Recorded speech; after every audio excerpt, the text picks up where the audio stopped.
Every chess master was once a beginner, learning, struggling, and mastering chess, one game at a time. And now, it's time to prove your skill. Welcome to the world's biggest chess tournament.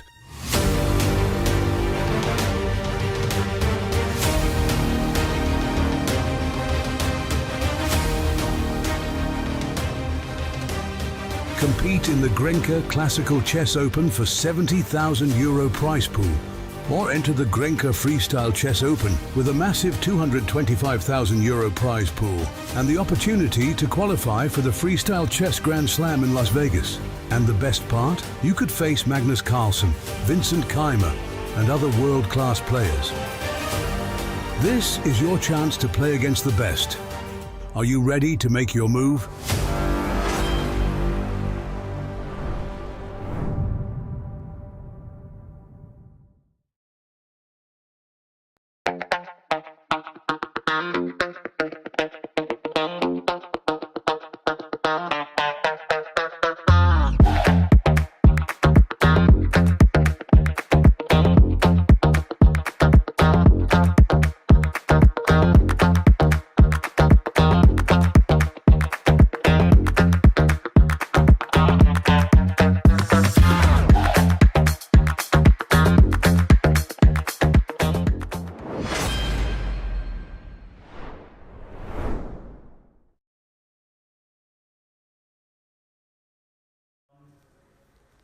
Hello everybody and welcome once again to the Grenke Chess Festival, live from Karlsruhe in Germany. It's round 3 already. It's 2 rounds a day from now, and we have got some of the most exciting players, some of the best players in the world, all playing here in this wonderful conference center in Karlsruhe. I'm joined, of course, by the legendary Grandmaster Peter Lecko, and we've already had an enormous amount of drama. We saw that, well, round 1 was going to be a technicality for the most part, but already in round 2, we saw some major upsets and some major swings, including Arjun Erigaisi not being able to convert what looked like a winning position against Gokhan. Bibisara with an absolutely crushing position after being on the back foot against Fabiano. She made a blunder in the time scramble, gifting the win to Fabiano. Got very lucky there. But look at that on board 5. Maciej Klikowski with a crushing victory against Aravind. Mamedyarov with an uninspiring opening, not able to beat Kohler. And if we continue to go down, I think if we have any more results on that graphic, we will also see one more huge upset in the form. It's not quite there, it'll be on the next page, but MVL losing Maxime Vachier-Lagrave against his opponent, 300 points lower rated. So already the tournament showing signs of, well, exactly what we thought in freestyle chess, Peter. It levels the playing field. It allows players who are, you know, a bit lower rated a chance to beat one of the best in the world. Well, also that the top players have this feeling, I think, that they have to win at all costs. Yeah, they are fighting for the top place. That puts pressure. So if they just would love to play stable, solid chess, of course, they are capable of. And these guys, the opponents, can use that chance. For example, I talked to Vincent during the break. He did get an overwhelming position. He played a very good game. There was just one small inaccuracy from him, and all that cost him the half point. Then Anthony Virig was able to set up a fortress defense, and just one inaccuracy. So that's the level they are faced with also against the other guys. That's all it takes. One bad move and you can ruin a whole game's work.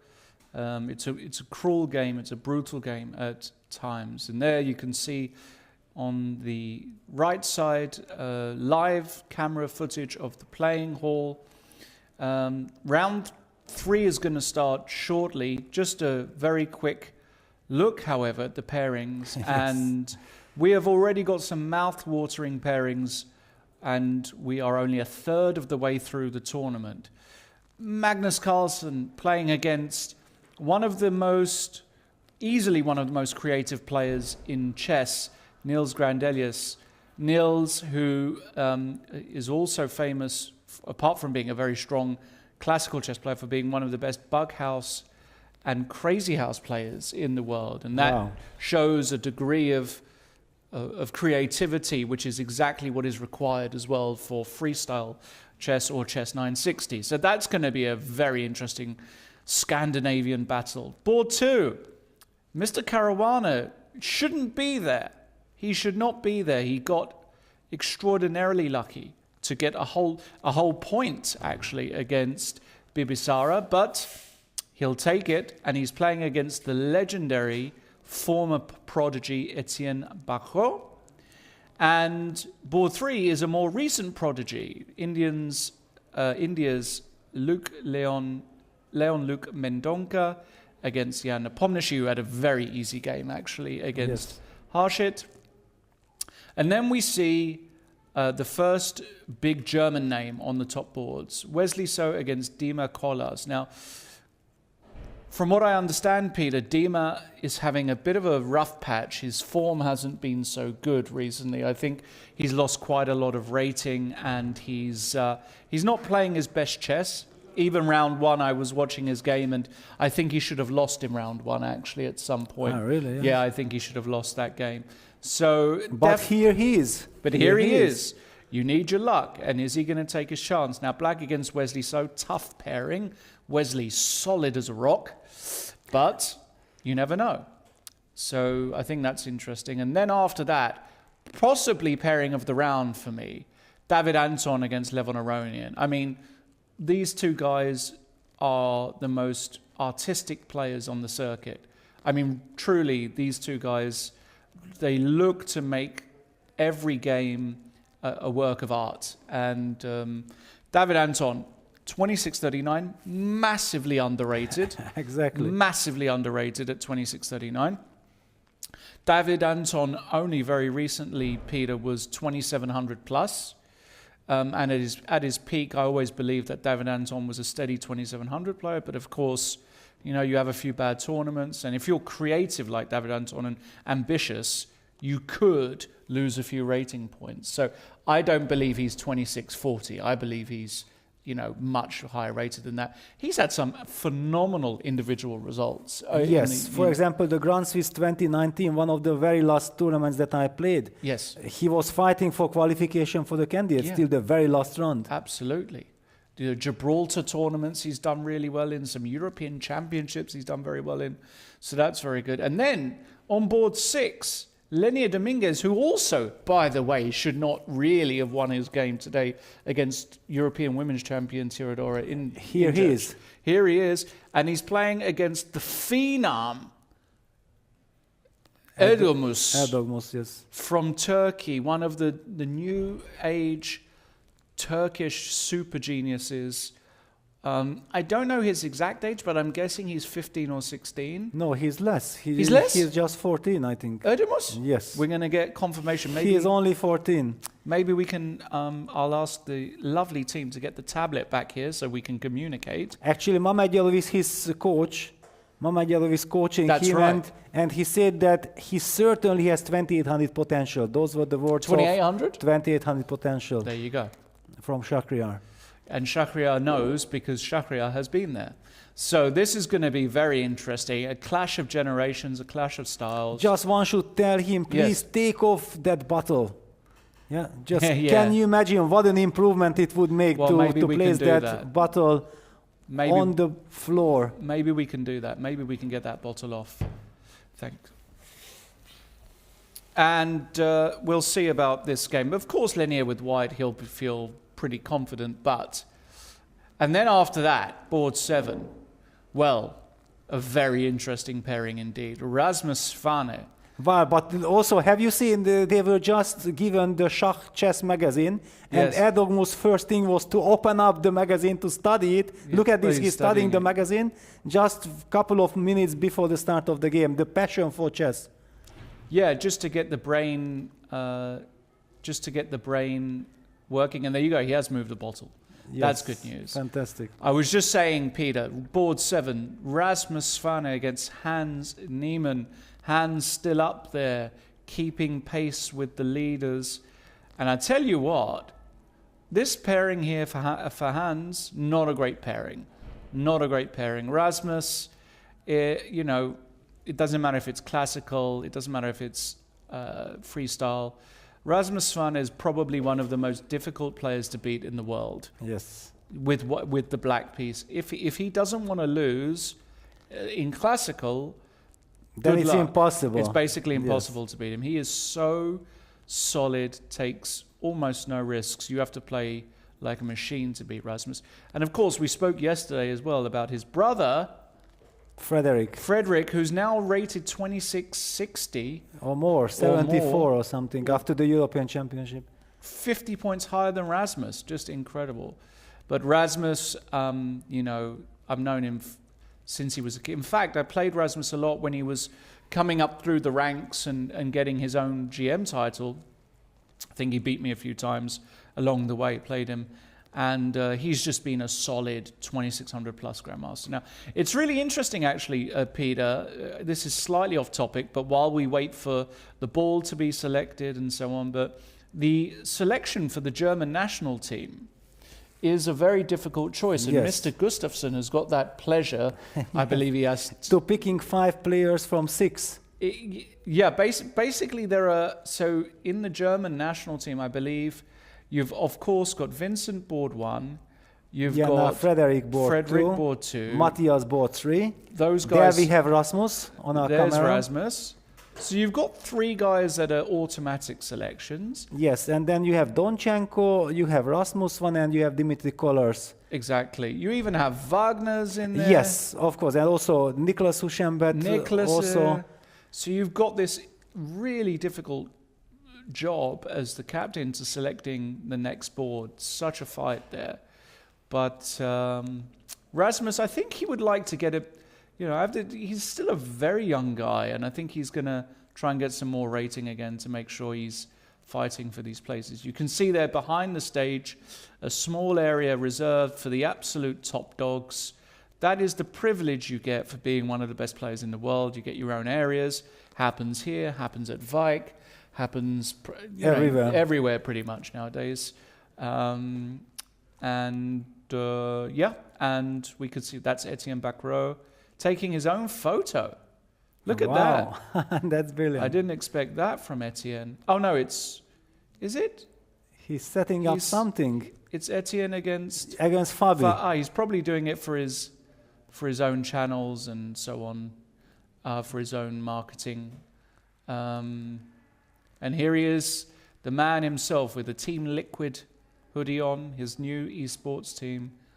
Magnus Carlsen playing against Niels Grandelius. Here's a trivia question for you, Peter. What language do you think they talk to each other in? Well, I guess they talk Swedish and Norway to each other. I think so.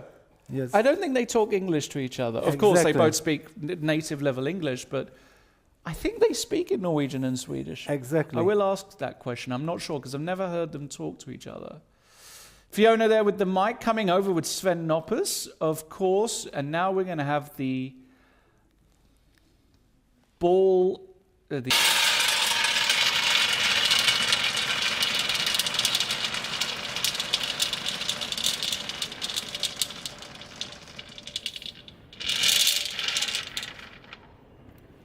it is position number 9. Morgan, thank you so much. You can now go to Magnus's board. Give him a round of applause.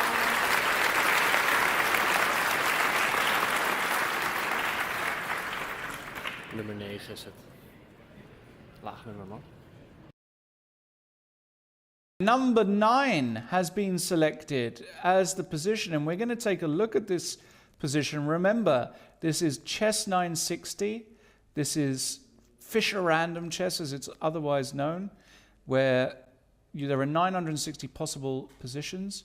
Wowzers, this one is very different. Yes. Look at this position, Peter. Your initial thoughts? Well, the bishop d1, bishop e1 construction is always kind of a nightmare. Where do you place those bishops? The good news, the queen is in the corner.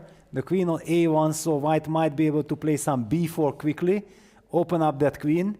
You have to hurry because sometimes if that queen gets stuck in the corner, that's very bad news. There you go. And the knights also all on the queen side. Now, explain this one to us. With the king and the rooks where they are, if you want to castle on the king side, the rook from f1 has to move. Exactly. But basically, this is one of the combinations then where you don't have the option of castling king side or queen side. You Yes. can only castle on one side. Yeah, because if you move that rook from f1, then good luck. Yeah, that's it. Exactly. You can't castle anymore. In fact, yeah, so... And castling queenside will be when the queen, the two knights, and the two bishops all disappear from the back row, and your king will go to c1, and the rook from f1 will go to d1. Yeah, and wait a second, just forget everything. Yeah. Let's just treasure in this moment. The two players, there is not a single move played, and they are in full focus mode.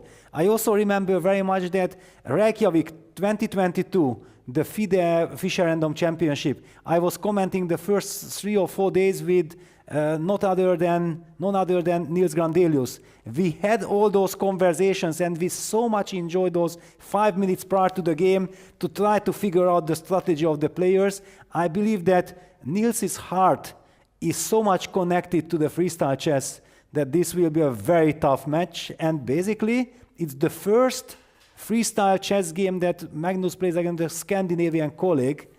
So I'm very interested. Absolutely. And look at this, all these top players taking their time here. Making a mistake here is really not what you want to do. It's you've got enough time to kind of work out what you want to do. Spend a minute, spend 2 minutes, spend 3 minutes. We can see here, look, Fabi already over a minute thinking, I like your b4 idea. I think that you probably don't have that many serious options here, actually, as white. B4 looks like the most logical. Maybe c4 is okay as well. Yes, c4 is possible. So b4, c4. Let's see which moves. I don't like d4 because I think that allows b5 and you block your queen in. Yeah, but d4, b5, then there is a4. Suddenly, thanks to the bishop on e1, I'm covering the b4 square. Yes. It's again freestyle. It's very tricky. That's true. Very tricky. Just at the moment when you think like you grab something, then suddenly freestyle bounces back. No, my friend, you are just an amateur. Yeah, this is how I feel all the time when I'm looking at these first positions, these starting positions. They are so tricky. And talking with the top players and also having the chance to, this 10 minutes prior to the game, looking at the position, is always so much fun because they navigate, they understand. And I don't know, do we have the chance? Can we move some pieces? Yes, we can. Why don't you have a go? Okay, fantastic. Then, I'm opening up the Magnus's game, and Magnus goes h4. This is a move that computer always loves, also always suggests whenever there is this king-rook kind of situation. You highlighted also that why and where should white castle at all? And Magnus says, well, maybe I will not castle. I will have the benefit of creating the rook h3 idea. Also, it's very tempting for black just to mirror the move h5. But then what changed? Yeah, you have to deal with the kind of consequence of your move. And it's fascinating. 1h4, ladies and gentlemen, only in freestyle chess.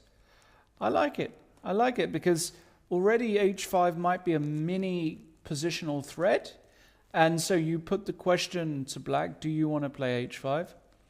And the other good news is the game could end in 4 more moves. Rook h3, rook g3, pawn to b3, don't see the threat, and queen takes g7 is checkmate. So we can all go home early.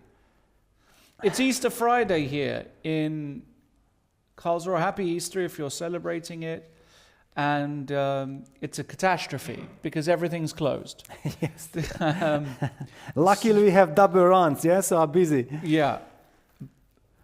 But what a better day. Well, I mean, I don't know of a better day to play chess than Easter Friday in the south of Germany.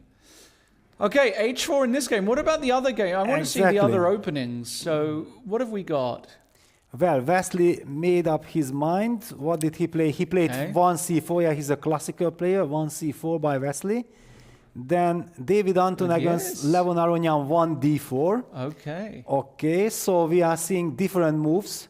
It was also obvious from the starting position, yeah, that it depends on your style, your feeling, your experience, how you dare to play. And one fantastic pairing also, Lekvan Gliem against Gata Kamsky. This is fantastic. I'm so happy always seeing Gata in action, and freestyle could suit him tremendously. 1c4 played by Liam. Sergei Movsesyan against Richard Rapport, another fantastic pairing. I called Sergei Movsesyan also as one of the dark horses, for example, yesterday.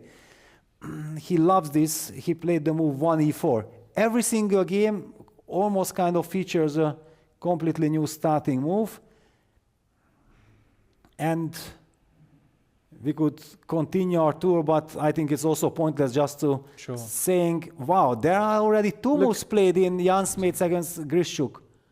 Look at Sasha that. Grishuk. That pairing there, Smeets Grishuk. That's a, Smeets versus Grishuk. A lot of people watching this broadcast who are perhaps born after the year 2005. Let's say they're 20 years old, might not know, but Smeets and Grishuk were two prodigies in their own right. I mean, Sasha Grishuk, of course, was that quite well documented, but Jan Smeets was an incredibly strong junior and got the Grandmaster title young and was playing some of the really top groups in the 2000s. So for them to be playing, I guess they haven't played for years. Yeah, for years. But in Vaikanze, for sure, they played. And also, Smeets at some point was board one for the Dutch national team.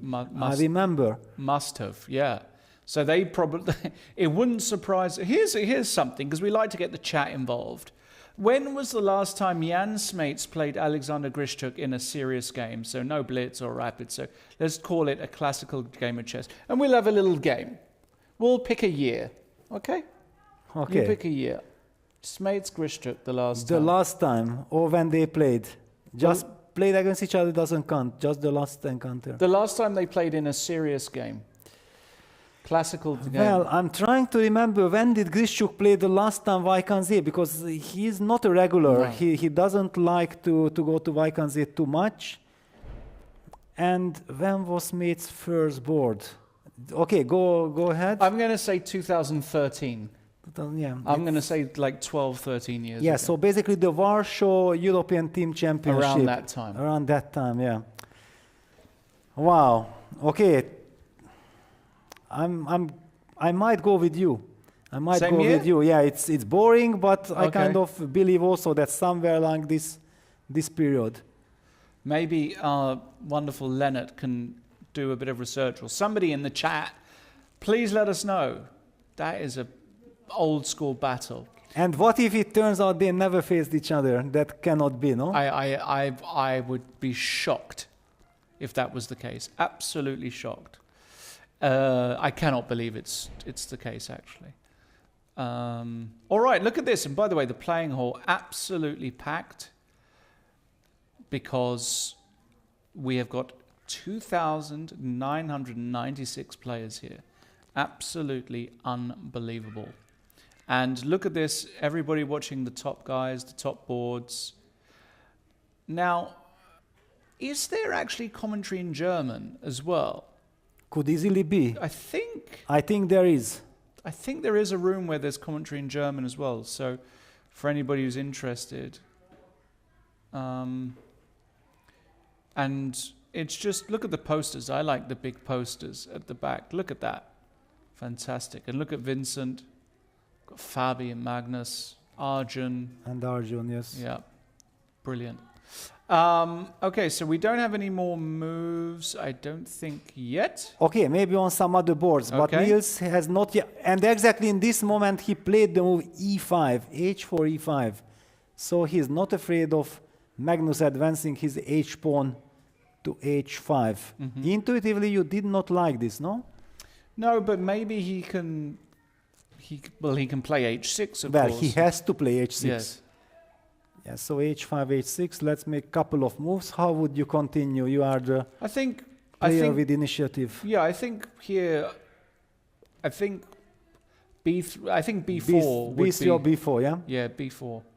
Okay. I like b4 over b3 because I like having the square on b3 for the knight if I want to develop it that way. And also, just in case if black goes Correct. knight c6, somewhere you might have this I b4, might do it b5. straight away. Yes, option. So yeah, b4 makes perfect sense. So I'm expecting Niels to play the move d6. Really? A stabilizer. I think d6 is possible. I was wondering if bishop f6 was at all. Yeah, an but I option. did not want to commit myself too Okay. early. Just d6. Yeah, d6, and now I would expect a move like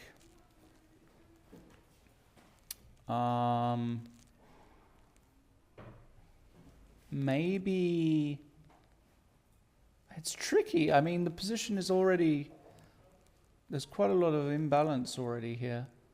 Yeah, tricky stuff because actually Yeah. Magnus also will have to justify going h5 because it's two moves, yeah, h4, h5, black only wastes one move on h6, and it meant that he was able to occupy the center first. Okay. We've got an answer, by the way.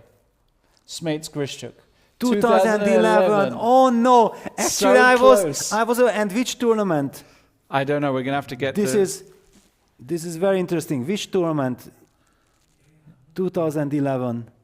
Yeah, so almost 15 years since they last played. Yeah, that was the moment when Smeets played on the first board because from 2012, clearly Anish took over. Wow. There you go. Wow, h4, e5, I'm loving it because Yeah. it would have been so tempting to be lazy from Niels's point of view and play the move h5 and say, okay, please make up your mind how you want to continue. And I remember with Nicholas, Hushembet and Judith were discussing this kind of things because computer kept on, and we have the... Yeah. Well, I mean, this is a beautiful graphic. Hopefully we can get more of these. Showing both of these players their first two rounds. So obviously they're both on 2 out of 2 and they're head to head. Look at this. Magnus is leading. Magnus is leading by 2 wins, 1 draw. And Magnus has won all of his games with white. Of course, this is their first chess 960 position. And this is classical chess. Yes, Yes, exactly. indeed. And Magnus does push as expected. Yeah, he pushed h5. Okay, so we know that now Niels will play the move h6. I'm pretty positive about it. There are other moves here, right? So no, yes. there aren't. And No. the h6 will be blitzed out. If white gets the pawn to h6, Yeah. let's just highlight. For example, black tries to be aggressive with That's f5. what I want to do, yeah. Yes, then h6, Okay, g5. g6, or g5, and look at this queen. Yeah, then Yeah. white plays some Bishop b4 f6. and this diagonal. Bishop f6, d3. I will get the bishop to the diagonal, bishop to c3, and then f4. I will use that diagonal to great effect. Yes. It's very probably. scary. It's very scary. I agree. Of course, I totally agree. Also c4, bishop b3, the bishops can then line up, bishop on c3, bishop b3, eyeing that king on g8. No. Of course, clearly we also discussed that h5, h6, that's the idea.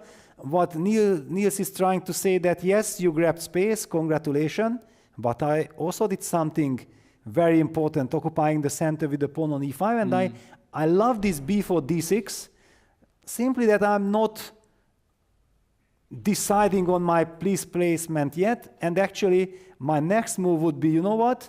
I would love to play the move b7, b5, opening up the queen, and slowly, depending which direction white is moving, then reacting to it accordingly. We might be seeing this. It's very logical. Very possible. Very, very possible. And this is lovely because Niels did not get intimidated by Magnus's h4 that, oh my God, Magnus pushes h4, I have to play h5. No. Niels goes his own way. And And okay, if he gets stability, I'm not curious to see how Magnus will also deal with his bad bishops. All right, let's move through the gears, through the games, and let's see board 2. Fabi against Etienne. What did he go for? Okay. Very possible. Well, very similar that we talked about, Yes. but here white is actually up a tempo compared to Magnus's h4, h5, h6 position. So what happened here is c4, e5, b4, d6, knight c3. Well, knight c3 is kind of an interesting move because it takes away the c3 square from the bishop. Yeah, so one of those lines that I mentioned was based on bishop c3, bishop bc kind of construction. Clearly, Fabiano says that, no, I want to get the harmony. Who knows, maybe he thinks that at some point I anyway going to play f4 and then open up the diagonal for this bishop like this, opening up the rook. Probably planning to develop the knight to b3, or is something like bishop b3 and then e3, knight e2, like a close Sicilian kind of setup, more sympathetic. Knight e7. The knight is activated. Is Etienne actually heading towards h4? For example, knight g6, knight h4, and then b5, queen takes g2, checkmate. That would be nice. There are all kinds of ideas like this. Vachier, that's his name online. Vachier. Really, yes? Yeah. Etienne Vachier, Vachier something. Can't remember. Rated 2633, but Ridiculous. ridiculous. I have to say immediately, ridiculous. Etienne was a solid 2700 to 2730 player for at least 10 years, I would say. Maybe even more, and Maybe he even was more. top 10 for also quite some time. He was, yep. Fantastic player. Ranked number 120. Wow, that's an old photo of him. Phew, I remember him like that. That's when he was really hot stuff. And I don't mean that from a aesthetic point of view. I mean from a chess point of view. He was, I actually remember, here's a story.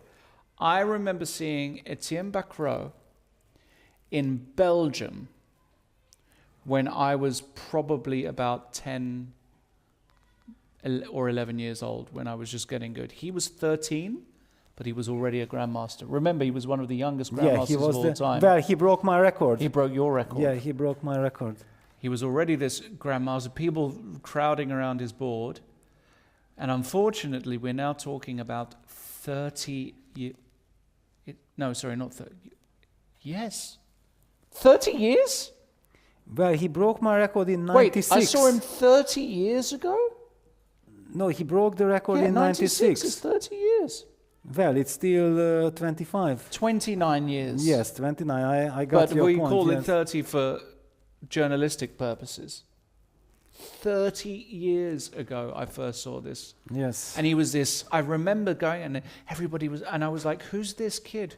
Well, not kid, but who's this? He's only a few years older than me. And he was Well, I think he was given a wild card for the Immopar tournament in Paris when he was 12 years old, and he played against Kramnik. Yeah. And it was a very tough match. I even remember it was a Grünfeld rook b1. Bacro played the line with b6, and Dorfman prepared him. I was a Grünfeld player back then, and everybody told that, yes, Etienne Bacro, he will be the next superstar. So, of course, I was following closely his game. And then Kramnik somehow swindled him, but it was a very big game. Feels like an eternity ago, but now, of course, Etienne, he's still a solid. I mean, you don't become a child grandmaster without being a super talent. Of course, he's got all that knowledge, all that experience over the years, and today he's going to try and use that against Fabiano in a already complicated position. So let's move through. Yes. Well, actually, I just want to move back for a second to Magnus because Magnus made a move. He played What B4. did he play? He So played- B4, yeah. B4, D6, they are following our analysis. They are, yes. They are listening to our broadcast. They tend to, yes. Aren't we delayed? Nope. They've got Oh a direct line, A hotline. a hotline. Just following everything. Yeah, B4, D6, we revealed all the secrets. where the pieces are going. Even we don't know where they are going, but we are kind of assuming. In any case, I feel that there is a lot of tension in this position. It's not Absolutely. a one-sided affair, and No. this is very much also Niels' territory, right? Absolutely. I think Niels is going to be happy here. He likes a fight. And just to be clear, for anybody who didn't get the joke, we know they don't listen to our commentary. I can imagine the odd person saying, oh, I knew these guys were cheating. No, it doesn't work like that. Look who's in the background there. Mr. Shirov, fire on the board himself. Mr. Fire on the board. One of the greatest players of the last 30 years. And one question to you. Yeah. When was my first game against Alexei Shirov? When did I first time do you know the faced- answer? I know the answer. You know the answer? I know the answer, of course, yeah. And you should know it as well. Why? Well, that's already a hint. Interesting. You can figure it out. Why am I saying that you could actually know this? I think it's because the tournament took place in the UK. You played him at Oakham. And I'm going to No, say... I never played in Oakham. Oh, you never played in Oakham? I never played in Oh, Oakham, okay. but it was in the UK, exactly. It was in the UK. It was the Lloyds Bank. The Lloyds Bank Masters, 1991. Exactly. I was 11 years old when I faced Alexei. He was already 2700. Yeah, and Wow. and it was a fantastic. It was a Grünfeld as well. Oh, right, okay. He beat me in a very big game, but yeah, that was fantastic feeling to play against Alexei. He was already climbing to 2700, and he also won the tournament. 35 believe. years ago, 34 years ago. Insane. Alexei Shirov, I'm glad he's here. He's, of course, he doesn't play as well as he used to now. Alexei will be coming close to 50, I guess. Yeah, she should be 50. He should be yes. 50 by now, no? I think so. He's yes. Mickey's... Yeah? Well, I think so, no? I'm already 45. You're 45. Yeah, time flies. He must be close crazy. to 50. Yes. Leonard will check. Anyway, can still play a good game of chess. And, you know, if you catch it, if he's on his day, Alexei Shirov can still beat anybody. If you catch him in the wrong position, Of course. the wrong position against Alexei, he can beat you. Doesn't matter if you're Magnus, doesn't matter if you're Fabi. If he gets his positions that he likes, he can still produce that magic. And you know, when I think about this game between Magnus and Niels, the reason why I'm really liking this position for Niels, that I have been commentating all these Grand Slam events and also last year's Weissenhaus. And I don't recall a single game where this H4, H5, H6 kind of structure ever happened, which means that Magnus doesn't have the experience himself in this type of positions, contrary to maybe many others, yeah, where he already has not only a lot of knowledge, but also he feels he grasps the positions. Yes. This is a completely fresh position, and he might know that computer likes to gain space, but I was also starting, then we moved on to some other topic, that with Nicholas and with Judith, we were always debating that, okay, computer says H4 and H5, this is fantastic, but do we understand it, why it is so fantastic, or why the computer likes it? Because sometimes it's understandable, and sometimes you're in the complete dark, like now, for example. And Magnus played the move A4, some more mysterious move, grabbing space, but actually the idea is to stop B5. The move I was mentioning that I would love to play the move B5 next with black, boxing black's queen into the corner. And Niels looks a little surprised there, but it does make a lot of sense, this move. But he Yeah, and you know, the feeling I'm getting is, well, I'm new to this game, I'm not understanding it yet, but then it brings us the memory of the game between just the final now in Paris, Nakamura against Magnus Carlsen. And something like on move 5, there was an obviously clearly main move according to computers. It was like a tempo-wasting A4 move, which would have stopped black from playing A5. Actually, black was threatening to play A5. Let's just highlight this.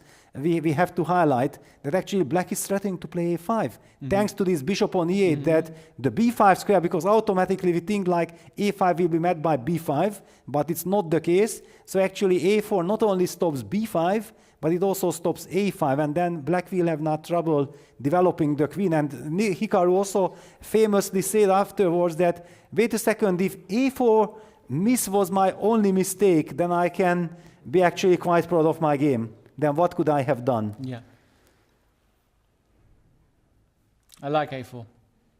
I like it. But, you know, no piece is developed yet. So is this a chance for Niels to try and get some of his pieces out? But the question is, how?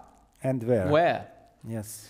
Now, if I was playing a blitz chess 960, I would still seriously consider the move f5. It's very double-edged to play f5 here. I think Niels is thinking about it. I know we have the big hole on g6. I know it's ugly to a certain extent, but as I said, if this were a blitz game, I could go f5, f4 and start cramping white a little bit. And maybe you are planning like bishop s7, bishop Correct. f6. This is your setup. Exactly, yeah, exactly. And that also makes castling queenside in the future a bit more difficult because those bishops will be pointing. Look, I think there's a good chance that I think f5 is on his mind as a move. Because also, if you're a bit careless, the h5 pawn can just drop. The knight can come from d7 to f6. And then you have to go e3 and, you know, things can happen with this move. So, look, f5, I think, is an option. It's interesting. Yeah.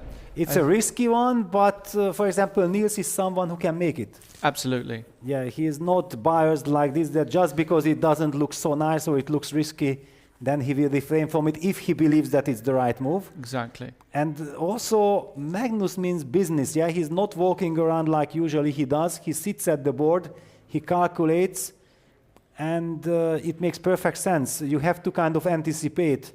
The clock situation is more or less even. One thing I have to add that what do you get as a signal if your opponent plays like b4, a4, and you have a queen on a8 stuck, and white's queen is already open? That if you play slowly, then maybe white will get the upper hand. That's somehow the impression I'm getting.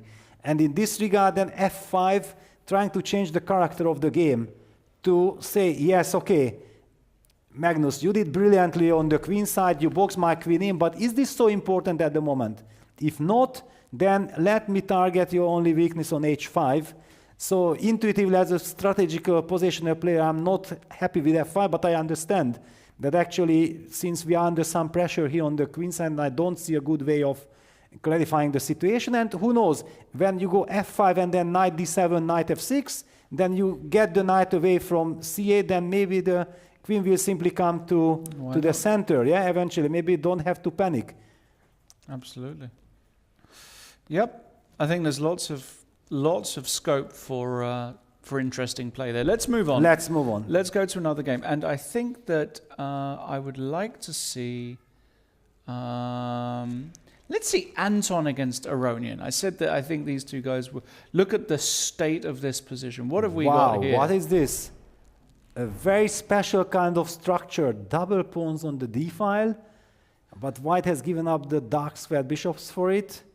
Intuitively, I'm not a fan. I hate it. What is this? What is he doing, David Anton? Yeah, because normally one could argue that black has a weakness on b5, but this bishop on e8 is beautifully placed. Exactly. So white needs like knight c3, e3, bishop e2, and only then something to b5. But this is way too much time. It cannot be. But this is what he is relying on. He just played the move a2, a4, trying to secure the b5 square. But I kind of hate it.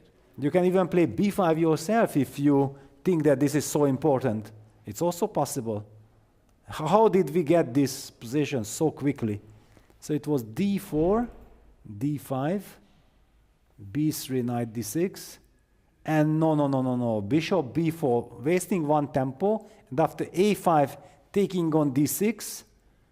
This cannot be right. C takes d6. But, you know, David Anton kind of knows that this probably isn't right? I mean... He's a strategist. He's a big maestro. So the question is, why would he go for this? It's very unusual. That's the big question. So I'm not curious that let's just make for black a simple move, e6. I just want to understand the evil bar. Does it change if white gets knight c3, e3, bishop e2? Yeah, just to get the feel for it. e6, knight c3, and Levon, of course, played the move b5, because once white establishes the control of the b5 square and that black queen on a8 is out of the game, then I kind of understand the idea. But Levon immediately used the chance, activating his queen, breaking the construction. White is kind of obliged to take a, b, or okay, you can make an argument for knight c3, but it looks strange. So a, b, bishop b5, and knight c3. The bishop falls back. Even I can fall back. I mean, we can fall back with the bishop to a6, because the queen protects the d5 pawn and the bishop from d8 protects the a5 pawn. How do you like that? I love it. I mean, yeah, a b5 on the board, bishop b5, everything blitzed out. Now the moment of truth after knight c3. Where does this bishop retreat? I feel that a6 is the most natural, because it also hinders white's development with e3. And if white plays the move rook e1 to prepare e3, then we already know that at least, okay, white will most probably castle short, or might not castle at all. Maybe we will be seeing also here the artificial castle with h4, rook h3. Now, I've just seen a ring on David Anton's finger. Did he get married? I don't know, could easily be. Because, of course, it's still unusual to see Magnus with a ring on his finger, and a few other players as well, who are getting on a bit. They're getting old and getting married. But I think David Anton maybe got married. I'm not exactly sure. Well, he lives or lived in Dubai. He did. I'm not sure if he's still there. I think he is. I think he is. I think he moved there with his partner. And then they got married. I believe so. Yeah. Yes, that would make perfect sense. Yeah. Everybody's getting older. You know, what happened? We were all just hanging out and being silly not that long ago. Well, we kept on analyzing Italian all the time, yeah. The finesses, all the move orders in the Italian robbed 10 years of our life. Well, you might have analyzed them. I never analyzed them. But you played it? No. No? Never? No. Oof. No. Well, from the black side, but no, I never really played the Italian with white. I had better things to do than analyze the finesses of, do I go d3, do I castle, or do I go h3 before the d3? Maybe I insert an a4. Yes, all the nuances. And I know you love that stuff. Yes. Well, I had darts to watch. I looked and analyzed so much that I can't say that I still love that. Yeah, it's a little bit too much. But back then, like 7-8 years ago, those positions were fresh. Yeah, now of course everything is analyzed. So we are very happy to be getting something completely different. Yes. Yeah, in freestyle chess, the players thinking right from the beginning before making their first move. We also see that here the players are trying to play faster compared to the Grand Slam. There the players are playing more carefully. So probably they feel like more at stake. Also they play against each other, yes, so top player versus top player. And here I believe that all the players who are coming from the Grand Slam, they want to kind of intimidate their opponents, like, you know, we are the bosses. Yeah, we already played so many games. We know where the pieces are going. Yeah, just to show that we have tremendous amount of confidence. This is what I'm, for example, reading from Levon's body language, the way how he's walking there. And he also made up his mind with b5 pretty quickly. Indeed. A nice live audience today on Good Friday. Let's continue through the games. Peter, it's your choice this time. Well, Rasmus against Hans. Yes. But of course. Rasmus, and we have here on the camera, this is an English kind of opening, and then the queen on a1, the bishop will go to c3. It's a Dutch kind of stuff as well, suiting Rasmus's style perfectly. What is your take on this? Yeah, I think Rasmus will be very happy with this position. You know, as you said, the bishop comes to c3. You can play b4. You can put the other bishop on b3. You know, there's ideas against the king with the pawn now on f5. The knight can come to d2. You can even castle queenside. You can get very aggressive here. If you really want, you can get super aggressive. But I like white by some distance, actually. Yeah, what happened here? So how did we reach this position? c4. It was a Dutch. f5, d4, e6. Yeah, basically, okay, Hans is it carelessness, or he is overconfident, or is he just underestimating Rasmus? No, I don't think any of them. No? I don't think any of them. I just think that Hans is a very ambitious player and he wanted to play like this. But I think it's a mistake to play like this against Rasmus. Maybe he doesn't know Rasmus that well. Maybe he doesn't know his reputation that well. But Rasmus is going to be... You know, Rasmus is like... have you ever seen those plants that... They're not... So they look like plants. They're like these green... Are they praying mantis? No, the praying mantis, I think, looks more... What's the one that shuts on you? It looks like a plant, but it's kind of an animal. It can't be a plant, obviously. Anyway, it lures the prey in, spiders and worms and whatever, and then it just closes. That's how Rasmus plays chess. He lures you in, and also he's a very good finisher. Like, people underestimate how good a finisher he is. And Bishop there's C3. Bishop C3. Now On the board, the stabilizing move. Yeah. And the reason why White is not in any rush to play b4, because then maybe Black can meet it with b5. Yes. All of a sudden the queen comes to life, and especially knowing that Rasmus pays attention to all kinds of finesses, he doesn't want to give the d5 square, yeah? That the b4, b5. For example, if Black plays the move b5, then clearly, first of all, White has bishop f3, but also White can just play like b3, stabilizing his pawn structure. Absolutely. Yep, I think Rasmus, well, it's too early to say, of course, but good chances. Let's move on. Yeah, the knight will get to d2, Exactly. and he will control the f3 square to be able to play bishop f3. Rasmus happy. So what else we have in store?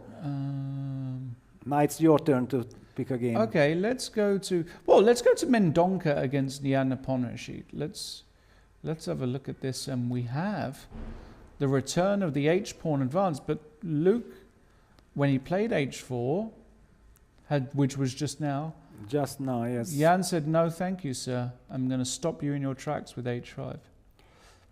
Well, this is very similar to the David Anton Levon game, and one could have kind of expected that game to continue along these lines. Yeah, d4, d5. That game, I think, featured b3, and after knight d6, bishop b4. Yeah, that was kind of the shocker. But if, for example, instead of bishop b4, White would have played the move knight d3, we would have gotten basically almost the same position. Exactly. So knight d3, knight d6, e3, a5, a4, f6. Wow, okay. Jan is trying to spice things up. b3, bishop f7, h4, h5. That's how we reach this position. Yeah, this one's a tough one. This one is not, yeah, possibly. Yeah, I think if Jan can find a way to get in e5, he'll be very happy, but feels like a long way away before that happens. Exactly, because White's queen on a1 is already beautifully guarding that e5 break. The reason why I highlighted this c6, bishop c7 immediately, because what are we going to do with this bishop on d8? Yeah, obviously we don't want to play e6, bishop e7. That doesn't really suit Jan's style as well. c6, bishop c7, knight d7, and then somehow prepare this e5 break. But clearly White will always be ready for it. So that's also one of the headache in freestyle chess, right? That you see your pieces, you are trying to improve one of the pieces, and usually it comes at the cost of harming another one. Yeah, and then you have to be a true master, a true artist to understand actually that which piece should get the priority. This is kind of, I believe, one of the biggest challenges in freestyle, especially when you get these bishops. These bishops, somehow it's very difficult to please both of them. Feels like not long ago I played Mendonca in Hamburg, but I could be wrong. Somebody can let me know. But it's so funny because I haven't seen him in a while, and he's kind of a man now. And what I mean by that is the last time I saw him and played him, he was a boy. He was sort of How old is Mendonca? Like 18? He's very old, yeah. I mean, very young, sorry. He's like 18, very, no? very old, no, How sorry. old is he, 18? Yeah, very young, because he just played in Vaikanzi and he was clearly the youngest, yeah. And Right. there were all the youngsters, so maybe even 17, Possible, yeah. 17, 18. And bishop c3, a very nice little move, because it wasn't an obvious move, but somehow I'm getting the feeling that, yeah, white wants to go knight d2. It's also continuing the e5 square, but somewhere maybe also setting up the regroupment of the bishop to a3, yeah, depending how black will play the position. A very flexible move, and the bishop from d1 does not move yet, because after knight d2, for example, then white might have the chance to activate the bishop to f3, and then bishop b2, bishop a3, getting perfect harmony. Yep. Very interesting. Okay, Very it's a interesting. strategical battle. We can also move on, Let's move on. because nothing really dramatic happening here. Wesley against Dimitri Kollars. Let's Yeah. take a look at Wesley. Okay. What is Wesley doing? Well, f4, bishop f2. Well, this is the point. Yeah, whenever you have these bishops on e1 and d1, even a strategist like Wesley played this easy f4 move just to be able to develop his bishop to f2. Doesn't this surprise you? A little bit. A little bit. Because what is this bishop doing on f2? Yeah. And f5. f5, yeah, setting up bishop f6. Yes. So we are expecting kind of the move bishop f3. Bishop f3, bishop f6. Yes, something like this. And yeah. then b3, and we're completely symmetrical. No, b3, bishop f7, and let's shake hands. Well, no, okay, bishop f3, bishop f6. White will not play the move I b3. know, I'm just saying to show the Yes, I think white will play the move knight e2, and we'll try to break with d4. And then we already see the benefit behind bishop f2. And also there is this option, rook f1 to d1, and then making short castle and going d4. So one of these positions where you are mirroring, but it can actually heavily backfire. Yes. It's a very instructive kind of position. Mirroring doesn't mean that it's a boring, nothing happening game. It can be very tricky. Correct. So f5, bishop f3 on the board. Correcto. Okay. Dimitri. Yeah, Dima Kollars, very He's my talented. teammate. He's your teammate. Since 2017. Okay. Yes. I think I played with Dima for a while, actually. Did I? Can't remember. I do remember him as, he's young still, very young, but when he was super young, I remember seeing him in Hamburg, in Spain, and he was always going to be a class player, always had the talent and the temperament. So Dima Kollars, but as mentioned, he's having a tough time at the moment, not in great form. Well, he lost 30 points now in the European individual, but actually, to be fair, because he's a good friend of mine, he fell sick. He started the tournament sick, and he did not recover, and there was also this pressure to win all the games. He was burning bridges, and then he finally had to simply withdraw from the tournament, which you don't do with easy heart, especially when you are like minus 30 rating point, but he was not himself. He was just unable to play. So we hope that by now he recovered well. And he might have had a difficult game yesterday night, but he won it. He won the second game, and he is here on the big stage facing Wesley, so one of the best players in the world. Is the 30 points he lost already attached to his rating? Or? Yes, exactly. So these are the new ratings? Because he was 2650 something at the start of the year. Yeah, tough year for Dima. Let's see how he does today. Okay, let's keep on going. Let's move on. Yes. And let's go down a bit here from our list. And what about Kamsky? Lech Wang-Liam Kamsky, course. old school Kamsky, the legend. Look at him there, Gara Kamsky. We have to see that game. Also strategical battle. Looks okay for black to Yeah, me. very similar to the Wesley saw Dimitri Kollars game. It featured, but there was a small surprise by Kamsky. Look at this. He opts for the move knight d6.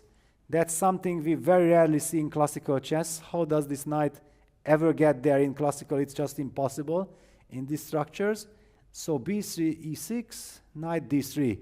Liam felt like, wait a second, if Gata does it, it should be a good idea, clever idea. b6, and we also get perfect symmetry. Now finally, Gata breaks the symmetry with queen c8 and bishop g3. A slow game, but somewhere where probably both players, both sides are happy. They are great strategists. Yes, agreed. Okay, We can move on. we move on. Yes, please. Yes. And What about Lenier Erdogmus? yeah, of course, we need to Yes, see the linear. Because this is clash of style, clash of generations. Yes. Yeah, the ultra solid Lenier Dominguez with super class against the young, energetic, and extremely talented Erdogmus. And f5 played, showing no respect. I think that this move f5, maybe it anticipates f4 and then it's symmetrical like we have seen just in the last couple of moves. And of course, Lenier plays the move f4. Okay, I'm gonna block you. It's also kind of tempting against youngsters. Yeah, always block his idea. Just don't let him show his creative genius that sits inside Erdogmus. You just don't want to let that come out. Yeah, we've seen this f5 idea quite a lot today already. Yes, in it these seems shows. like every single game we are seeing f5, but to be honest also it's kind of understandable because there is this very special construction with rook f1, king g1, rook h1, so you don't know exactly what to do with your king. You certainly feel like f5 and then setting up this e6, bishop f6 ideas is kind of natural, but basically we haven't seen anything spectacular here yet. We can move on again. Yep. We continue the tour, and will we see something very special? Okay, now it's your turn to choose again, Lawrence. All right, let's go to, okay, I think a bit further down, no names. I mean, it's there, of course, good battles, but I think we should stick with the superstars, basically. Yes, and where we have camera. Yeah. For example, Sergei Movsisyan against Rapport. Absolutely. I want to check this. This is board number 9, the last board where we have special camera, and already we love it. It's something different. It's some Scandinavian, isn't it? I don't know what it is, but whatever it is, I don't know who's better and why, that's for sure. Wow, e4, b5. Finally real chess. Yes, e4, b5. The queen is opened up immediately. So Sergei is not restricting Black's play. So one of the problems Black was faced with in the other games where all these f5 ideas appeared, that White made the move c4 and Black can never really open that queen up with b5. So here we see that e4, b5 led to completely different dynamic. In fact, very similar to Magnus versus Niels reversed, d3, knight b6, and knight is White who does the h4 business. And then Richie sticks to the old golden rules, right? Against a flank attack, strike in the center for counterplay. h4 is answered by d5. Knight c3 is not engine's main line, but okay, natural to develop the knight. Takes, knight takes, so White gives up the center like this, bishop c6. f3, knight a d7. Well, White is cementing his knight, but what about the bishop on d1? Intuitively, I don't like this. I really don't like it. I really don't like what Sergei's done here. Knight b3, okay, at least activating the other knight. He's fighting for the c5 square. Is that what he is trying to set up? But I feel that Black has a lot of dynamics here. Loads. I don't like the weakness of the White king. As you said, the bishop on d1 is an absolute horror piece at the moment. It's a horror piece. So I think Richard's got quite a lot of options here, actually, and he's going to take his time now best to see, how best to proceed. And I think that he's going to be very happy with the outcome of this opening. I don't like what Sergei's done. Sergei's still rated around 2600. He's being a staple, solid, good grandmaster for years and years. He was over 2,700 at one Well, point. he reached right? 2750 at one Oh, point. that's right. Yeah. Yes, that was, I think, 2009. It was also the period when he was working with Levon Aronyan. Yeah. He also joined the Armenian team, and then they went on to win the Istanbul Olympiad That's right. 2012 together. I think it was the only win with Sergei in the Olympiad, because Armenia won 2006 and 2008, and he joined the team around 2010, I believe. And something special about Sergei Movsesian that maybe a lot of people don't know, because a lot of people, they know the big names, but they don't know the names, you know, the grandmasters that have been playing the tours and the circuits for years. But Sergei Movsesian, actually we have two players in this tournament who belong in the same category. Sergei Movsesian and David Navarra can both speak over 10 languages fluently. Did you know that about Movsesian? Yes, I know. I don't know exactly. I think it's like somebody can check, but I believe Sergei Movsesian is a pure polyglot and can speak 10 languages. And I think David Navarra also can speak over 10 languages. But I'm going to leave it to chat. If you are watching this, of course, if you're watching this broadcast, which you are, if you're What else would you do? if you're listening to me, you are watching it. That's fact. Let us know. Sergei Movsesian, David Navarra, how many languages do they confess to speaking each? Let's play a game. How many languages does Sergei Movsesian speak total? Well, so let's calculate, because I think he was born in Tbilisi, but he's Armenian. So I would guess that he speaks Armenian clearly. He speaks Georgian. Yeah, he speaks Russian. He speaks Czech. He moved to Slovakia first, then he moved to Czech Republic, so he speaks Czechoslovakian, both languages. Clearly, this is already five if we can't. Or is Czech and Slovak exactly the same? Not exactly the same. We'll call them two different languages. Exactly. So that's already 5. Then he speaks Serbian for sure. Correct. It's 6. Croatian 7. English, German. English, German 8, 9. And probably speaks some Roman. Wouldn't surprise me if he speaks French or Spanish or Italian as well. I'm going to say he speaks 11 languages fluently. That's my guess. You can have 10 or you okay, I take 10. You take 10? Yeah, if you take 11, I take 10. Okay. Somebody in chat, let us know. That will be, use your chat GPT, use your Grok, because for sure he would have been interviewed about that before. A multi-talented player and a mighty fine chess player. Very exciting chess player, actually. Sergei, at his peak, of course, he's nowhere near his peak anymore, rated 2591, but he could fight it with the best of them. On his day, when he was 2750, he was a serious player at the very top of chess. So. And of course, Rapport, well, we don't need to talk about Richie, your countryman. We should, because we are very happy that he's back to Hungary. Yeah, he was representing Romania for 2 years. 2 years, yeah. But now he's back. We fought together in the Olympiad in Budapest. Yes. That was the event that I came back after 5 years. So that was a very emotional one. And I basically also made a big contribution in order to bring him back. Yes, because I was refusing to play in the national team unless we get Richie. Yeah, so it was kind of connected. And the government was very much into it, that I returned, but I told that, yes, I would return if we would have Richie. But I did not even think about this, that we could, because he moved to Romania, had all this sponsorship, this great deal there, it's super bad. And then suddenly, all of a sudden, it happened. And then I told that, okay, I just need 24 hours then to make up my mind. And I said, yes, I'm in.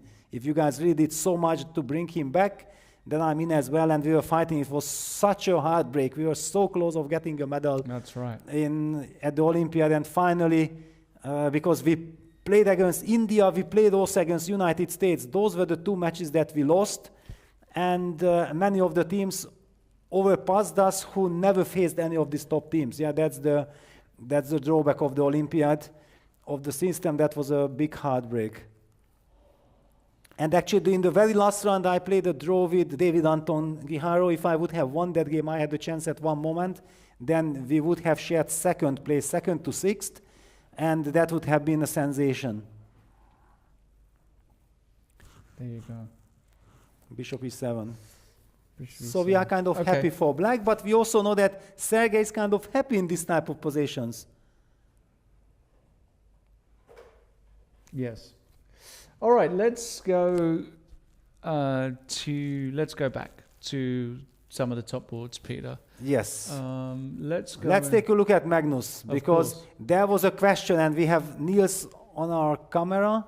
Let's get an update on the moves.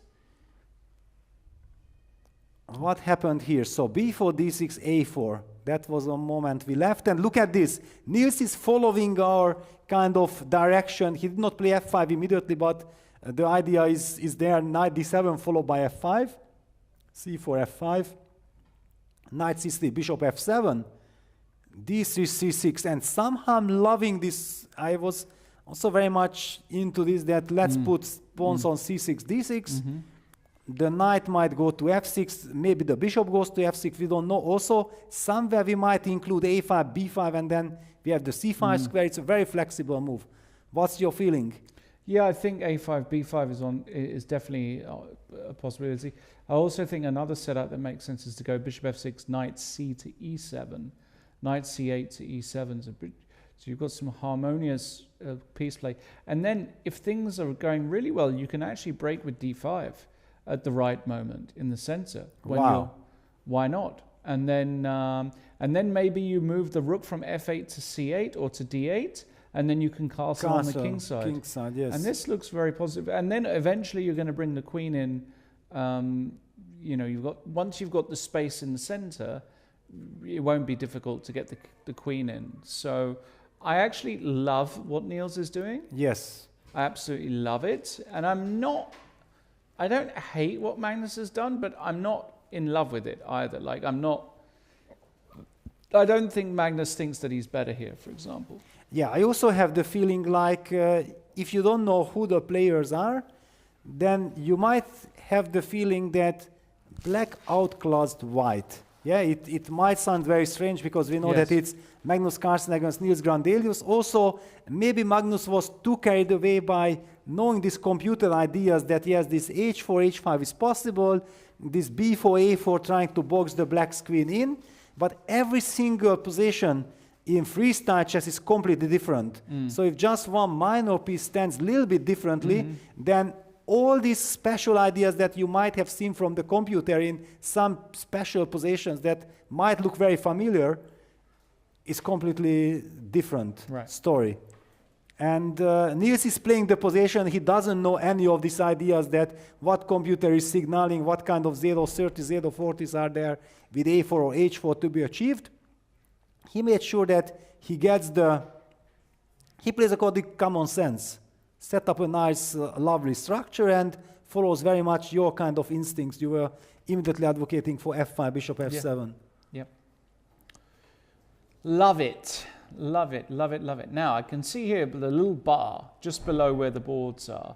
Now, I don't know how much we're going to trust the evaluations here, but it says that Jan Nepomniachtchi is already severely worse against Luc Leon Mendonca.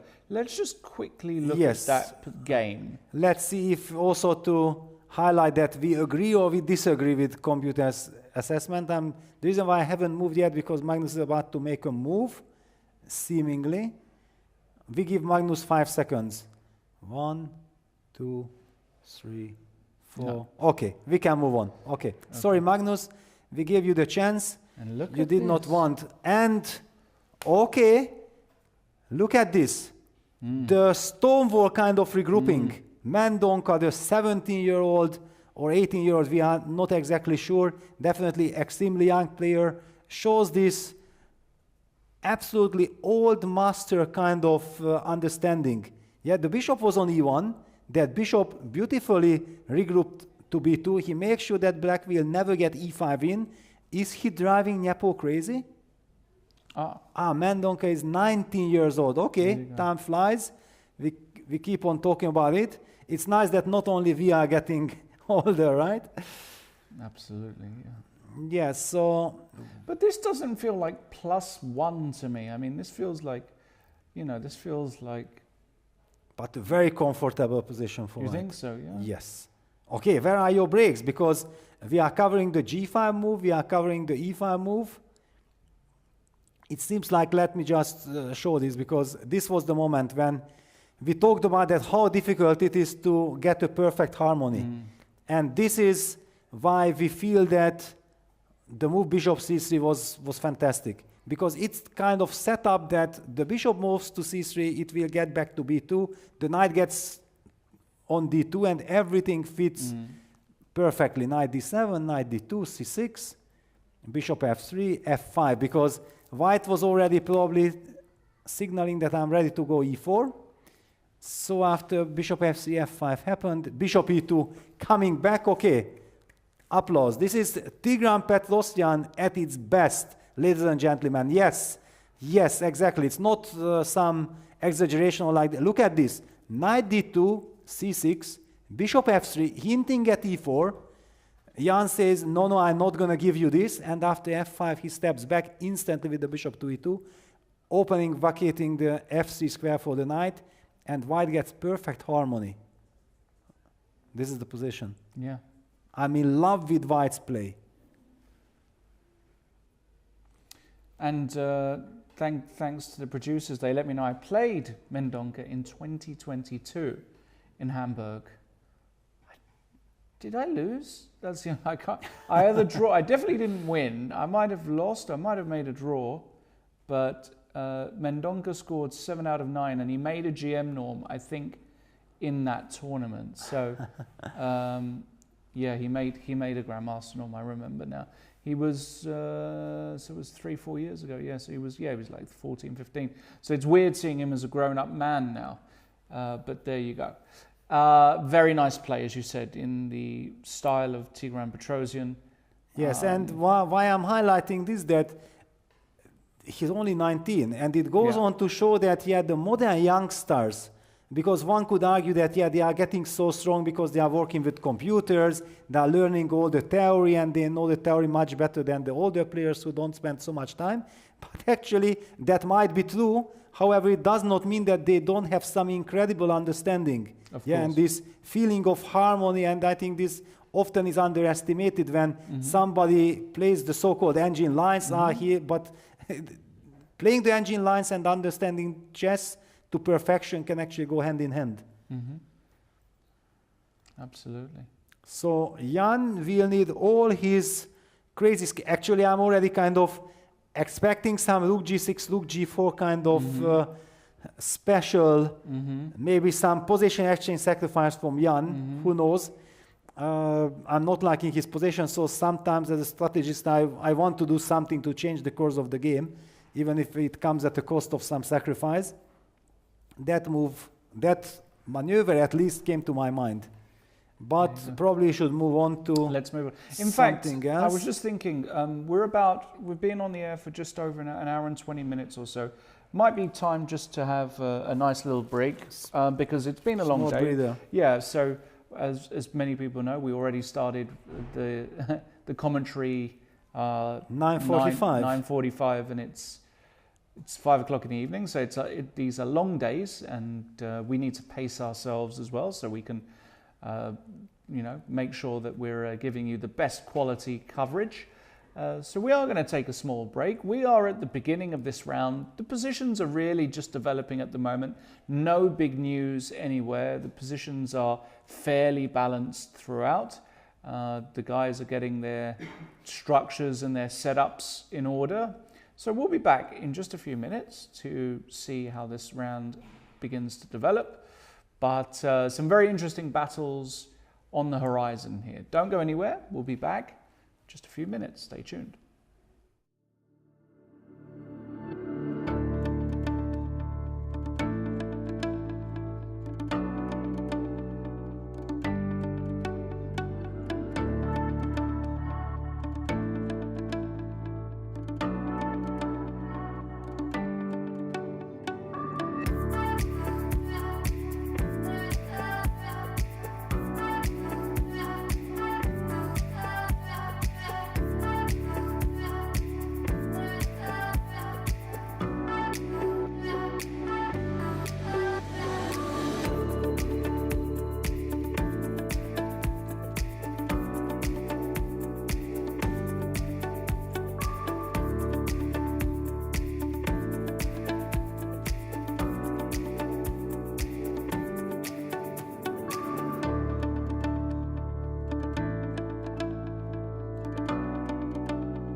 I think Magnus, also Fabi would be a very nice picks. Yeah.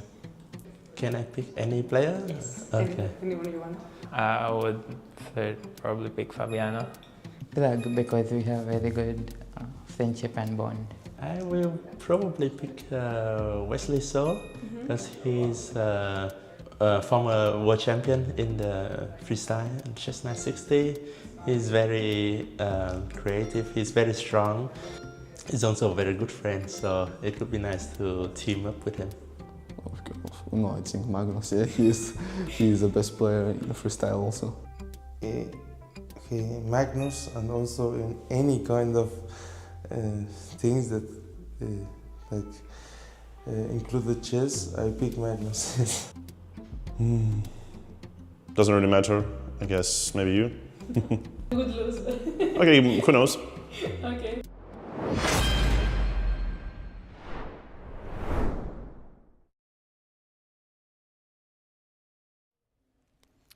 Welcome back, everybody. There you go. Some of the top players saying who they would team up with. Peter, let's just keep Magnus out of the equation, because Magnus is the go-to answer. But if you could team up with anybody in the world, who would you team up with? Well, actually, Niels. Niels. I picked Niels. I did this lovely commentary with him. I already sensed back then that, wow, it suits him so well. What I have seen so far now basically is outclassing Magnus in a strategic battle. We talked about this, that we were thinking that after c6, he's setting up the idea of going a5, bishop b6, activating the bishop. Exactly that's what happened in the game. After e3, a5, b5, bishop b6, now Magnus was thinking, visually I could sense that he's not happy at all how the game has progressed. He opted for the move bishop e2. Look at the evil bar, but forget the evil bar. It just, I wanted to say for all the people who don't understand yet, they are not so much into chess, that why we prefer black and why we actually treasure so much this whole regrouping, that we talked about at the start of the game, that there, and knight e7 is played, your other favorite move, that the bishop on d8 and the bishop on e8 have nowhere to go, and suddenly Niels found a wonderful spot for his e8 bishop on f7, and the other one got activated to b6, while at the same time Magnus is still suffering with his bishops. Yeah, this looks like a very unpleasant position for Magnus. His next moves are not straightforward at all. How do you get developed here? How do you start fighting back slightly? Because if you allow black just to play, this could get very ugly for Magnus very, very quickly. Apart from the fact that the move d5 is now very much in the air. I mean, this move is screaming out to play. Black's got all these other moves that Niels knows all about. Even something as subtle as the move queen a7. The queen can just sit on this long diagonal. You only need to break through with an f4 move at the right moment. Yeah, for example, bishop e6, f4, opening up the rook. Yeah. This can get really nasty quickly. Very nasty. And black's pieces are all working well together.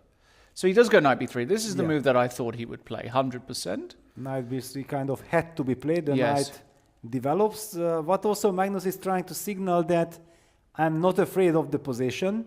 He tries to play quickly to put at least some pressure on Niels, but I think Niels is experienced enough to feel that actually I got a wonderful position, harmonious, with potential.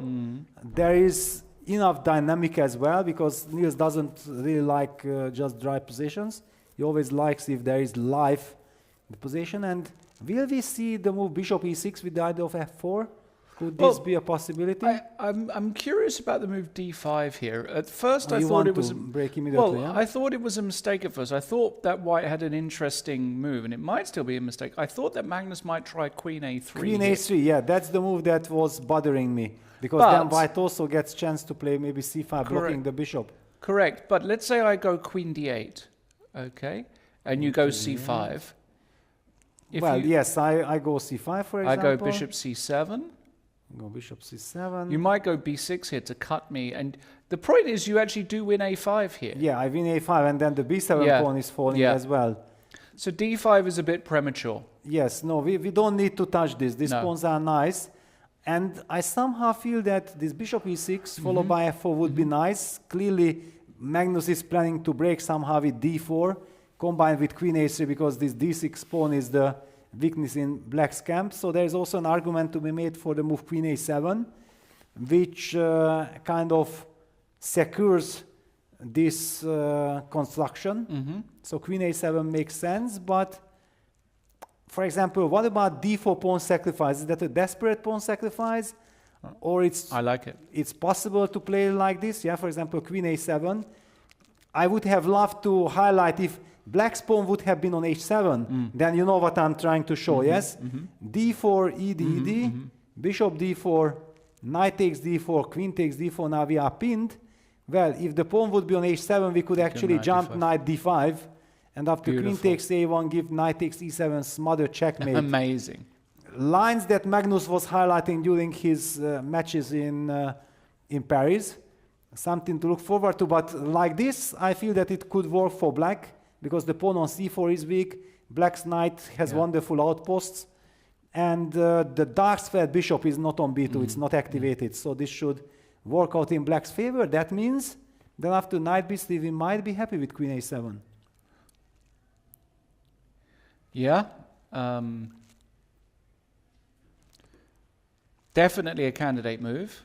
Yeah, what else do we have? Well, we had, as For you said, example, bishop e6, you said. The move knight c5,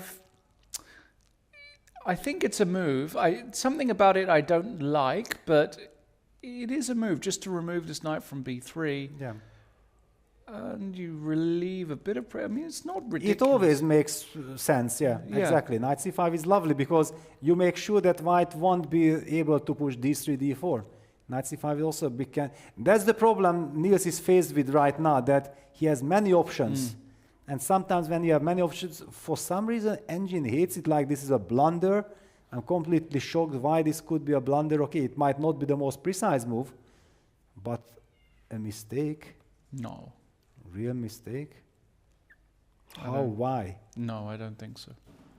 I don't think it's the case. I have to, sorry, but now I will turn on the engine just for this knight c5 to understand what are we missing. Why is this such a bad move? Oh no, okay, this we would have never figured out. That takes, and rook h3, and apparently the computer says that all of a sudden everything makes sense for white, even suggesting the stunning regrouping of knight c3 to d1 followed by bishop c3. That's fantastic. And then setting up the d4 idea, and eventually the g7 pawn will be weak. Okay, this Niels has to understand, because it's a very hidden kind of thing. It wasn't obvious for us, and computer gives a huge advantage to white all of a sudden. Just goes on to show, so I'm now even closing the engine immediately before getting any hints. So after knight b3, we don't know what the engine suggests, but then we know that trading these knights are actually beneficial for white. But this regard also, the move bishop e6 makes sense, because I cover the h3 square and I'm setting up this, but bishop e6 does nothing to stop d4. Exactly, that's the problem. That's the problem. That's why I don't like bishop e6. So let's play queen a7. I think queen a7, there's a really good chance that this move is played. And do you know what? And do you know what's going to be played here? Clear. You think clear, yeah? Clear. Knight d1 or queen d1 or even clear, yeah, for you?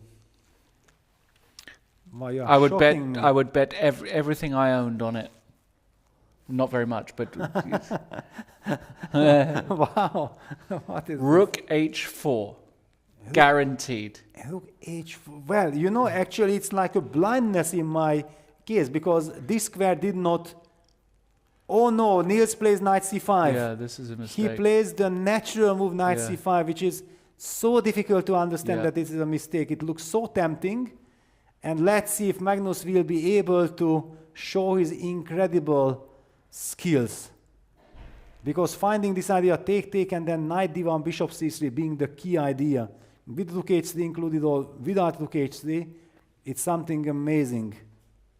But how do you come up with ideas like rook h4? Do you like it? Yeah, well, very interesting, because I just haven't even spotted this square for the rook. Yeah, because you're just preparing d4. Now, there might be some interference with f4, but... Yes, this is very tricky. f4, ef, knight f5, at least needs to be calculated. Needs to be calculated, and there's all, you know, you go back to h3 or something. It's really unclear, this position. Yeah, because now suddenly white's bishop comes to life with bishop g4. No, f4 I would not play. Yeah, very interesting, but okay, anyway, we have live action, knight b3, knight c5. A move which we have seen that the computer highlighted that it's not a good move. On the other hand, for us humans, it looked like a good move, and we could not understand. I think it's still not like... I'm not sure how Magnus is going to feel about this move. If he thinks it's a big blunder, we'll see. But no, he cannot believe that it's a blunder. I think over the board, no human can ever understand. He might feel that he's happy about it. Yeah, that, okay, thanks to this move now, I might get an easier position compared to before, but I think it's just impossible to understand that this is a mistake. I agree. Let's move on. Let's go to another game. Well, Fabi, we haven't seen Fabi for quite some time. Fabi against Etienne Bacro. Wow, this has gotten... What is this position here? This is madness. Okay, I think we should just... Do you want to look at it? From the beginning, because only 9 moves had been played. We have also seen the first couple of moves, so it was c4, e5. Very similar dynamic to the Magnus game, but still... The point that we talked about, that white has not wasted 2 tempi on h4, h5, that will give him more time to get better coordinated. e3, f5, bishop b3, knight d7. Somewhat surprising, bishop f7, maybe look more natural, but okay. Knight d7, f4, and c5, blocking the bishop. But Fabi reacts in a very interesting way. Fed, knight d3, putting pressure on the pawns. C takes b4, knight b5. Knight b5 and e4. This is the current situation. Clockwise, Bacro is up on the clock. 1 hour, 1 minute versus 45. But not just because the engine is highlighting that white is happy. But somehow it feels that it cannot. On the other hand, if the knight moves away and then black knight lands on c5 and stabilizes itself, then we will be very harsh from white's perspective. So here's a question, and you know what I'm going to suggest. Knight d6, is it ridiculous, or can we make it work? Well, if it works, it would be fantastic, and definitely Fabi is thinking about this move. And I'm trying to understand what Etienne has in mind, because this feels devastating. c5 is such a huge threat. So ed3, ed3, c5, bishop f7, knight takes f7. Wait a second, computer says that c5 is a big mistake. Could this be? Maybe. Wow, you can take knight takes e8 first. Oh my God, but this is so difficult. This is because automatically we think like knight d6 is connected with c5, but knight takes e8, wins. Rook takes e8, c5 check, and then black loses the right to castle. And okay, this is Dolce Vita for white. Now maybe just there are so many, for example, even just bishop g3, bishop d6, look f5. Let me just highlight one beautiful line. Bishop g3, knight takes d6, and already it feels like it should be checkmate. I would love to finish checkmate with a short castle. Can you imagine? That would be nice. Rook takes f5 and then castles bishop d6. Maybe, Peter, you can play bishop h4. Yeah, but according to computer, this is all correct what I'm doing. According to computer, I'm completely winning. But I just have to find a good move here. Is a move like queen e5 a possibility? God. That's beautiful. No. No. Queen e5, horrible actually, because I keep on wanting to hit this rook f5, but that's not the idea. Okay, but this is completely insane. Bishop e5 it wants. Bishop e5 it wants. Bishop e5. Must be. Bishop e5, just like this, yeah? Yeah. Wow, and then knight b3, bishop Take on g7. So king f7, queen f6 check, and after king g8, just- we, No, your queen's hanging. You have to just yeah, take. We have to take back, and the rook is not running away. Correct. Wow, And if knight g6, maybe you just take on f5. take on f5, and then you castle. And then you castle. You finally castle. I mean, and this is beautiful. Wow, did Etienne miss knight takes c8? It's so easy to miss.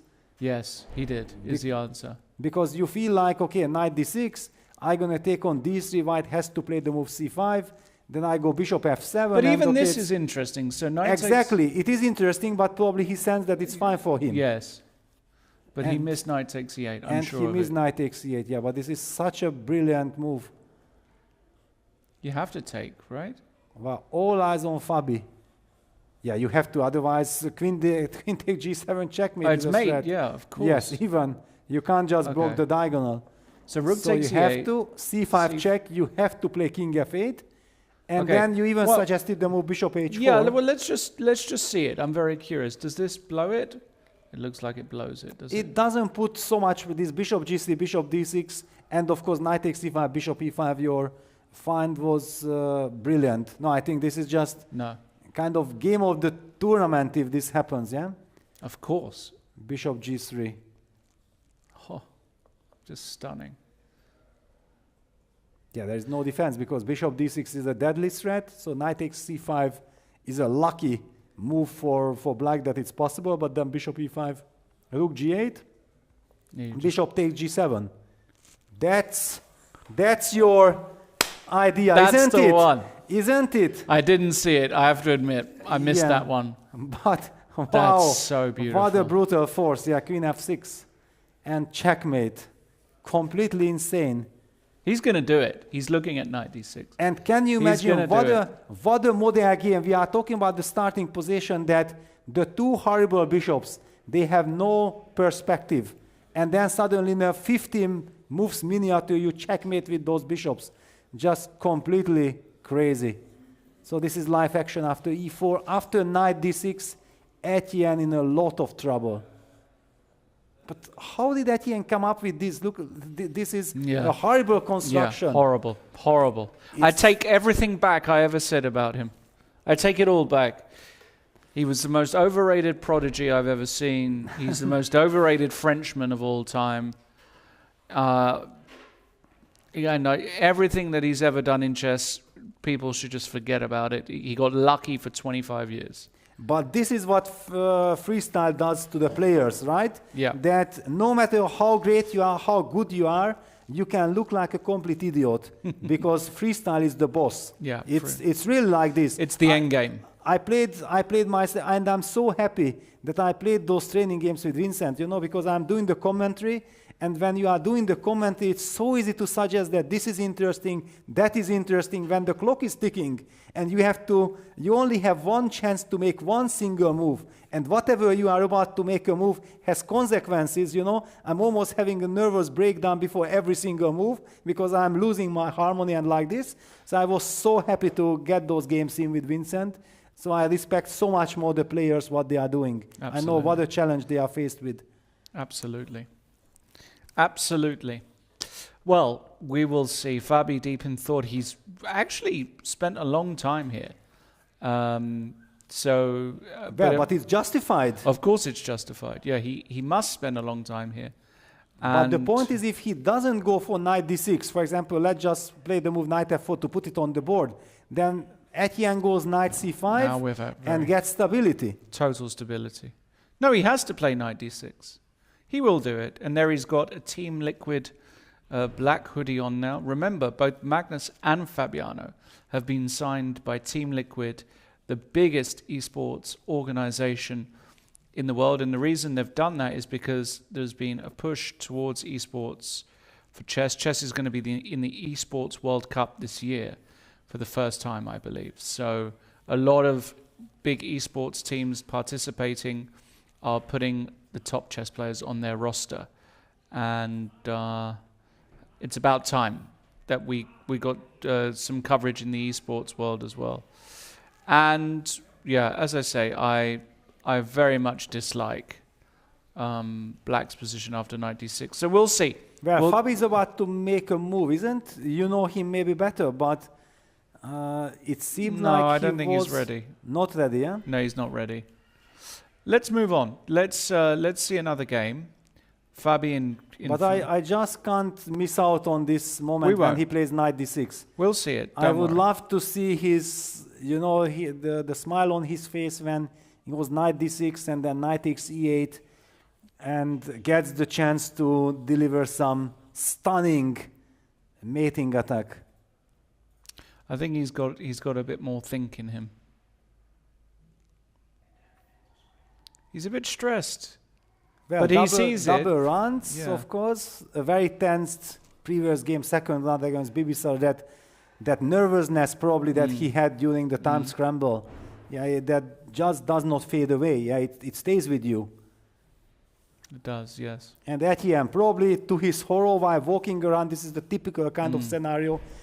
No matter how strong you are, it's often the case that you are thinking over the board, you think you have seen everything, then you get up from the board and suddenly you are enlightened with everything.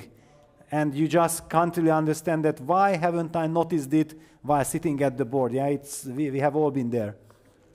I mean, I'm there every game. All right, let's move on. We can't look at Fabi. Okay. We'll have a look. I mean, if he plays knight d6, he plays it. I'm pretty sure he will, but we'll keep an eye out for it. Let's go to because look, board 3, alert.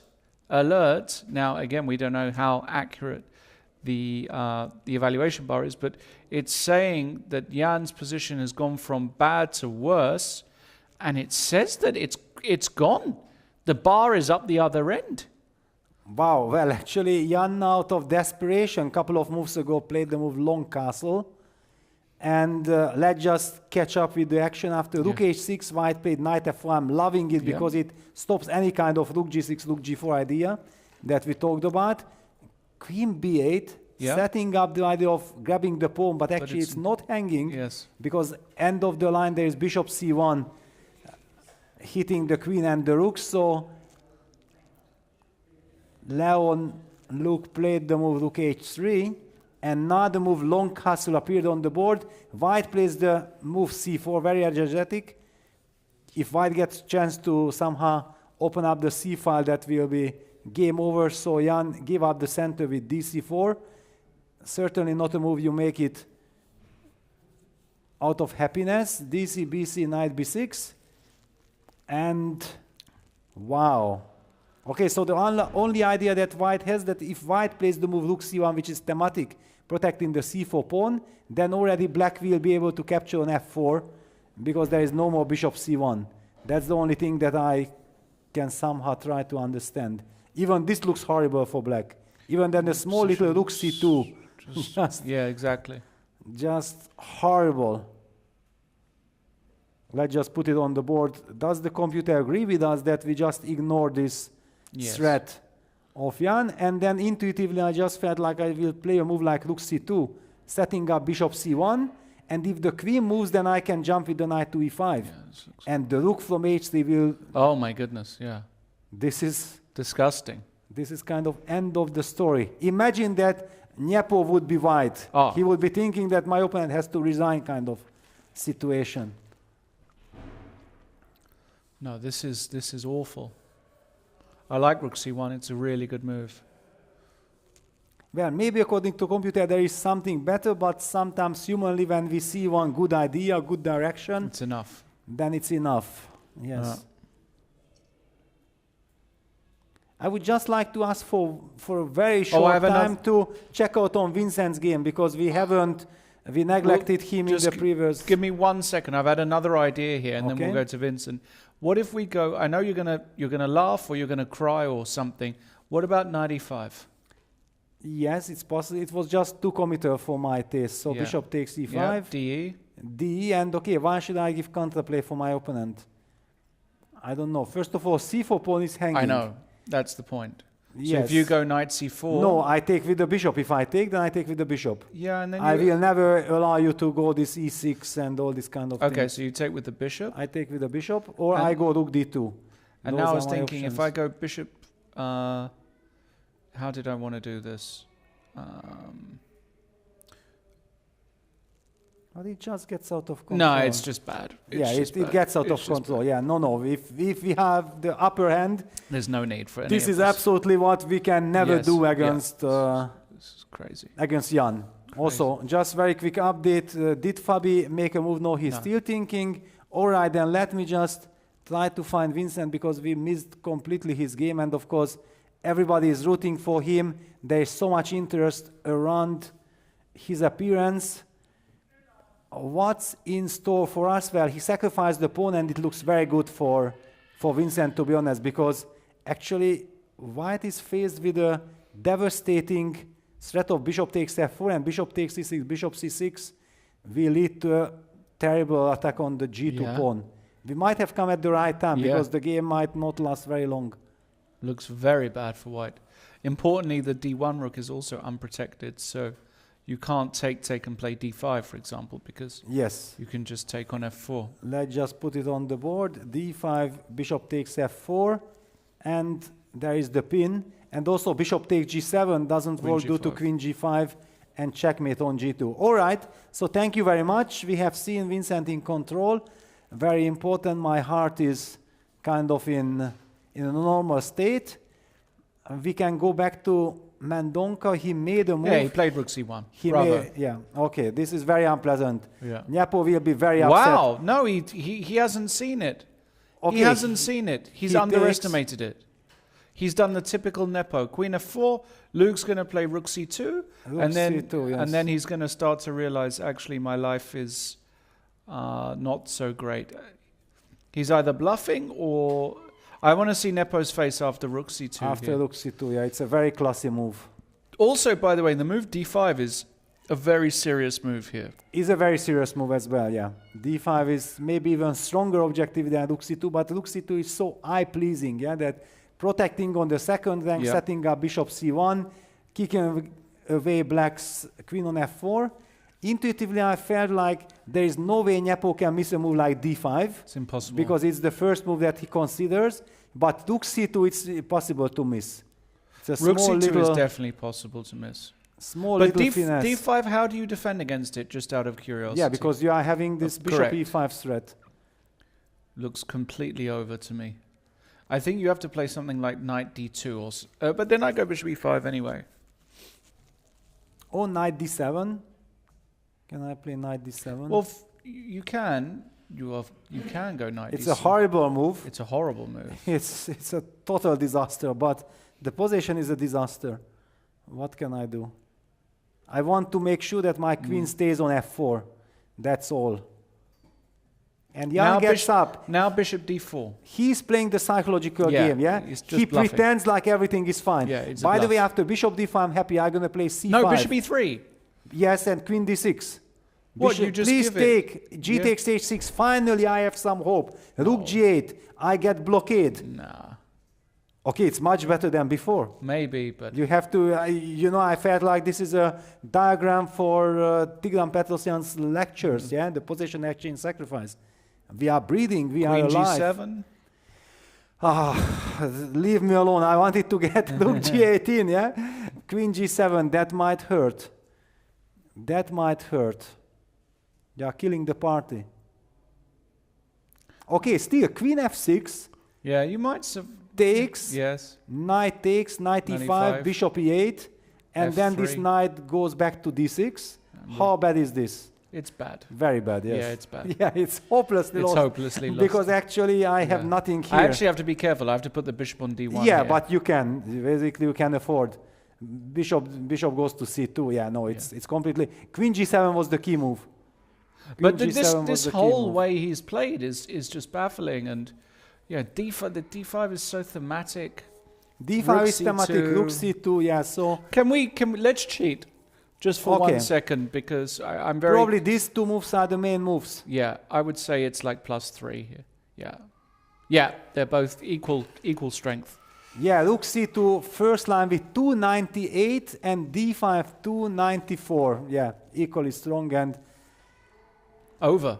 It's over. Yeah, it's just over. Rook c2 is really really just very good. Well, I'm pretty sure that Jan will rely on this exchange sacrifice on h6. They are trying to muddy the water with g takes h6 and then try to get rook g18, but objectively speaking, this is horrible. Absolutely horrible. Okay, I'm closing the engine. Close it. Yeah. Yeah, that's it. We eliminated it. What about Fabi? Did he make a move? No. No, he did. He did? He actually did. What did Fabi do? He did not play. Oh no, he started with c5 check. But this case, bishop f7. What's his idea? It might be unpleasant for black, but black is in the game. Knight e5, that was his idea. I don't understand anything.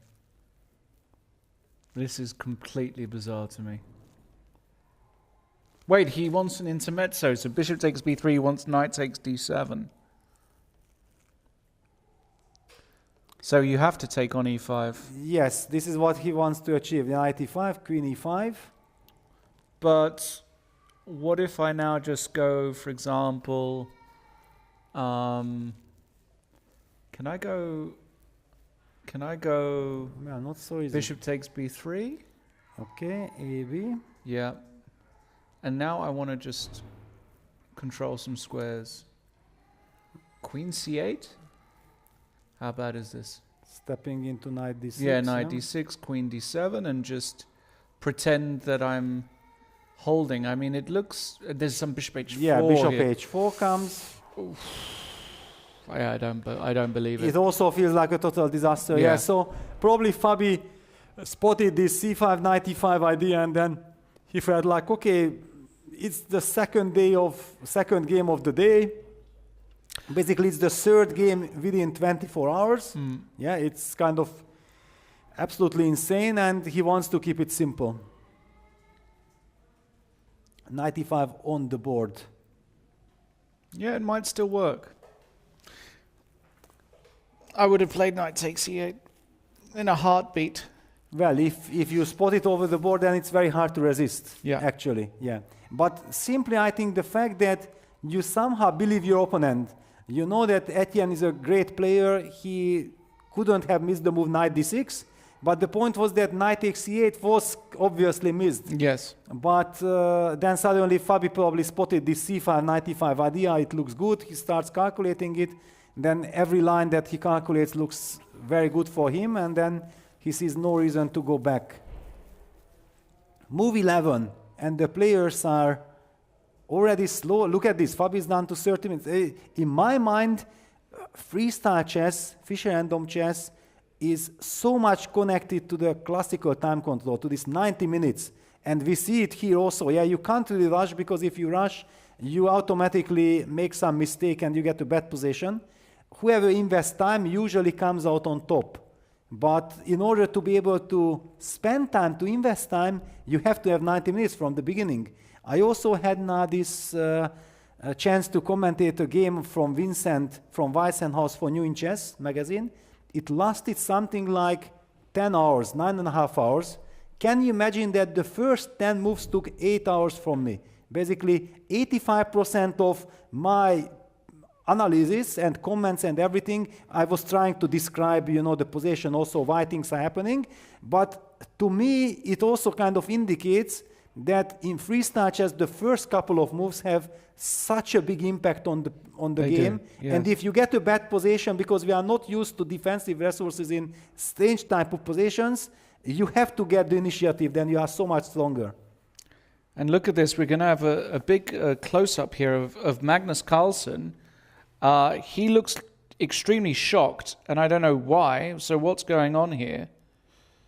Very, very unusual. Well, he traded the knights, knight takes c5, bishop takes c5, and he did find the rook h4 idea, but not in the right move order, and he got very unlucky. He played the move queen d1, which is so thematic to prepare the move d4, so that's what he is eyeing. Queen a7, rook h4, but according to computer, this stunning knight c3 d1, opening up the bishop, the c3 square for the bishop was so much stronger. So now we see rook h4, bishop b6, d4 happen, and simply because of this bishop on e1, this is completely stuck. This d4 move, d4 break is not that effective. Okay, but you still need to do something here. We need to find a good move for black, yeah, that's for sure. So what could it be? I know the move. 100%. You ready? No, I don't know. Well, no, I just looked at the camera and Nyepo is thinking, and I don't see a rook on c1. Probably he's faced with rook c2. Correct. That's then Jan is in a state of shock. It's a horror position. But maybe let's get Niels's. Yeah, let's get Niels on our camera, and again we see the same narrative. Magnus is not leaving the board. He senses that this is a very tough position, and he wants to use every single minute. Niels looked at Magnus. Is something like f4 a move? I was looking at that. Is that a move? Just from this stare from Niels? It must be a move, because knight f5 is, I mean, there is a legitimate threat. And why not? Why not play f4? Well, if it works, then yes, why not? If it works, it works. And it doesn't matter that you're playing Magnus Carlsen, you could be playing Carlsen, Caruana, you could be playing the Queen of Sheba. It doesn't matter. If it works, it works. Yeah, but after f4, clearly white will play c5, breaking the structure. And look at this, the computer immediately believes, so f4 is a losing move. f4 is losing. Because f5 just crushes the structure. Yeah, you are forced to take dc, and then we take d, and everything falls apart. c4? Well, f4 is now hanging already. Ah, you take with the... yeah, and if you take fe, then we are opening up for rook f7. And if c4, rook f4... Oh, no, yeah, of course, you can't, yeah. Yeah. No, so, okay, be careful. Yeah, let's not get carried away. Of course, we would love to play f4, knight f5. If it would be so strong, Magnus would have also not missed it. Clearly, he's trying to set up the move c4, c5 here. That's what he relies on.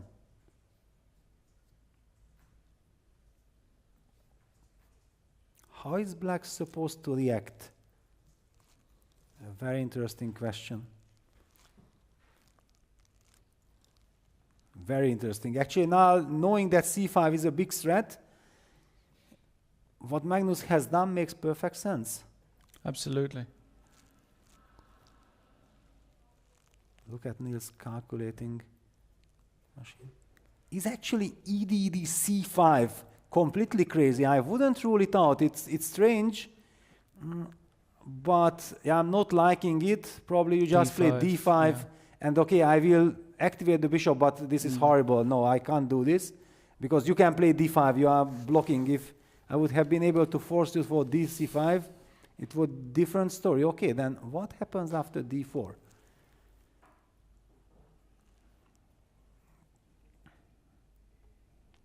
Just a small funny detail.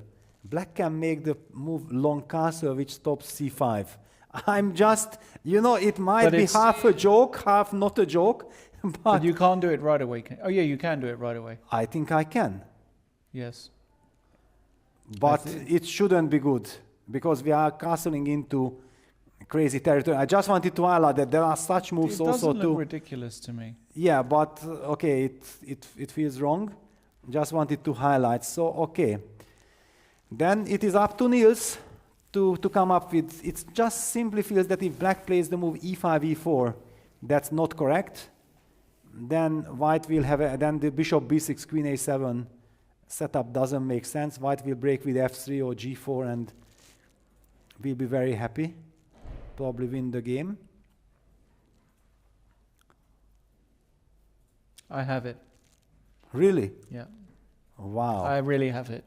This wow, time, EDD G5? Yeah, before I was going to say G5. Yes, I saw it in your eyes. Yeah.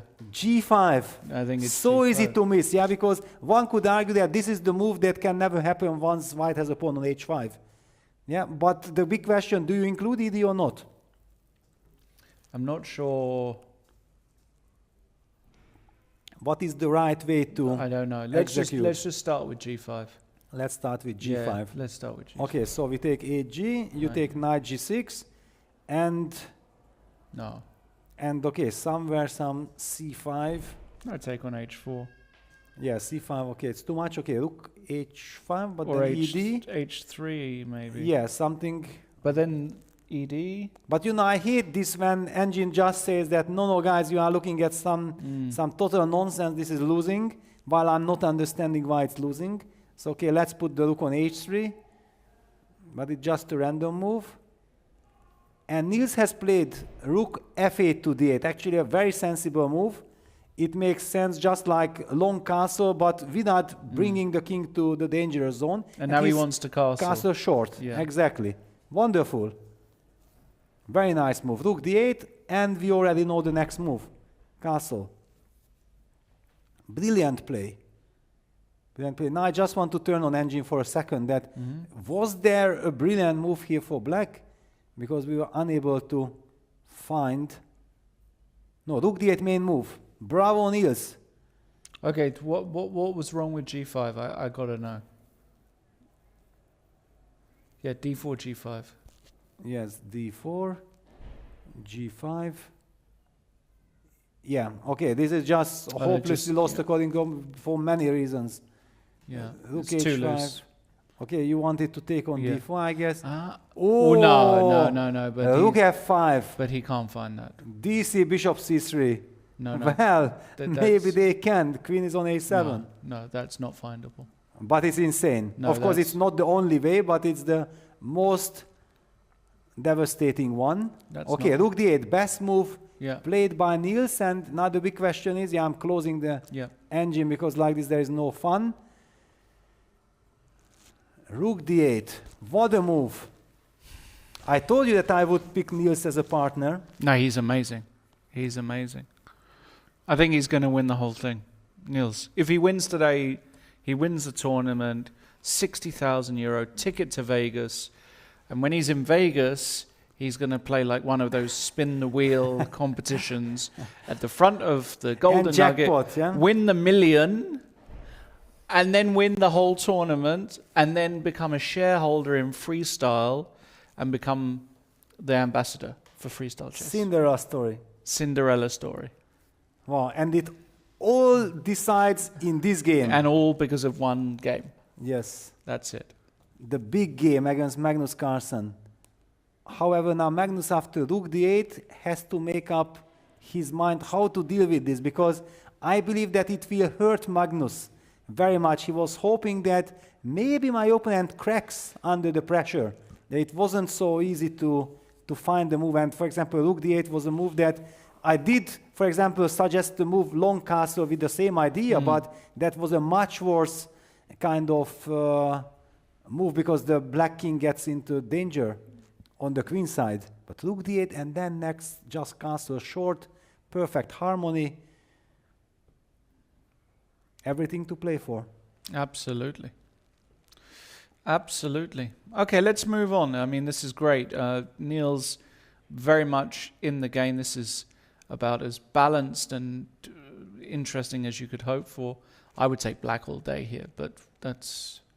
Yeah, now it's up to Magnus to come up with a good move, because it's kind of unpleasant, that he managed to break with d4, but normally with d4, you would love to force black to some concession in order to achieve the desired effect. But with the move rook f8 to d8, what I really love for black, that the rook on h4, which supports the d4 pawn, and also the queen on d1, actually they are not so well placed. No. They are only good for d4. But what next?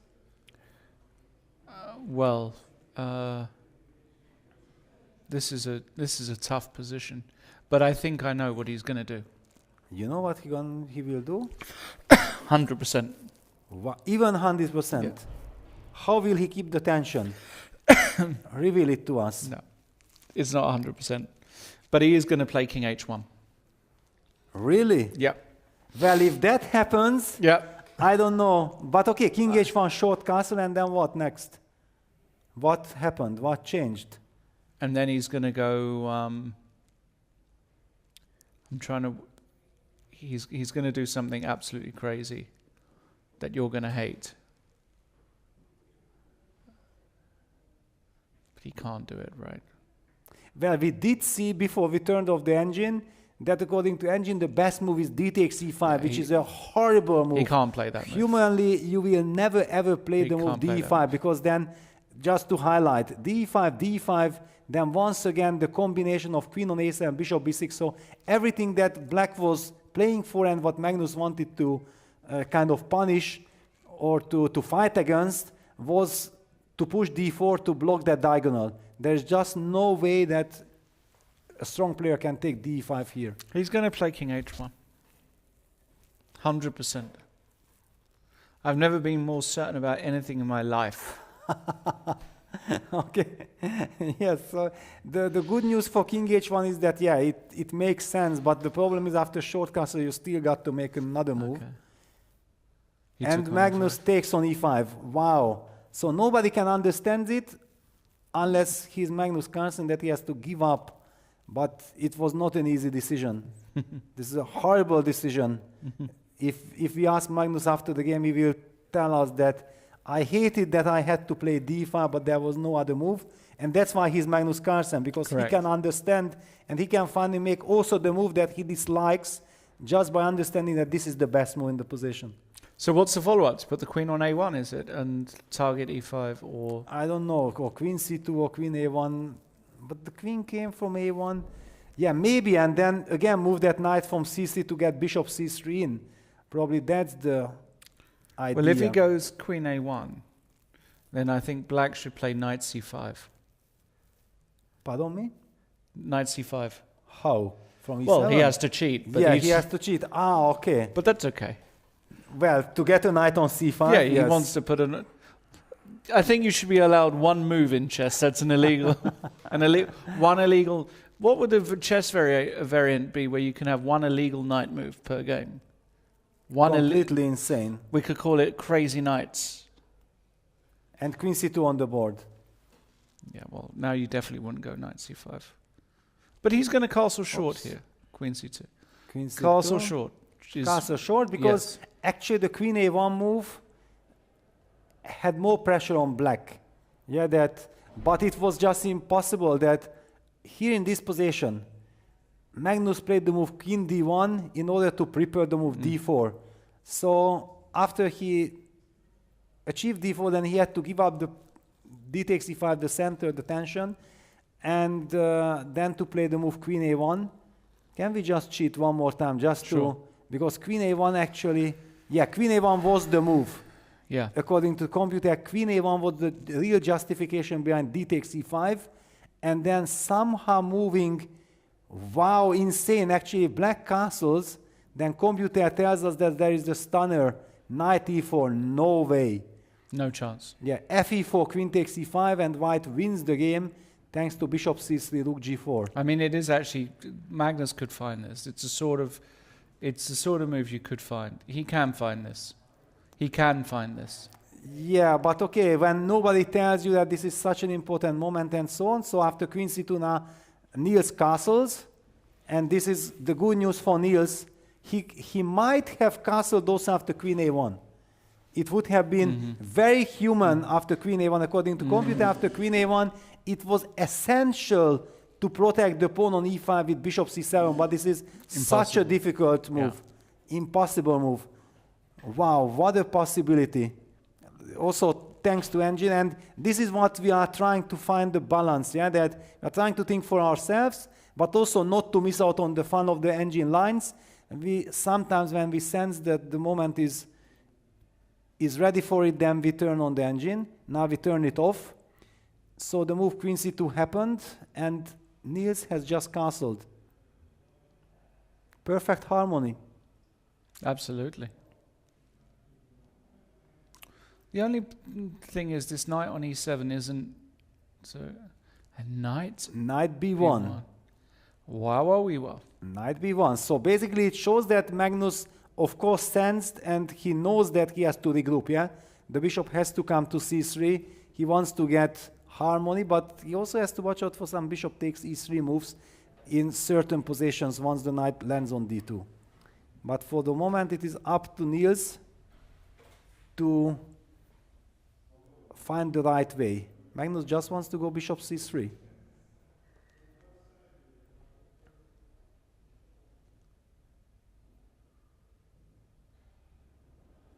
Very interesting.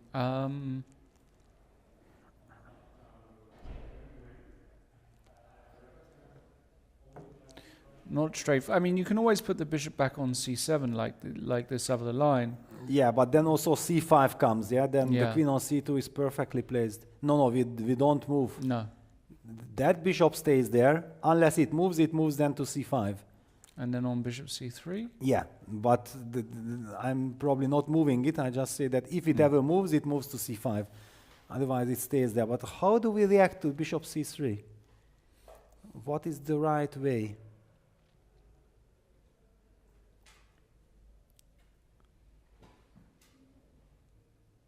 Very interesting. Absolutely unclear to me. Because this knight on e7 is a horrible piece. Yes. That's a problem. So we are unable to kind of protect guard the e5 pawn. And this is it, and that's why it's so much fun not to look at with the engine, because according to engine there is a very good move for black, and black can even have a better position. But we are looking at it, and the players are looking at it without the engine, and it's not obvious. Maybe you're supposed to take on b5 here. Yes, maybe, but okay, CB, AB. You want to go AB, do you? I take AB, yes. But okay, AB, I'm allowed to now sort of go... I feel like I can stabilize here somehow. I still want to rely on this bishop c3 knight d2 degrouping.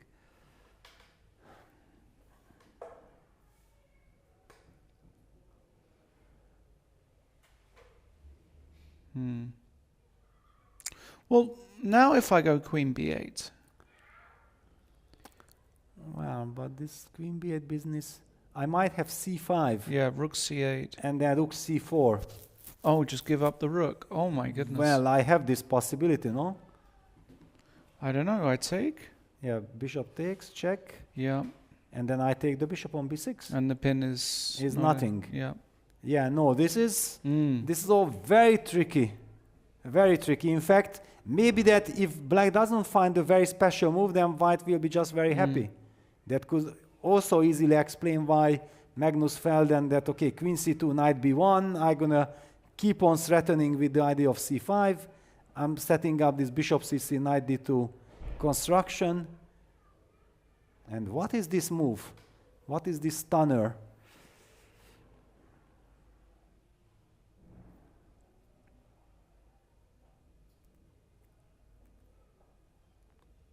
Actually, you know, one of the things that I find that if I play online, one thing, I also have a lovely monitor at home, a big monitor and so on. I'm just not used to looking up and to be thinking. Yeah, so my usual way is, you know, the board is downstairs and I'm leaning forward and I'm focusing like this. So basically when I look like this, I feel myself a little bit like in a cinema. That I'm just enjoying a show and I don't feel like this is my position. It's somehow tricky. When I played the Legends tournament in 2020 during the Magnus tour, then I also kind of felt that simply at some point when I lose the concentration, and I actually played a very good tournament, I always lost the fourth game. Yeah, if you lose the fourth game, because once the concentration was lost, they were not my pieces. I could very easily blunder, make a mistake that I would just not even be able to explain to myself. I don't know. Do you have this feeling that, or you are used to the monitor? No, I'm used to. I mean, I used to playing Blitz online. I don't actually. Do you know what, Peter? I don't play that much. I am used to the monitor. When I play Blitz, I prefer it on my phone. I mean, really, and also I don't play Blitz. I only play Bullet. I don't have time for Blitz. Wow. Blitz is far too slow. You know. Lovely. I don't play any Blitz. In fact, I barely play online at all, to be honest. Well, everybody is checking out this position. Everybody feels that this is very interesting strategically. It is. It's very difficult to basically give a fair assessment that, objectively speaking, in human terms, without the engines, who is better here and why. Yeah, that this threat of bishop c3 is there and it drives us crazy. How do we harmonize? The knight on e7 is horrible, but it needs to keep an eye on the f5 pawn.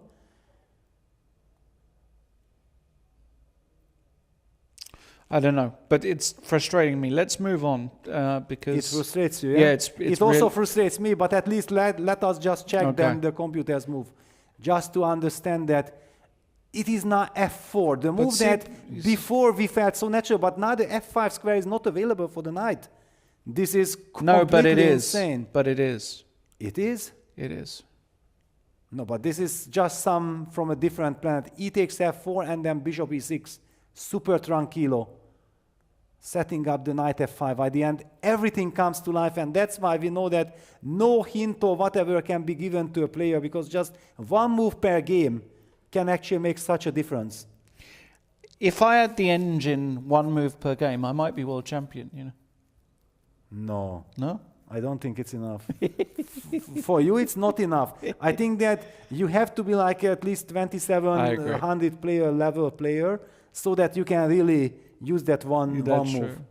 But this is amazing. This is sensational stuff. F4, E4, bishop E6. And just before, I don't know, 2 or 3 moves, and Niels is looking, why can't I see a good move? And it's stunning that the F4 move was there on our radar before when it was bad. Now when it's so strong, we completely missed it.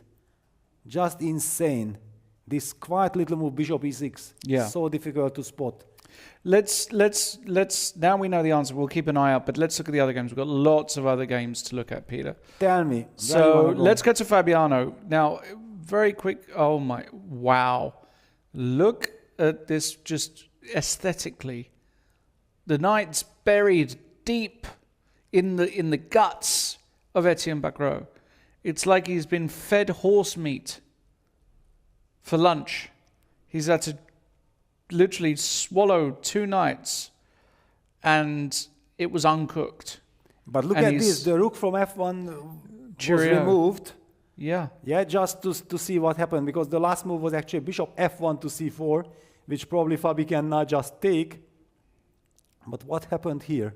After the move knight e5, he took on b3. Yeah, we understood that knight e5, queen e5 was just bad. We did not like it.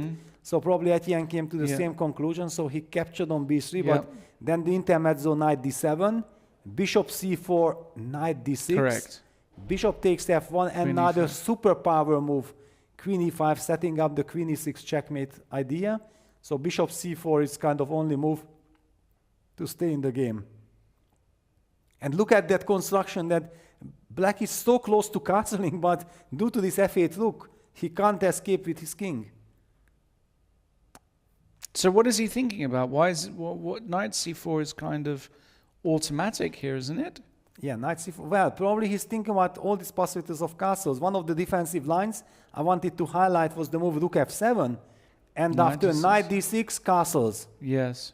But is castles legal? It's legal because the king is not crossing the knight. However, you can just probably start collecting because I can't take back with the rook due to queen e6 check. So you might just be able to pick up the rook. Correct. And you pick up all the material on the board. So what on earth is happening here after knight takes c4? Apparently, according to computer, there is a defense. No, h6 is not good. What is this? Where is the defense? I think I've seen it. And it's brilliant. Tell me. Please, reveal it to us. It's b5. But queen e6 and queen d5. Correct. Oh no. Thank me later. Thank me later. Wow. Sensational stuff. And this caught Fabi completely off guard. That's the saving move, queen d5, and the saving move is a winning move, actually, all of a sudden. So that's why after the move bishop c4, white is not allowed to capture the bishop. Well, maybe he can, but maybe there's an improvement there. But I don't see it. So actually, probably he should capture the rook on f8. That's what he's thinking about, yeah. And probably it's very good, but in order to make a decision, because knight takes c4 is so much more tempting than to pick up that rook. But probably that's the way. And now after knight takes f8, probably the best... And he takes knight c4. We're going to see it. Trust me. Well, b5 because it's the only move. Otherwise you design with black. It's the only move. I believe it's the only move. in the position. I believe it's the only move.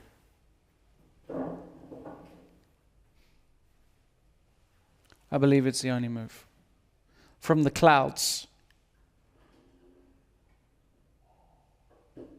I believe it's the only move. I mean, because Queen e6, Knight e6 is just a winning threat. As you said, h6 you can just probably take on f8 immediately. Yes, and you just win. And you just White win. is one move away from castling himself. Yes. Let's not forget about that. So it has to be b5, right? It has to be b5. Wow. But isn't freestyle chess something amazing? It's amazing. I love it. It's amazing. And look at this. Yeah, we are having all these games. No matter where we are turning, we have some incredible things. I love it. Absolutely insane. Yeah, b5 will be played. Yeah, Etienne is about to come back to the board. I think this was also the resource that he has foreseen and he was relying on. The move b5. Just a very quick glimpse on Niels. Niels had made a move. What did he play? And he played the move f4. Oh Fantastic. my God. Amazing what we are witnessing. Board number 1, f5, f4, brilliancy. There on second board between Fabiano, Etienne Bacro, all these brilliant ideas, the knight jumps, everything, the rook sacrifice. Can you believe this? I think we're going to get an apps. And, you know, okay, here you go. What do you think the odds were for Magnus, Fabiano, and Jan all to lose this round today? Well, 0. 0%. Absolutely 0%. 0%. 0%. It can't be 0 mathematically. No, but emotionally, feeling-wise, it is 0%. What do you think it is in actual terms? 1 in 1,000? 1 in 10,000? I mean, 1 in 10,000 or something. 1 in 10,000. That yeah. all three of them lose today in the same moment. Yeah. But okay, it will not happen. Much. Why not? It will not happen. Why? Okay. Wow, look at this. Niels looks at Magnus. Magnus, you played the move e4. If you ask Magnus, he will tell you this is the most horrible move that can happen in the position because you give up the d4 square. Yeah. But he also understands that he has to press on Niels's clock. He understood that ef for bishop e6 will be super weird, very unpleasant for him. And he gives up the d4 square. And Niels feels it that he is outplaying Magnus. Of course he does. He feels it, but he is looking at the clock. The clock is ticking. Yes, but he's got, you know, that he doesn't have to panic here. Magnus has got no pressure. But look at how nervous Niels is. Yeah, he's nervous. Yeah. Is that rain? No, that's somebody. Sorry, I thought it was rain. Somebody wheeling a trolley. Yes. Yeah, that was insane kind of noise, but. Okay, Niels, all you have to do, buddy, is get that knight from e7 to d4 and it's over. That's it. One even has the feeling that to do justice for freestyle, every single game needs a special commentator because we are missing out on so fascinating games, isn't it? We are covering so-called classical chess, 90 minutes game, and we are unable to understand where should we go because the house is burning on all the boards. Yeah, we should. Let's call David. I mean, I think David is on holiday, you said, right? David is on holiday. Where is he? Tanya, do you know where David, Daniel. Where is David? Tanya, do you know where he is? Robert. No, I don't know. Oh, okay. Yeah, he's probably on a beach somewhere. Probably enjoying himself. Yeah. But yeah, really, this is just insane amount of action in just one round, and we are talking about double round tournament. Completely crazy. And we haven't even seen 50 other games where also probably we have similar situation. Absolute chaos. Absolute madness. So Niels is thinking now, let's quickly get to Fabiano is thinking, what did Etienne play? No, he missed. He didn't play b5. I can't believe this. He played the move rook f7. He played the move rook f7. Can we check that? But after knight d6, he can maybe still rely on b5. Maybe it's the same thing. Can we check that this is actually any good, b5? Can we? Let's check it. So it was knight takes c4. Engine line. Wow, actually, rook f7 is the correct move. Let's see how is it. So rook f7. Because b5 knight takes f8. I see. Ah, yes, b5. There is just knight takes f8. And what's this? If b takes c4? B takes c4, knight e6. Oh, right. Oh, Then, this is horrible. Yeah. Yes, so clearly we were kind of thinking that king takes f8, followed by queen d5. But the problem is that the f5 pawn is hanging. So actually, after queen d5, the computer just says that we can even trade, and white captures or even castles. Yeah. Castles is the human move to attack the pawn on f5. G6, like this, g6, g4. Yeah. And we just enjoy. So rook f7 is correct with the idea that if white plays the move knight d6, then there is the stunning resource bishop c7. How good it is, we don't know. Because, white will play the move queen e6. And this bishop d6, c takes d6 still looks extremely dangerous for black.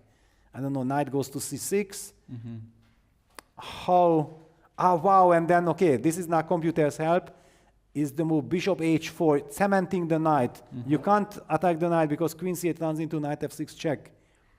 Wow, incredible. So rook f7 on the board. Fabi is down to 11 minutes on the clock. They start with it 90 minutes. I'm switching off the engine. Wow. Yeah, very tough. Do you know what? We'll let this one cook. Nepomniachtchi, has he lost yet? He was in a very bad position. Nepo in a lot of trouble, that's for sure. So what happened? Let's get the moves, because we both loved rook c2, right? Well, actually, both moves happened, rook c2 and also d5. So rook c2 happened first. Lovely. So Nepo played knight d7, so clearly against d5, he was also relying on the knight d7 defense. Bishop c1, queen c7, giving the rook, no surprise. He's trying to get rook g8 in. And after the move d5, he was in time to stop queen g7, covering that empty square. Very important. So knight d4 and queen f4 probably blitzed out, trying to put pressure on the clock, trying to hit the f2 pawn. Okay, but anything, queen e1 looks good here. Just queen e1, yeah? Yeah, because in some positions, I mean, as white, all I want to do here is stabilize bishop f1 next move, and then I want to take on a5, and then... This is also hanging. Also, we have access to rook f3, kicking the queen, and then knight takes f5. Exactly. If black takes on h4, it's looking very promising for white. Basically, you like queen e1? I love queen e1. Oh, It's a very nice stabilizer. It's also my kind of move, yeah? Yeah, it is. Because maybe computer can make a better move, but we don't need better move than this. No. We already have a winning can just position. play bishop f1 immediately as well, also possible.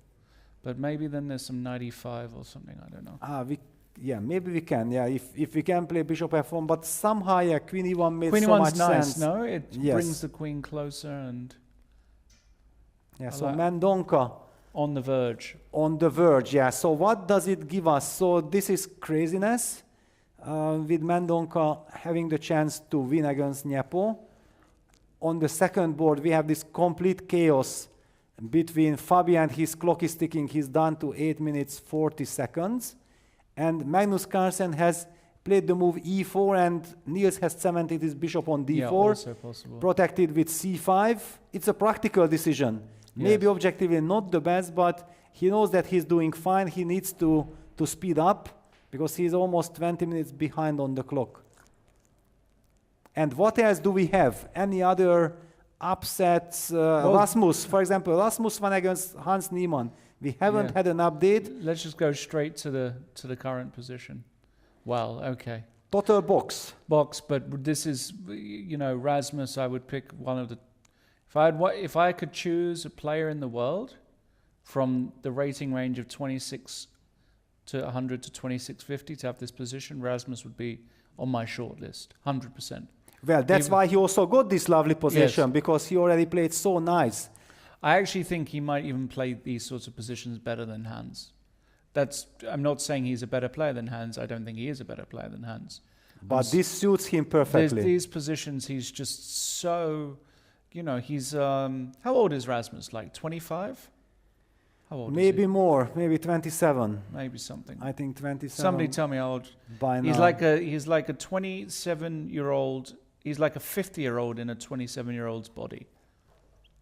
Yeah, and Hans in a lot of trouble, and now he's burning time. He's under 25 minutes. This is just so pleasant for White.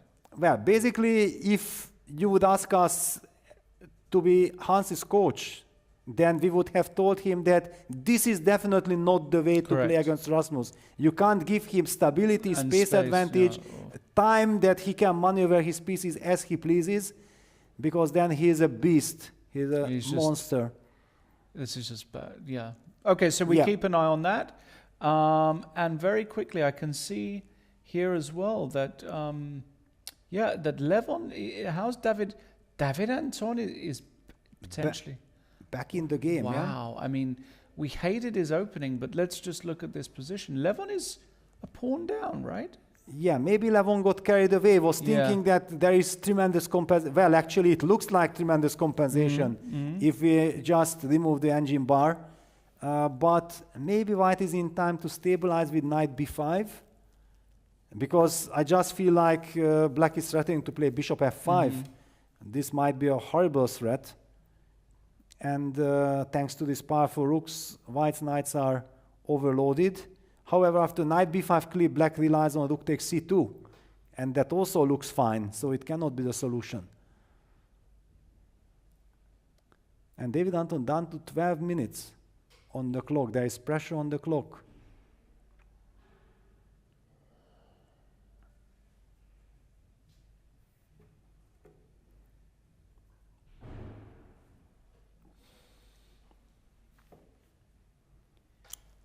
No idea.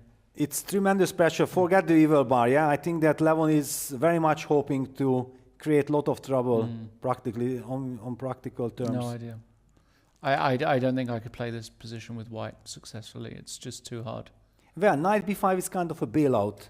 It's not for advantage, just to say that, okay, please take on c2, then we take everything, we take on a7, you take on a2, we go back with the knight to b5, you play bishop f5. Let me just very quickly show these moves that we are talking about. This is all very natural. And the problem, however, is that I felt like, okay, Black is just way too active. The bishop f5, bishop gets to e4. All the squares, it should be equal. And yeah, computer confirms that this is equal. So, all right, it's not the most exciting positions. We have so much more happening on other boards. What about Wesley against Dimitri Connors? We didn't have an update. Yeah, let's just go to the... Oh, wow. This looks... Well, I mean... Looks scary. Looks scary, but probably Wesley's got enough defenders around the king. But certainly with this queen on h5, got to be careful. There's rook takes g2 ideas. Yes, you can never move the bishop because of rook takes g1. Yes, so all kinds of tactical possibilities in the air. Still feels as though Wesley will hold, but it's kind of... Yeah, thanks to the pair of bishops. And, okay, the queen needs to protect the e2 rook, yeah? So somewhere if White gets this extra tempo to get the queen to d2, it will already look more harmonious. Yeah. But it just goes on to show that how difficult these games are, yeah? It's extremely tough. There is total chaos here as well. Wesley is also not in a comfort situation. Okay, I want to do this. If Niels beats Magnus, Etienne beats Fabi, and Mendonca beats Nepomniachtchi, what are you going to do? I don't know what I'm going to do. I will be shocked that will be the start of it. And I will tell you that... And Wesley So loses with White against Collas. Yeah, if I would have not witnessed it myself, I would never ever believe anyone. I would be thinking that maybe that's a total troll. It's maybe never happened that like the top four boards all lose to somebody, to players rated 100 and 150 points lower rated. Maybe it's never happened before in a serious event. No surprise. And who's board 5? Let's see. Who is board 5? David Anton. No, if imagine the top 5 boards, they're all worse. As we talk right now at 6:32. But wait a second, why is Fabi worse? He was so much better. Wait a second. He went crazy. What happened here? He went insane. Okay, we have to see this. After rook f7, he played short castle. Yeah, this is... Okay, it makes a lot of sense, yeah? Bringing the last piece into the game, but it gave black the chance to go queen c8, hitting the knight. Queen e6, queen c6, and the same maneuver, knight d6, queen d5, Correct. your resource, Yeah. and the knight on d7 is the problem. Correct. So takes, look f5. I almost wanted to say king e6, but okay, Then king e6, rook e5, check. But no, he wants to do it anyway. Yeah, and then he's going to park the king on c6. Yes. Oh, no, maybe not. Maybe he'll go back to e6. I'm not sure. You have to go rook e5. But in any case, now Fabi is fighting for his life. He's done on the clock, 10 minutes versus 46. Black is in a risk-free position. Only black can be better, and he blitzes out the move king c6 with a lot of confidence, because these pawns can just win the game by themselves. And white's bishop is horrible, that black bishop will go to f6, will support the pawns. This looks bad, huh? extremely bad. Yeah, this looks very bad. Wow, actually, practically speaking, this is losing, isn't it? Almost the game that is certain that Fabi will lose. At least he needs a miracle. Yeah, because as you said, you win the king on you win the pawn on c5, you park the bishop on f6, and those pawns are and advancing. You just run, and you use the king as well. The king can sneak around lots of squares, and the rook can come to a8. Oh my God, it's just over. You can't stop these pawns. You can't stop. Yeah, no. it feels. You know, I don't. I think like I would to resign say that here. That it's a lost position, because I always believe in defensive resources, but this one looks really hopeless. I think I would resign here against a very strong player. And knowing that where this came from, yeah, that Fabi had the chance to play this brilliant knight d6, knight takes e8 and deliver checkmate, and it would have been one of the most stunning attacking games of freestyle ever played. And all of a sudden, there's a turnaround. Etienne somehow managed to get his queen into the game from a8 all the way to d5. Yeah, rook e5, okay, played. Still keeping an eye on the c5 pawn is the best move. Yeah, but he's gonna... Okay, he has to be just a little bit careful, because after bishop f6, yes, rook takes e4. If you go king takes c5, now the move d4 check exists. It exists. And if you go king c4, I play instantly d5 check. Yes. And Then you are out of the biggest danger. Yes. You are just suffering. Yes. It's still far from equality, but at least you are not lost. Correct. However, after d4 check, I can play the move king b5. Or king d5. What about king d5? King d5 is, of course, the move. No, king d5. No, this is very strong. Well, it's a sympathetic move, but king b5 maybe is even stronger, because you anyway have to move the rook from e4. You are in a horrible situation. Yeah, and rook c8, rook c1 is coming. It's just... Yeah, and also A5, once the a5 pawn protects the b4 pawn, then it just... By the way, there is even this idea. No, it's very, very simple. Going after the a2 pawn, yeah, this is horrible. So, yeah, I can't even look at Fabi's position. Let's move on. What about Magnus? What did Magnus do? Magnus keeps on shuffling his pieces. He improved his position, but black is anyway in control. Black is really just upset that this knight on e7 hasn't got a good route in this position. Yes. You know, if that knight could just be parked on e6 right now, it would be game over. It's practically game over. Yes. So the question is there any way of getting the knight to e6? And the answer for the moment is actually no, right? The only... Yeah, one thing is like moving the king to h8 and then setting up knight g8, knight f6 ideas that comes naturally. But one of the questions we have to be dealing with, that eventually white might threaten to take on d4, and Magnus's last move was the move rook f1 to c1, indicating that after bishop d4, cd4, he might have the c5 break, which is a game changer. And after bishop d4, we have to take ed. Then white gets e5, bishop d3 kind of construction, which immediately gives good position for white. So be careful. What do we do then? I think you can play rook c8 here. Rook c8, yeah, just to... And put the other rook on d8. Rely on this, that bishop d4 we always meet with cd, and we make sure c5 is not happening. Correct. and rook goes to d8. Yeah, the reason why it's so important to take with cd, because then the rook on h4 will be always out of the game. Once we take ed, then that rook will be perfectly placed because of the weakness on f4. Very delicate position. But Niels' time ticking down, under 60 minutes. Good. I think this is an optimal time, actually, for another very quick break, because we've got a few minutes before they start getting really low on time. But this is the situation as things stand right now. All the top 5 boards, potentially, are worse for the favourite for that game, potentially. Fabi in big trouble, probably losing. Nepomniachtchi busted. Wesley So looks dodgy. Magnus looks dodgy. Are we going to get an upset of all the upsets this round, round 3, the Grenke Chess Festival? We'll soon find out. We're not going to be too long. We're just a few minutes. We're going to get refreshed and get ready for this next phase, probably the final phase, actually, of this round. So, see you in a few minutes. Don't go anywhere. Got a lot of excitement to come.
Welcome back, everybody. This is round number 3 of the Grenke Chess Festival. We've got the Grenke Open Classical Chess, and we've got the Freestyle Open Chess 960.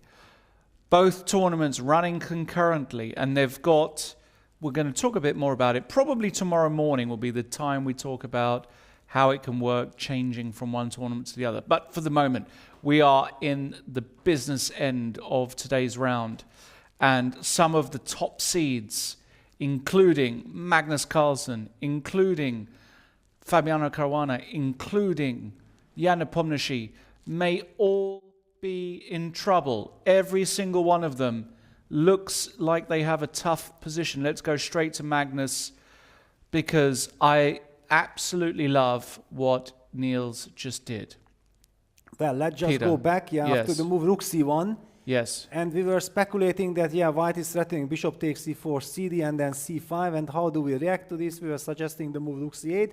But Niels came up with a drastic measure, the very interesting idea, g5, a stunning kind of move. H take g6, knight take g6. It's a pawn sacrifice. Clearly, Magnus is not really interested about picking up that pawn. Then black will get king g7, rook h8, Correct. and the h5 will open up for white. The reason why I felt g5 is counterintuitive, that we talked about this, that white's rook on h4 is a very special piece. And rook goes to h5, Magnus plays the move rook h5. Suddenly, white's rook in the game. On the other hand, Niels somehow sensed that, but how he wants to treat the position, that's the big question. What is your feeling? Yeah, there isn't an obvious move here, right? It feels like, I think he's probably just going to go king g7. But then after bishop takes d4, we are facing the same issue. I think we take with the But ed then e5, if cd c5, that's one of the problems we faced with.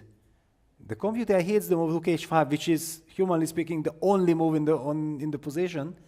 Of course, you're going to play the move rook h5. And apparently there should be a very clever, very smart reaction for black. I think I know it. Really, yeah? Again? Yeah. Again. I think I know it. Wow, you are driving me crazy. And you are intimidating me. I would love to, be part of the conversation. No, but it's too much for you. It's too much. This one will send you into orbit. But I'm going to do it anyway. You ready? Yes, do it. It's bishop e8. No, he goes king g7. Bishop e8. Wow, but what was bishop e8? It was not frightening me at all. Then I take on d4 and... ed? And okay, I do the same business with e5, bishop d3. What changed? Well, I wanted to swing the queen over to g7. But for some reason, the computer says that this is absolutely correct. Yeah. What Niels is doing. So what am I missing, or what are we missing after bishop takes d4? Well, I think you probably take with the c pawn there, right? Yeah, and then c5. And allow c5, yeah. Allow this move. But and now we this find... one is... No, okay, it doesn't like it. This one is out of control, and e takes d4 is also very strange, yeah? So bishop let's see. d4, ed. So why the computer doesn't tell us that this is strong for white? Just don't get it. Seems like one more move, bishop d3. Can you go bishop e6, bishop d3, queen f7? I mean, how ridiculous. Just like this, yeah? But okay, I'm also getting stability. And what, queen f7 is so good? No, I don't know. I'm trying to defend. No, queen f7, no, it's all very over strange. the place. Okay, we have to all eyes check. on Magnus, because after king g7, this is such a big question. After bishop takes d4, ed4, why is the computer indicating that black is clearly better, and also Niels is kind of ready to go for this position? By the way, Svane, bottom of your screen, we said it before. I said any player in the world I'd have with white in that position, it would be him. And apparently now he's completely crushing Hans Niemann. Doesn't surprise me at all. So you don't give Rasmus Svane that position, ever, if you want to win.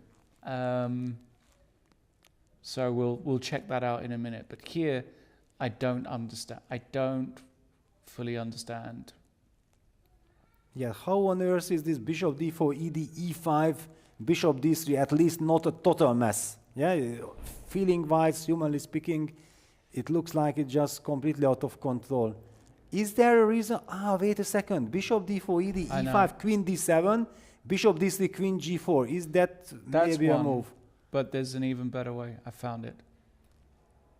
No, I haven't. Don't threaten me.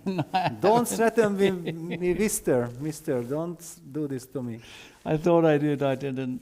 I thought it was so brilliant. By the way, in the break, we discovered that Pranesh, the player who I warned you about, I told you that he is very dangerous. He is one of the golden pupils of Ramesh, has beaten Robson. He's 3 out of 3. He's just 18 years old. And I think he was one of the very first players to sign up for freestyle. Yeah, I think when the tournament was opened, in like 5 minutes he was there. I think he's going to win it, the whole tournament. Pranish. He's going to be the same. He's going to do what Vincent Keimer did a few years ago. Yeah, I would not be ruling it out. No, you can't rule it. Because if Ramesh tells you that he's so brilliant, so special, then we know there is something very substantial behind. But yeah, what about Magnus? Yeah, so bishop d4, ed, and then e5, queen d7. The queen is going then to g4. I think this is very human. Yeah, Magnus takes on d4. Bishop takes d4, blitzed out. All these moves are happening. Let me show you the arrows. So after e5, queen d7, setting up the d3 threat. And after bishop d3, queen g4 might be the move that gives clarity. But even then, it's not the end of...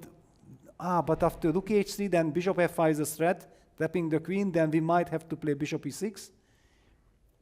But that construction, then knight h2 is there. This is completely out of control. No, I'm not believing it. I'm not believing in it that this is so good for black. In my eyes, this is out of control.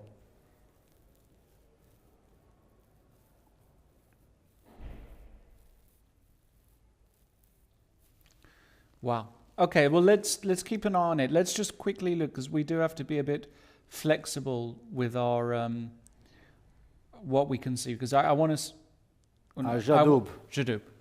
I want to see Fabi very quickly, please, Peter. Did he manage... No, he didn't manage a miracle here, right? Let's see the current position. Well, this is looking horrible. At least the rook on c4 is protected by the pawns, so black's pawns are not moving. But we talked about the other plan that black has. The king march to a3, threatening the pawn to a2, pawn on a2, and then how Fabi will fight this construction. I think at some point, if Fabi gets in d4, at least he locks out the bishop from f6. But yeah, it looks desperately tough. Yeah, so, okay, and Bakro senses the moment, that this is my golden opportunity. Yes. He takes his time. All right, so let's move on. Mendonca had an overwhelming position.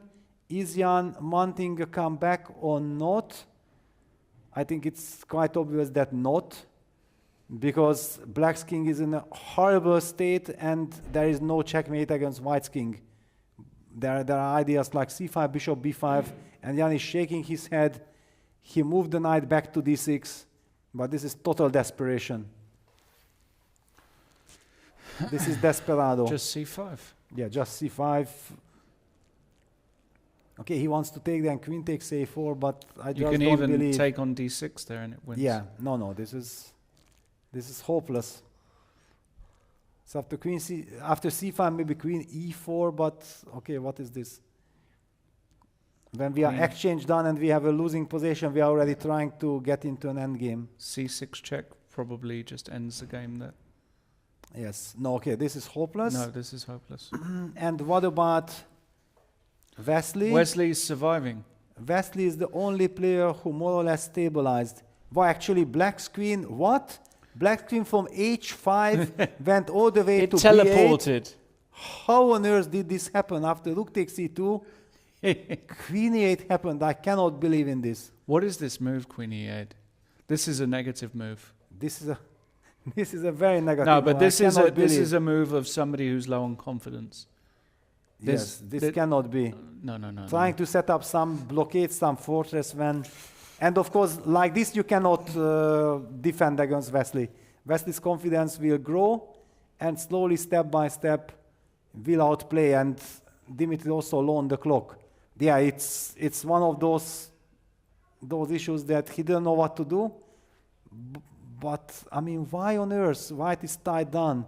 There were all kinds of possibilities. Okay, we cannot be talking about this too much because, okay, let's take a look at Rasmus. He picked up the pawn on h5, but at least this gives now some breaking chance for Hans. Yeah, actually, he voluntarily gave up the pawn. Rook h2 was played. It was the move that smiled on me as well. Bringing that rook, the last piece, into the game. So knight g6, bishop takes h5, e5, trying to break out. And also one thing is known that Rasmus always likes to have everything under control. If he's forced to calculate, then you have some hope. This is probably his weakness, yeah? Because if he's happy, then you can't touch him. Hans trying to fight back. But okay, he gave up a pawn. He sacrificed the pawn in order to get some activity. But where is the reward?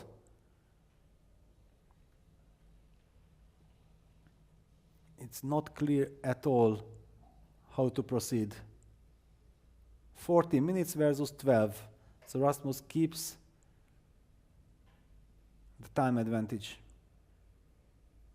Okay, let's move on from this one because this one is... I want to get an update on Magnus. Yeah, that what did he play? Did he push the move e5? I want to see the move e5. Yeah, it's on the board and Niels is taking his time. What are we missing? Why is this good for black? Why Niels felt that this is so good for him? Should we cheat? Let's cheat. Let's cheat. One time. Yeah, we were kind of already stuck with this position. You know, the point is that I have seen the move rook d8, but since the pawn on e5, well, actually, I assume that pawn is protected after rook d8. Okay, so after rook d8, in fact, white has to play the move queen e4, protecting the pawn. But the next move here is so brilliant that... Knight h8. Well, again, instead of rook d8, I had knight h8 on the agenda, but then it doesn't make sense. Now that the queen is also vulnerable, and then white kind of has to sacrifice some material with rook f5, bishop g6, some insane action. Rook takes f8, bishop takes e4, rook takes e8 out of control. Black can also just take back with the rook, and the queen is kind of trapped. Unbelievable. So if you play the move queen d5... No, but this is impossible. Then bishop... Okay, how on earth can you play this with 10 minutes on the clock? We are closing the engine. Instantly closing the engine. Enough is enough. This doesn't do justice for the players. So e5 on the board. Niels down to 7... Wait a second, what happened in the... It was a draw in Anton against Aronian, which was kind to of be expected. Yeah. Yes. Nyapo is in a losing position, but all eyes on Niels. I want to see Niels because this is such an important moment. That will he spot this special move or the rook d8, knight h8? This is incredible stuff. I'm losing my voice. I'm very nervous. What I love about commentating, Peter, is I'm not nervous at all. You are not nervous at all? No. I told you I'm picking Niels as a partner. I'm rooting for him. I want him to fight. And I also know that this is the only way to fight against Magnus. If you play brilliantly. I know. Otherwise, Magnus always wins. E5. 6 minutes, not a long time. But 30 seconds increment. So if he finds the right direction, if he finds the good idea, then maybe the clock situation will not be decisive. Niels cannot believe, how do I find the perfect harmony? He looks tired. But there is no time for tiredness. There is no time for tiredness. Then you should not sign up for the tournament. You have to be ready for everything. Let's have a look at this full screen. Magnus, deep in thought as well. which is... and he knows that he has to press Niels on the clock. And look at this, like Niels is almost talking to himself. I cannot believe why am I not finding the way.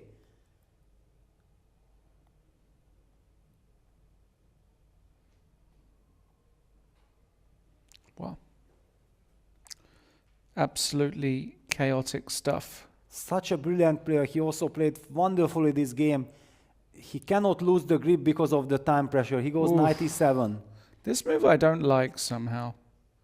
Yeah, well, is this kind of Similar. invitation for rook h4, knight g6? Let's try to repeat, but this kind of attitude usually does not work against Magnus. I don't think it is. I think he wants to put the bishop on g6. But then bishop d3. Mm-hmm. It's, I don't believe that the trade of bishops is beneficial for black. Then suddenly white will get the e4 square forever. Yeah, then rook e1, rook e4. I don't believe in this. And I see absolutely no reason why Magnus should repeat, because he's up on the clock. 20 minutes advantage. Okay, so where would you put the rook? Okay, hide it somewhere. Is maybe Niels trying to go back then with knight g6 and attack the e5 pawn? So was this the reason why he felt like clock is not so important because I can force the repetition? Maybe.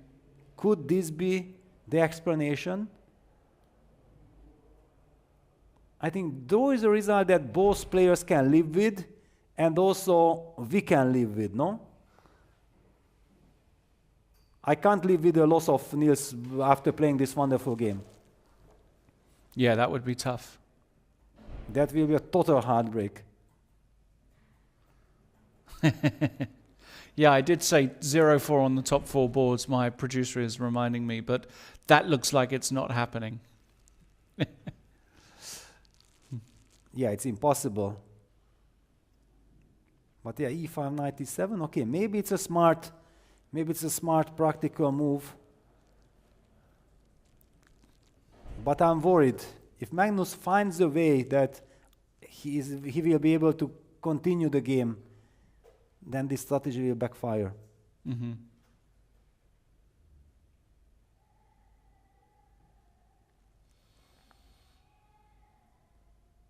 Magnus Carlsen, the greatest player of all time, possibly, potentially. He's got good claims. He's had a difficult day. You know, it's just not easy, basically. It is not easy at all.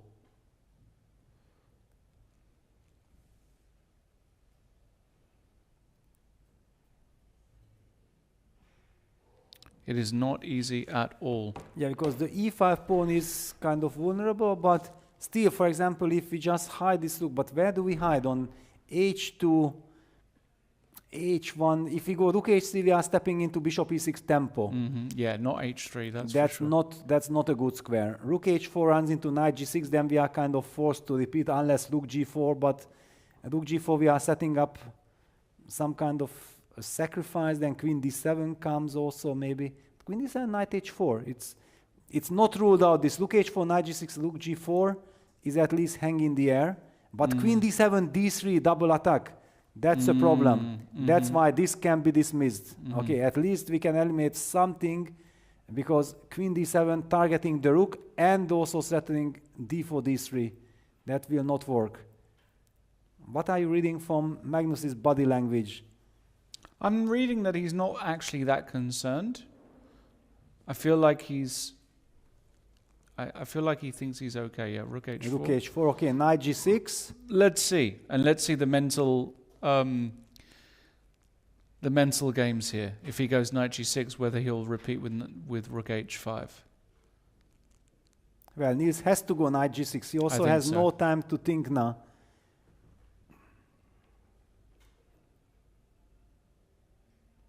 We see the evaluation bar immediately got back into black's favor because engine sees all these brilliances with rook d8 and knight h8, which clearly will not happen anymore, since if Niels had spotted it, he would have played it with 10 minutes on the clock, not with 6. Magnus Jadoubs again, sometimes some hair it also irritates me. I always like the Borgia duped completely. Yeah, and you know, he's puffing his cheeks. I don't think I think he thinks that Niels is ready to repeat. So after rook h5, almost certainly Niels will go knight e7. And he doesn't really have options. He doesn't really want to repeat, though. He's like, he's thinking this to himself. He's saying, he's thinking, I don't want to repeat, but I feel as though I might have to repeat because I don't see another option. That's the point. Rook g4, queen d7. Wow, but actually rook g4. Yeah, queen Let d7. me just show. Queen d7, knight h4. d3, there is queen c3 idea of going e6. At least one has to mention it. It's not good, but... why is it not good? Queen d4. Whenever queen d4, then knight f5 fork. Oh my God, sorry. That's another, also d takes e2. But according to computer, it feels it's not good. It also feels bad. But Magnus definitely thinks about it. He wants to continue the game. Just some king h7. This could be a very sharp continuation, but a very risky one. Yeah, it depends how risky Magnus... No, rook h5. Okay. Common sense, correct. Okay, knight e7. But now he might drop to h2, for example. No, because then why he didn't drop before when there was just no reason for him to give the 30 seconds for Niels. I think that by going rook h4, it already signals that he's ready to repeat. I'm not sure. You are not buying it, No. yeah? He hates a draw. He's going to put it on h2. Trust me. The guy he's ambitious. It would be nice for one of these guys to come in. Maybe if it does end in a draw, it would be great to get Niels. Would be fantastic. Or, of course, Magnus. It would be great. I don't know if our producers have that power or if we can get Fiona to get Magnus to come in. And he goes to h1. I told you. Yes. I know my guy.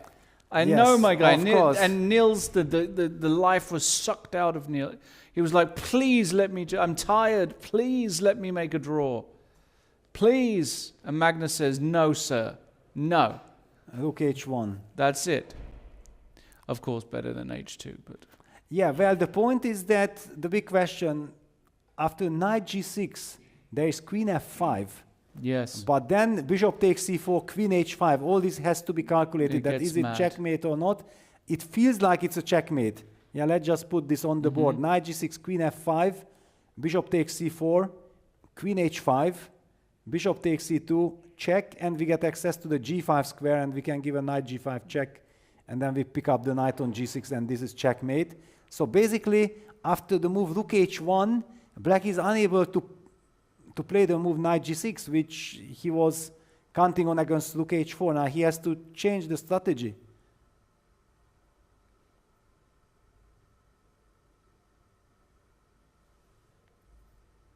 He seems a little bit worried. Okay, but... well, there is the chance to go bishop g6, queen d2, d3, for example. I thought bishop g6, bishop d3. Yeah, bishop g6, bishop d3, yes. Of course, I'm losing my mind. Clearly, that was always the move. He does go knight g6. He goes knight g6, but now queen f5. Niels. No, queen f5. He just blundered. Maybe queen f5, queen e7.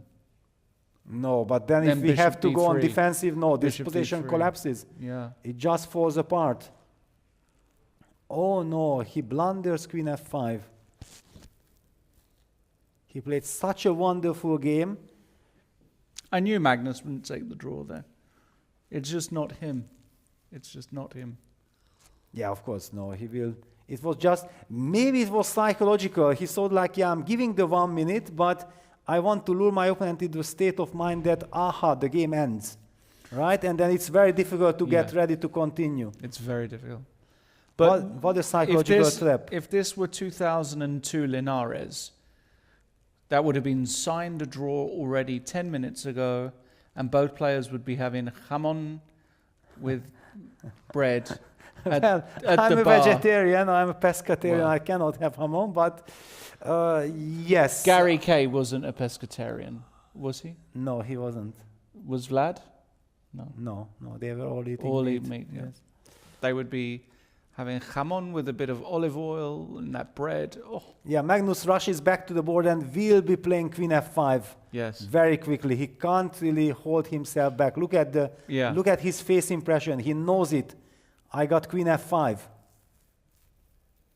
And he already kind of feels sorry for Niels. Yeah. Good friend. They have also worked together. Niels assisted Magnus in his World Championship match against Sergei Karyakin in New York 2016. What a heartbreak. This is chess. You play 28 perfect moves and then just one mistake and it costs you the game on the spot. Unbelievable. And queen f5 will be played pretty soon. It's clear that Magnus sees it. He knows it. He's blinking already. He can hardly hold himself back. Yes. Well, Jan Nepomniachtchi, look, we're on video, so I'm assuming he lost already. So Jan signing a score sheet and... Yeah, they are discussing the game. Yeah. Yeah, Jan lost. Etienne is making incredible progress, by the way. Yes, but of course we stay with Magnus. We have to bring back the camera as well, because this is he's about to make the winning move, queen f5, and all the heartbreak will be on Niels' fans, and we know that there are many. I'm one of them.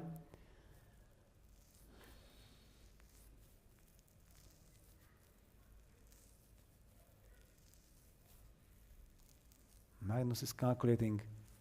Wait a second, I think I'm winning. Okay, I should double check with 20 minutes on the clock. Why should I rush? Exactly.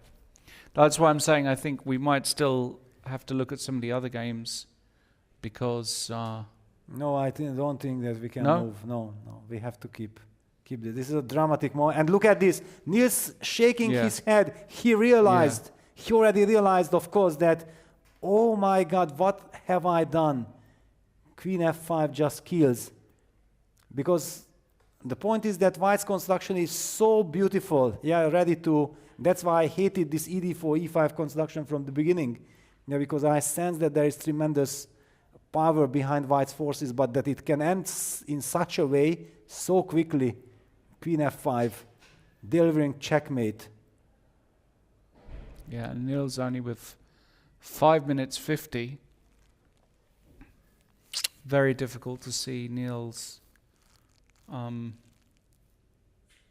Basically, once queen f5 is played, it's game over. The game ends there. Yes. Because if you have to go on the defensive like with queen e7, queen h5, rook h8, then clear that the position cannot hold on for too long.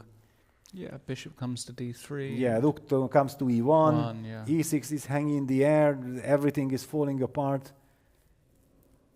This bishop on d3 is beautiful. Yes. Cuts all the construction, yes.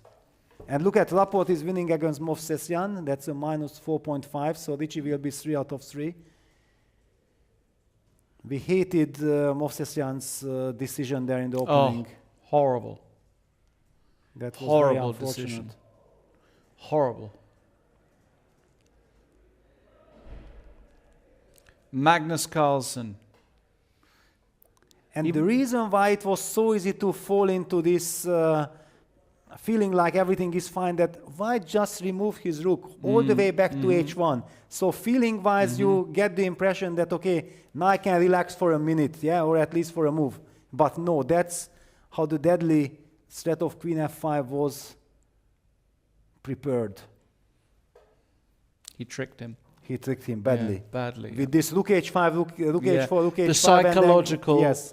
He lured him thinking, okay, I'm going to make you think that I'm going to repeat the position. Yes. Then the stress levels come down. Exactly. His guard comes down, and then he hits him with rook h1, and the stress levels go straight back up again. The guard is down, so the testosterone pumping has lowered in And that panic moment. also sets in and all No, this. no, no. But after rook 8, yeah, and then he starts to panic, and then the clarity of vision stops, and then he makes the blunder. This is probably a perfect example of psychology in chess. Incredible. The power of faking a repetition and the consequences, even at top level grandmaster like Niels. He couldn't deal with the fact that Magnus refused the repetition and made an immediate losing mistake. And can you imagine after the game when you suddenly notice that computer tells you that with rook d8, knight h8, you were clearly better. Yeah, and Magnus would have had to find only moves to stay in the game. The point is that if he is not thinking about repeating, maybe he could have found it, yeah? It was just a temptation that he's low on the clock, and then there's an escape route. Yeah, it's very human, very natural, yeah, that, okay, I had enough, I was doing better, I have the right to call it a day. Yeah, probably this was also the reason why Niels was so confident. But, okay, the move queen f5, still Magnus has not played it yet. I cannot believe if he doesn't do it. No, zero chance. On the other hand, he already spent 5 minutes. So if you see the move queen f5, then what holds you back? No, maybe he's thinking about queen e4 and bishop d3. That's the only other... Yeah, which is also sympathetic, but it's not a killer. No, because queen e4, bishop e6, I guess. No, but I can't believe that Magnus can miss the move queen f5. No, it's impossible. It's impossible that he misses this move. It's a 1 in 10,000 shot that he doesn't play queen f5. It's so natural because the queen can swing over and you have the bishop d3 idea, and no, it just is the move, and he knows intuitively it's the move. He's going to do it surely. I guess the only thing he's calculating is bishop takes c4, right? Yeah, but this bishop takes c4, queen h5 is a very straightforward mate. line. Yeah, it's just checkmate. There is nothing to calculate. So it's all about spotting the move queen f5 that it's legal. Yeah, because somehow one had the impression that e5 followed by queen e4, bishop d3, or e5 followed by bishop d3 is the way, and this move queen f5 never existed. The position. Yeah. And there we go, queen f5. Poor Niels. Yes. Total shock. Look, he hardly can write the move done. It's game over. I think so, practically speaking. So Niels is now going to spend like 2 minutes here, minimum. Probably 3 minutes, actually. He will spend all his time. Yeah, maybe all his time, because he'll understand that he has to find a defense. Yeah, but the point is he also knows that if bishop takes e4 doesn't work, then actually I'm lost. Yeah, because bishop d3 comes, white gets a devastating mating attack without sacrificing anything. The team that Magnus is so good at. Yeah, he wrote this, or he made this chessable course. No, it was his first chessable course, attacking without sacrifice. Yeah, how does he do it? Normally you give a piece or something to get this construction. Yeah. Poor Niels. Well, chess is brutal. It's too hard. Well, Fabi, I mean, let's just quickly check Fabi while Niels do, because he's played the move. We can also keep... okay, already, okay. Let's... the king march is on, yeah. Yeah. Etienne is playing according to old masters. There is a weakness, and he also made sure first to get his bishop on b2. The bishop cannot be locked out of the game with d3, d4 anymore. Also, he opened up the f file for his rook. Fabi played the move rook c7. 2 minutes 36 versus 18 minutes. I don't see any chances for survival here.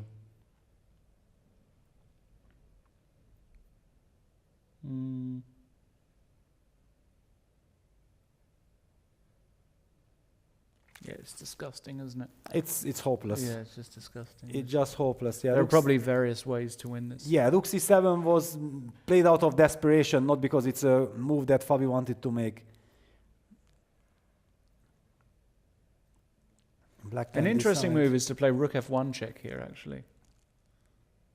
So rook f1.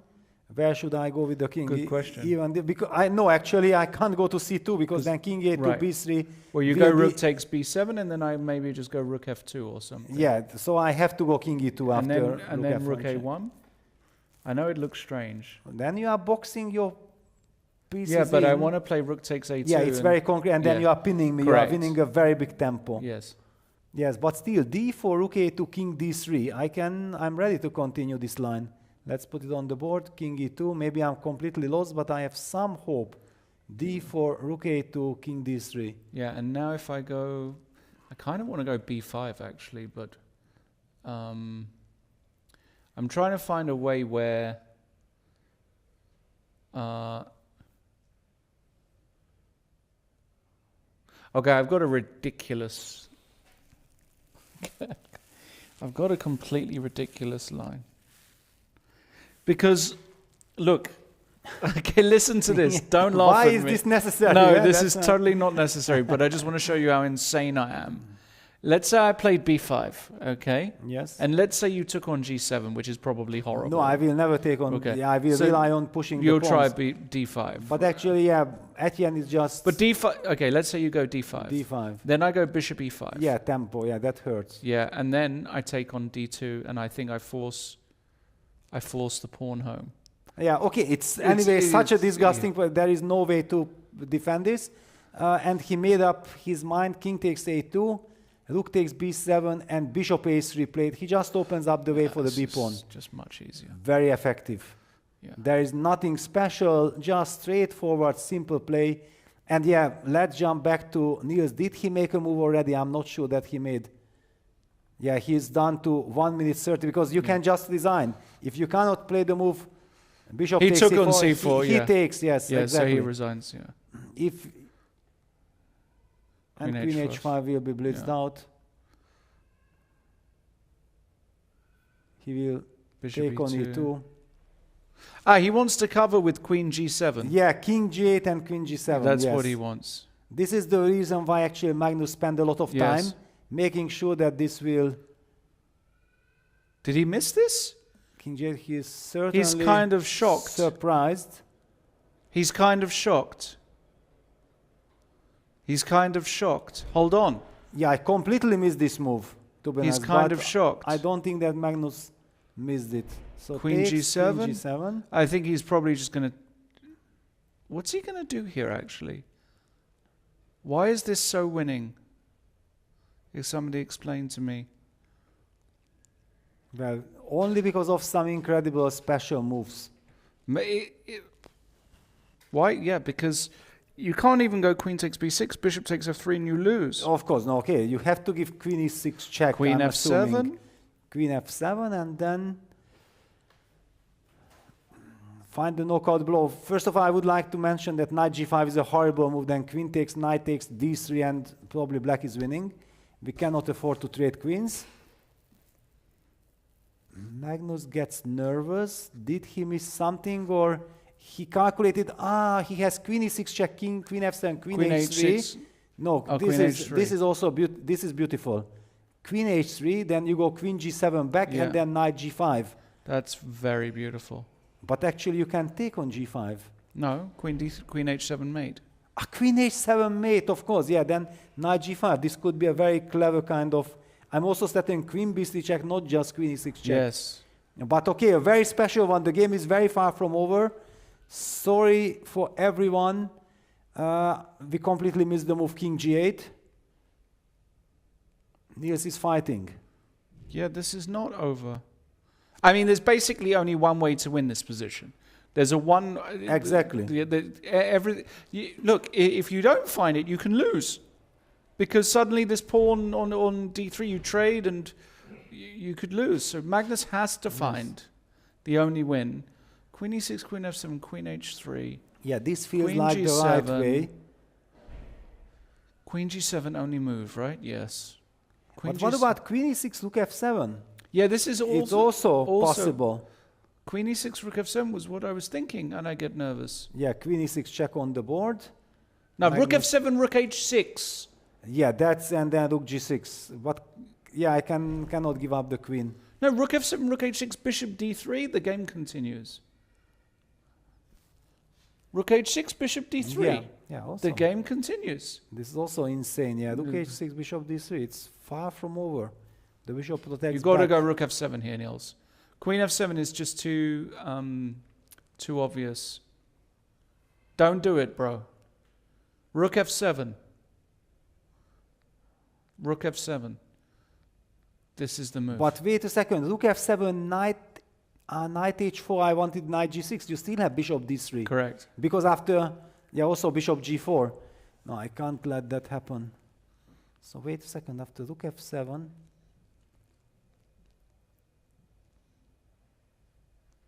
Clock is ticking. The clock is ticking.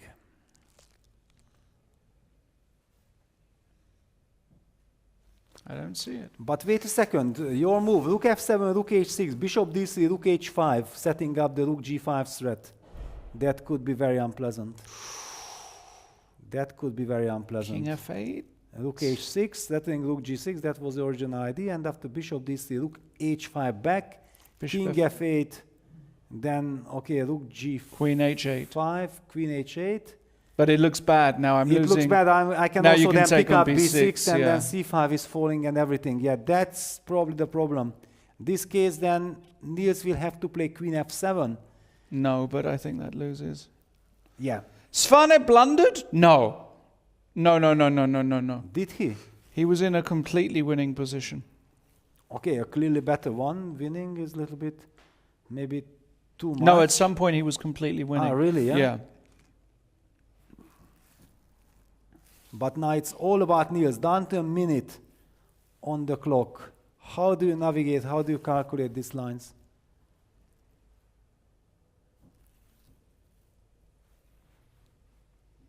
Okay, he's a good defender, Niels.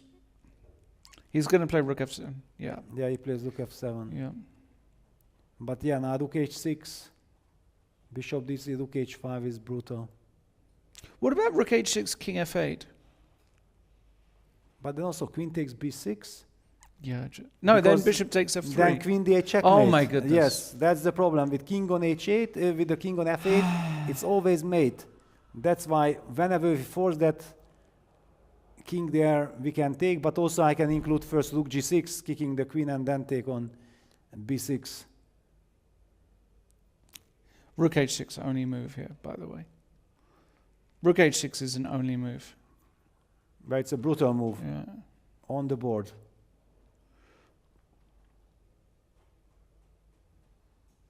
One minute 25 for Niels. And I think he will play bishop d3. Yeah, only move. Yeah, to protect.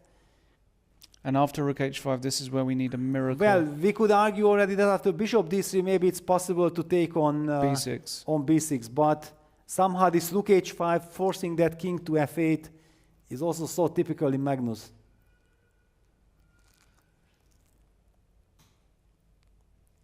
Nils Grandelius,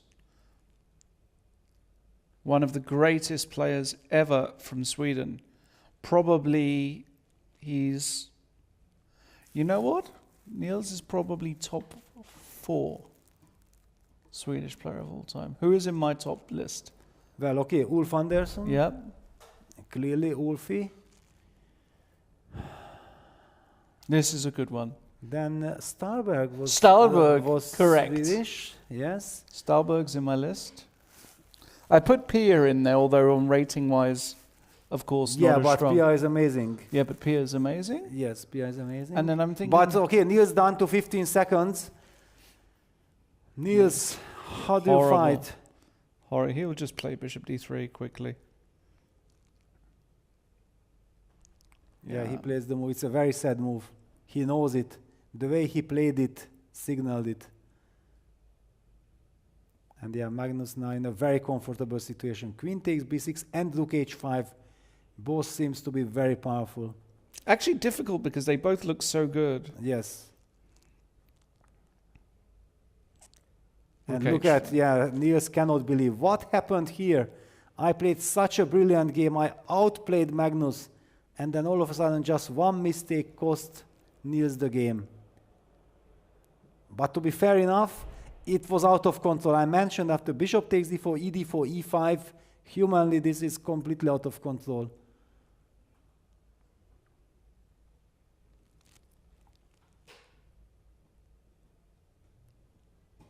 Yeah, it's one of those positions now where, you know, both moves look so crushing.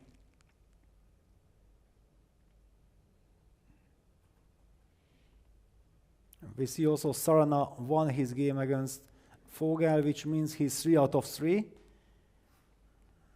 He also keeps his run. I think Magnus will play rook h5. I think so too, somehow.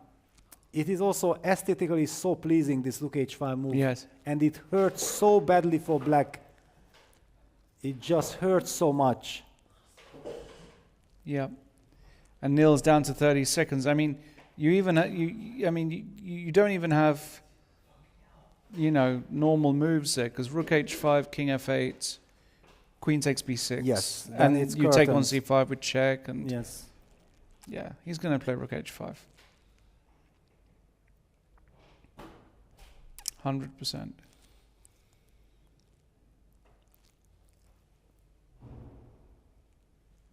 And what happened here?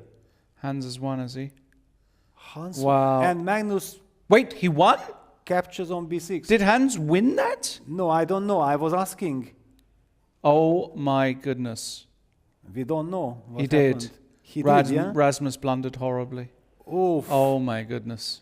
Wow. That will harm It could be Rasmus. Hans Magnus tomorrow. Tomorrow, easily. Easily. Yes. Wow. But okay, there are He still took so on many b6. players. Okay, Fabi lost, right? Yeah, Fabi lost. Rook f8. Rook d8 to f8. And now maybe rook h5. Rook h5, rook f5. Yeah, but okay, it's hopeless now. White is up a pawn. White is able to grab another pawn, and black king is vulnerable. Yeah, just rook takes c5 is good. Huge win for Etienne Bakrotovic. Very big win. Absolutely, he's a brilliant player.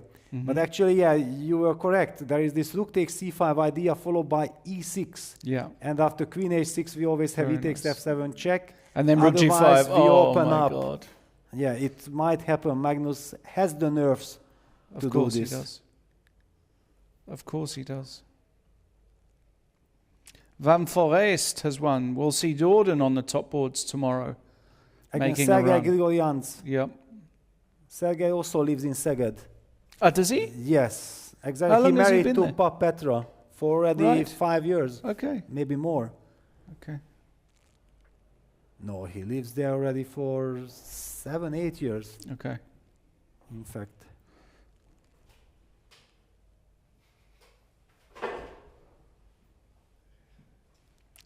Yeah, rook takes c5.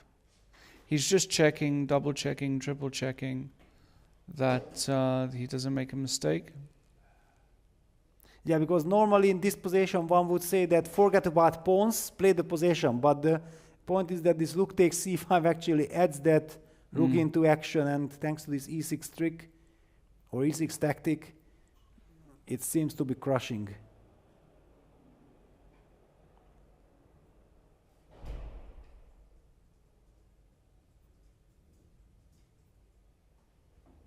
If he already picked up the b6 pawn, he might take the c5 pawn as well. He's maximalist. He's on the verge of moving. He's going to move any second now, in my opinion.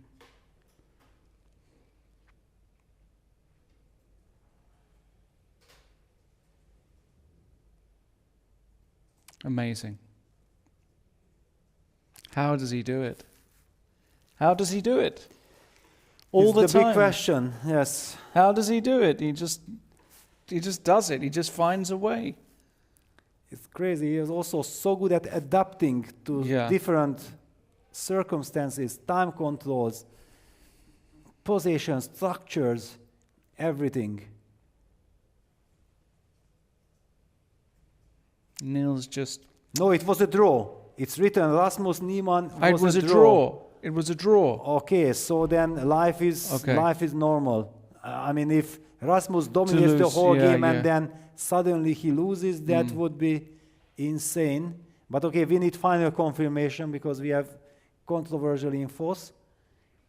We will have to check that out, but all eyes on Magnus right now. Why is he taking so long? I don't understand, because black doesn't even have a move. Well, he knows that he's winning. I know, bishop e4. Yes, but okay, This is the still, point. bishop e4 still doesn't do anything because bishop f3, rook g6 is winning. No, the point is rook takes e5, bishop e4. You can't go e6 because... Oh, no, I can. No, I can. Even You then can. I can play e6. Yeah, that Yeah. was my line. Actually, that I'm was kind my of line. surprised he's taking this long. But he might think like, wait a second, I can also just include rook h5, setting rook g5. If black plays rook f5, then maybe there is also queen e6 check coming, which also, but then there is queen f7. Maybe we can trade queens. Maybe we can trade pieces, but even endgame is Even the hopelessly endgame's lost. hopelessly Yeah, lost. no, it's hopeless. Poor Niels. And he takes. Of course he takes. Rook takes c5. 31 seconds. Bishop e4 will be played. Bishop e4, e6. And I think after e6, he resigns. Well, rook b7 is still there with the tempo. Actually, e6, rook b7. Wait a second. Oh my God. Who designs and why? That's a big question after e6. e6, rook b7 loses? Well, at least then you are running It the risk loses. of losing the h6 rook. It loses. Be careful. And I was also counting on Now, e6 as a final killer, and that's it. Oh my God. The bishop is not only hitting on f3. Oh my now God. Wow, this is... Imagine e6 is the losing move and rook b7 happens. Can you imagine? Well, the odds of us getting Magnus in here, in that case, would be below 0%. Below 0, yes. By the way, look at this. Dimitri Kolar's taking over against Wesley again, if we can trust the evaluation. But he just plays rook c6. Wow. Brutal. Brutal. Why is this so brutal? Just there's no way to defend against queen rook g6 at the end. That's exactly. And if you have to give up the bishop so good. for the rook, bishop c6, queen c6, and then everything falls apart. Beautiful construction. That's so good. Yeah, Niels goes rook b7, kicks the queen away. Yeah, but now Magnus can just also pick up the pawn on d4. And bishop c6, rook c6. How many pawns he has dominating, completely winning position? Yes. But at least Niels has survived. And there you can see a close-up. Let's keep this vision for a second. Niels is fighting, but... Niels is absolutely fighting. He's in a state of shock that, how could I have missed that possibility? I had everything under control.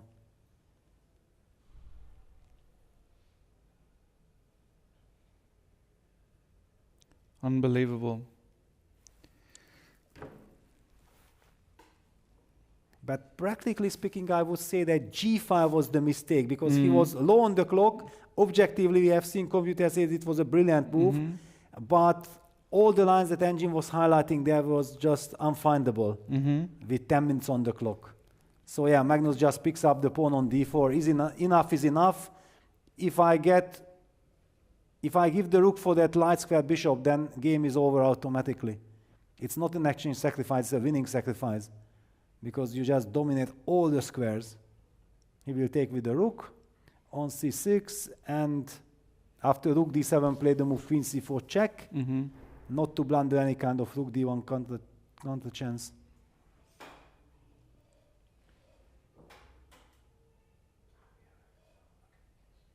Yeah, b takes c6 would be an unfortunate. Yeah, because the rook on h6 is hanging. Yeah, rook with b1 mate. check and queen h6. But Magnus first even goes queen c4 check. So he wants to take back with the... With the queen, this is beautiful. But no, he can't. He can. How? So rook f8, from f8 going to f7, then queen c6, you have queen e8 check. Yeah. Access to the e8 square. This is such a beautiful move. Wow. And if queen f7, then you can already take with the queen. Yeah. And thank you very much, you get the queen to e4. Yeah. You have all these mating ideas, and white's king is perfectly safe. This is such a nice move, queen c4 check.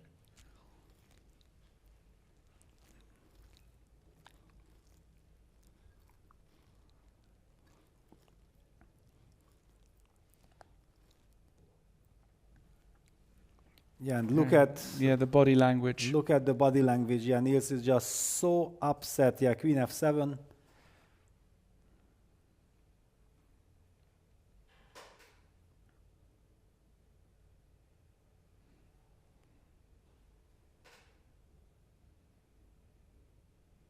Yeah, it's going to go. I mean, by the way, he's not going to do it, is he? No, he can't. He can't play that. He has to. No, he will take with the queen on c6. I mean, how ridiculous is it just to trade queens and take on c6 here? That's really ridiculous, right? No, it's also absolutely logical. Just win the ending. Win the ending, but somehow it's not in the spirit of what Magnus has done so far.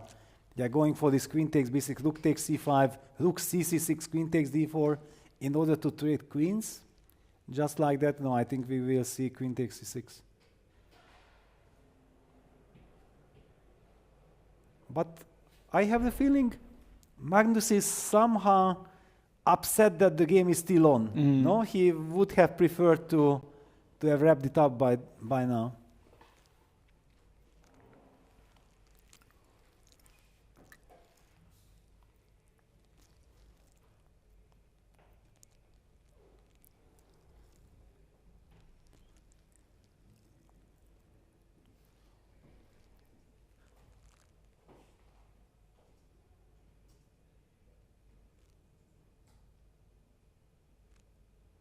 And I just saw that the Smeets Grishchuk position was now suddenly zeros. And yes. I realized that, of course, it was in Porto Carras 2011 when they played. I was there. I'm pretty sure that that was the tournament. But no, already Anish was there, already in Porto Carras. So it couldn't. It was in Vike. It was in Vike, yeah. It had to be in Vike, yeah, then. Yes, Anish was already board one. So Magnus... He's getting a bit tired as well, right? I feel... he's getting frustrated. Yeah. I don't think... well, maybe because of the frustration, the tiredness also comes to life. Yeah, it's the way how it works.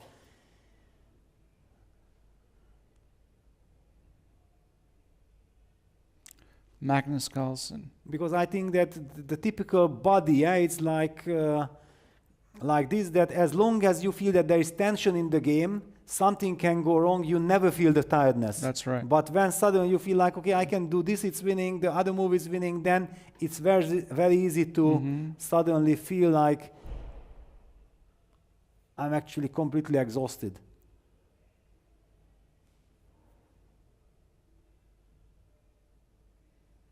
And Magnus down to 4 minutes. It just goes on to show that, yeah, this is such an important game, he knows.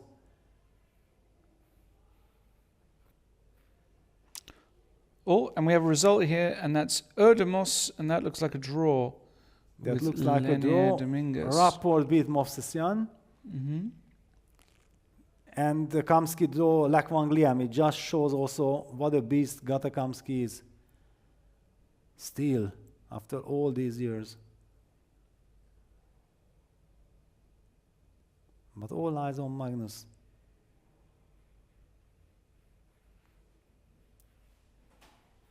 Three minutes for Magnus. Could it be that finally he convinces himself that I trade queens and I win the endgame? I don't think so. You know, I felt before that it's out of question that this can happen. Is there also an argument that maybe e6 is a move? But then queen g7? And then e7 then e7. Yes, so he might go e6. Yeah, he might do. Yes, yeah. E6 on the board. Yeah. Exactly. Who cares about that bishop? Actually, e6 is brutally strong. And if queen e7? Queen g7. Queen g7 played, but...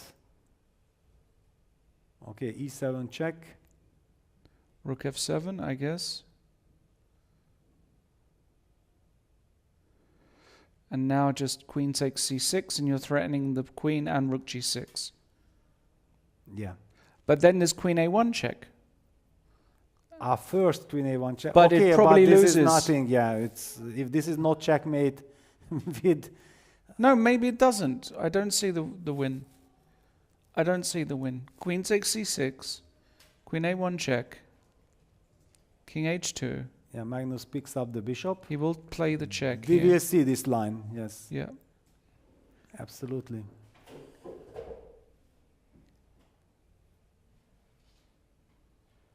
Queen a1 check. Only move. Only move. King h2. Then he's going to play rook b takes e7. e7. And then if there's a check, there's rook f8 at the end. So now you just need to find a clever move here. Rook b takes e7. Yeah, but wait a second. Why isn't rook g6 check winning, then rook g7? Yeah? Rook g7, yeah. Okay, rook now g7. you need to make sure there's a win here. So what is the winning Well, there is combination? also knight g5. If knight g5 is not a win, then nothing. The knight enters the battle, and I also take away the h7 square from the rook. Knight g5 seems to be a finishing touch.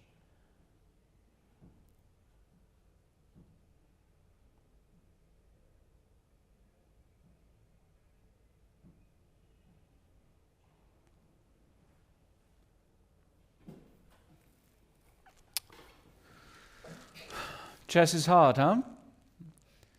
Chess is hard. But yeah, Niels has now got 2 minutes on the clock as well.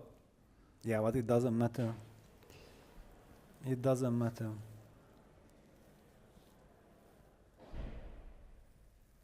Yeah, I like knight g5. Magnus just double, triple checks. Not that I run into some mating construction, but there is no mating construction. Black gets checkmated first.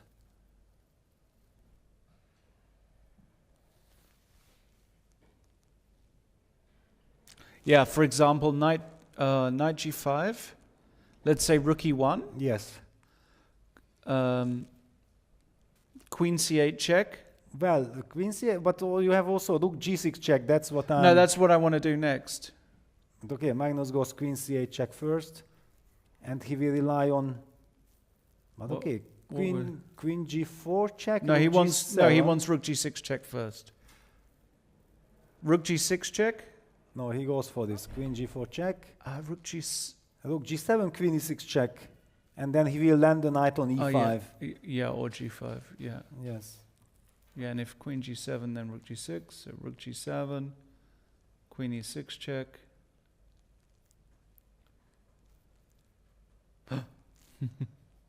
Slight lag there.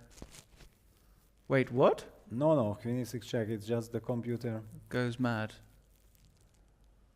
Rook ff7. Rook ff7. And now knight e5. And there's no desperado check on g2. That works.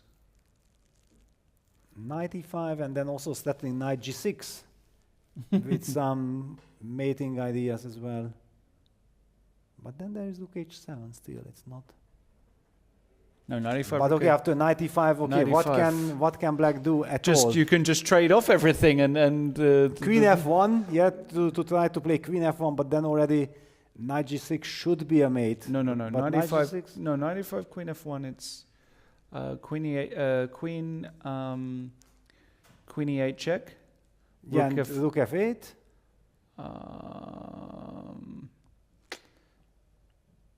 Yeah. Yeah, knight e5. Okay, it's so completely winning because white can always just block the g file, and this knight g6, knight g4, everything is winning. If knight g6, rook h7 is not checkmate, then I prefer knight g4 because that forces resignation. Oh wait, knight g6, rook h7. Yes. Queen e8 check, king g7. And rook h7 and finish, and then we just pick up. No, Oh yeah. Back up the, no, oh okay, yeah. of course. No, this is just hopelessly lost. Yeah. This is hopelessly lost, yeah. Hopeless. So we're talking about Queen F1 setting up the checkmate, and then the simplest seems to be knight e5 to g6, settling the checkmate with rook h8, and after rook h7, queen e8 check, king g7, rook takes h7 check, and after the king captures back, white simply picks up the rook, and it's over.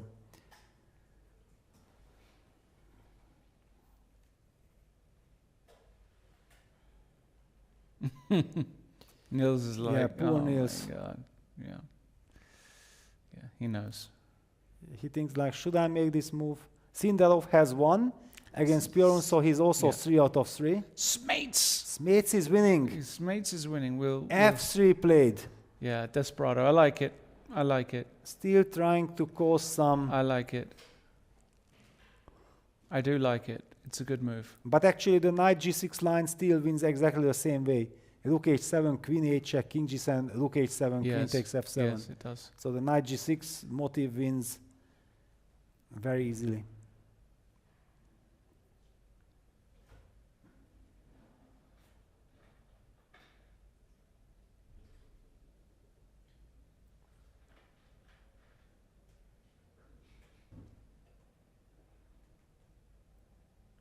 On the board.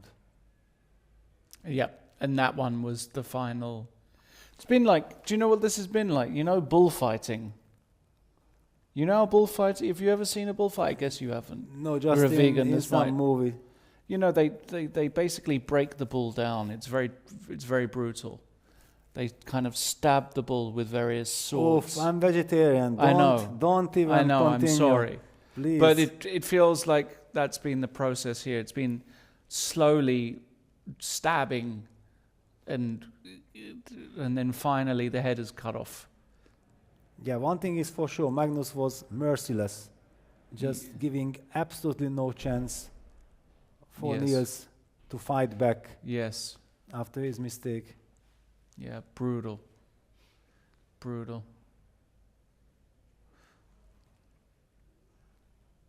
That's enough. All right. That's the resignation. What a difficult moment for Niels. Yeah, really tough. And look at this, Magnus says, yeah, that was horrible.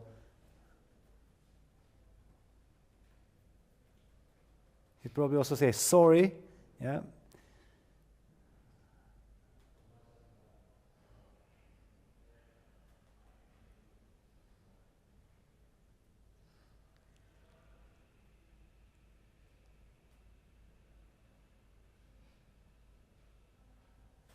Well, we'll see. We are gonna see if Magnus wants to come in. We're not sure, and it's unlikely. But if he does come in, we'll take a short break to get set up. Where we can also quickly check Let's out have a look all at the the other results. games. Yeah. Yes, for example, Wesley So against Dimitri Kollars. We haven't seen that game, but it's a roller coaster ride. It keeps on going. We have seen different evaluation by the engine, and this is not even the current. This is the current position. Yes. So it seems like Wesley still has to fight very hard to make a draw. It's not trivial with this king cut on the first rank on the back rank. Mm-hmm. This rook is a monster. Dimitri Kollars showing all his skills. And just quickly to highlight that it's fantastic sportsmanship. It's very nice always to see when a game like this is played and then the players treating each other with tremendous respect, discussing the game because it was such a fascinating battle. Indeed, yeah. So, okay, so this one isn't too interesting. It's just a case of yes, it's a horrible endgame. So we just kind of conclude that Wesley in a difficult spot with 1 minute 20 on the clock. But let's see, he goes b3. Rook c3. And Magnus immediately checks out this game. What happens here? Rook c3. Rook c3 or rook b2. Well, probably it doesn't matter, but we Yeah. have a choice. That's a problem. Yeah. That's always a It's problem. a nice problem, though, because we win a pawn by force. So I guess what Wesley wants to do is he wants to get the rook round the back, right? Yes, for sure. But the problem is that whenever you start harassing black's king, yeah, then black has this lovely route of going king h5 and can even give up the f5 pawn after rook d5 goes king h4, rook takes f5, king g3. And all of a sudden, white's king is even getting checkmated, king f1, king f3, threatening the checkmate. By the time black has already collected a pawn, so this is very unpleasant. Rook b2 played. Yeah, same thing. Probably Huge, it is lost. huge result for Dima if he wins this. Humongous result. If he wins, okay, yeah, he does go check. Yeah, rook d7 check, king g6. Yeah, Rook he gives d6 the check, king h5. For sure, king h5. That's why I highlighted this line, because I sense that this could very easily happen. That suddenly you give up all your pawns and you enter with the king all the way to g3 and then f3. And Dimitri By the way, sees it, he knows it. If Dimitri wins, then only Magnus saved the day. the top, the four big guns losing. Incredible. Insane. What a round. And by the way, what a great result for Magnus. Jan, Fabi, and Wesley all dropping a point. Massive for Magnus. Yeah, massive for Magnus, yes. Massive for Magnus. Hans Niemann didn't win. All of these other results, suddenly a lot of his big But competition. there are so many other guys, for example. There are, of course. Okay, Sindarov, we have seen what he's capable of in freestyle Yes. chess in Weissenhaus, and king h5 played. Yeah, Wesley knows. Of course it's played. Wesley knows. Wesley knows. Dimitri has tremendous class. Wesley knows, yeah. He might resign here. No, He rook goes f6. rook f6, Okay, king h4, king h4, rook takes f5, king g3. Yeah. The black king simply enters. Yeah. Wesley can resign now. He There's- won't, maybe, but he should. There is no hope. Yeah, okay, he takes He on takes on h6. h6, king g3. Yeah, he gives a check. Gives a check, king f3. King f3 and... And he will rely on the h pawn. He will try to push Harry. it, but this is not enough. No, you can also take on h3. Take on h3, it's also possible. Yeah, you can take on h3. But maybe rook g5? Then the king is, but you are not threatening rook f5 because then I have king g4, king f3 Yeah, anyway. but or so king what do you g3. do? You need a move. Well, first I have to understand that king f3 is not winning on the spot. So king f3, h4, for example, rook takes b3, h5, rook goes back, rook c3, h6. You can play rook takes e3. Why rook c3? Well, okay, but it's winning. It's just winning.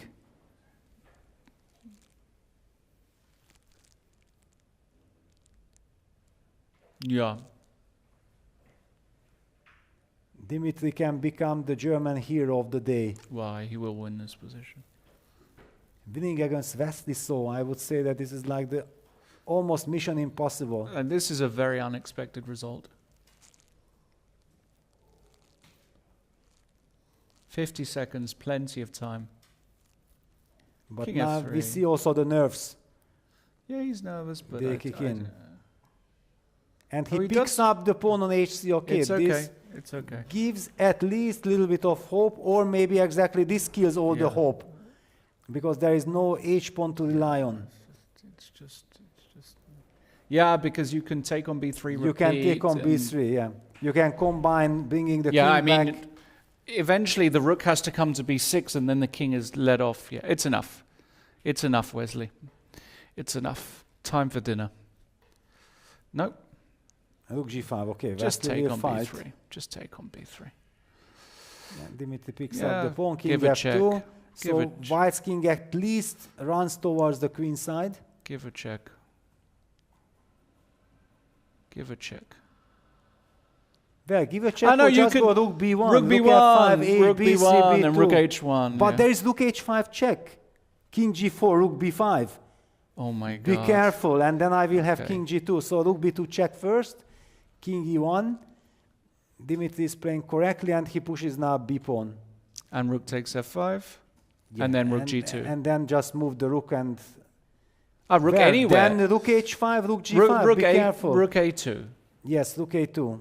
Rook a2 is the correct Yes. move. But rook a2, then rook b5, b2, B2. king d1. King d1. And I'm there. No, no, no. Be no, careful. No, no, I can. You see? Be careful. I would never have played king takes h3. I would have played king f3 all day. King f, yes. Very strange but decision. okay, I think Dimitri.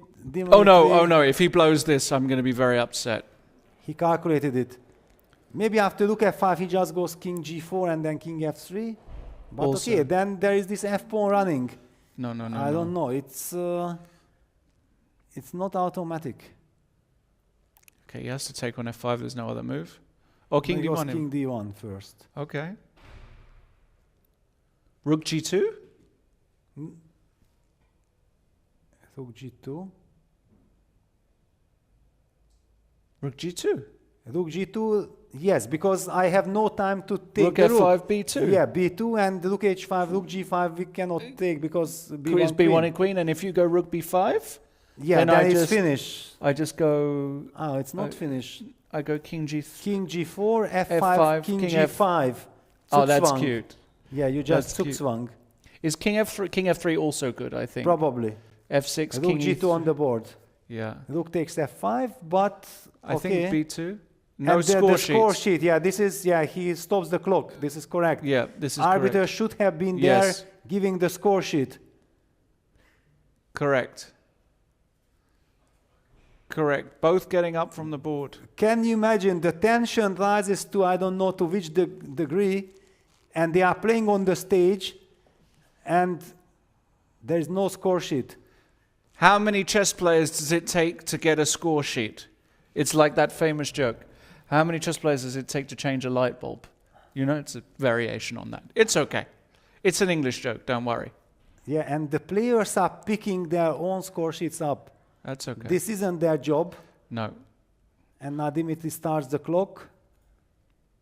And we've got lag. We've got video lag. It's all happening. Yeah, b2 b2, pushed. rook b5 only move. Giving the check doesn't help. Yeah, and then king g4. And f5, king g5. That's the most professional This is way. beautiful, Just by a the way. total zugzwang. The king cannot move, and the rook, if moves, then the pawn on This f5 is very nice. lost. And that's when you Yeah, resign. that's when you resign, yes. Rook b5 played. Of course, clearly Dimitri has already calculated this before the intermezzo.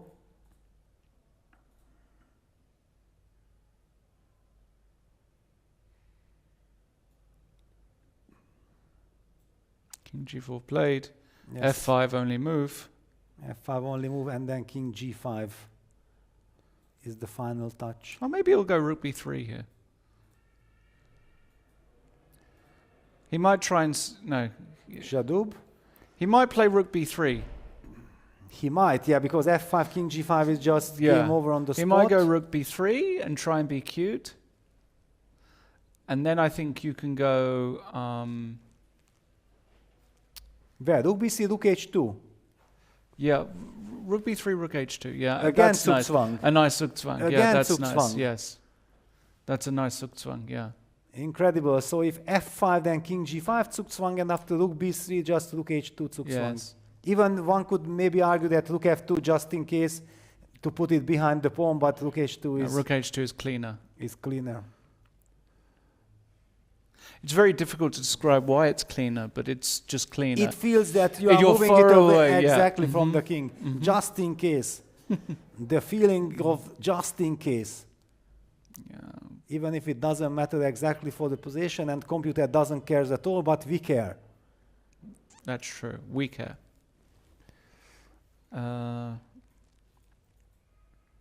Okay. And poor Wesley, what a brilliant player, and then he's in a position where he cannot influence things anymore. He can just try to pose as much problems as possible, but these are easily solvable for Dimitri. Mm-hmm.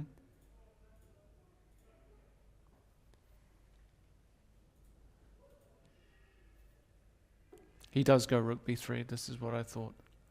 It was the best try, Yeah, because it's a good f5 try. was the move that you expected from a Yeah. distance already.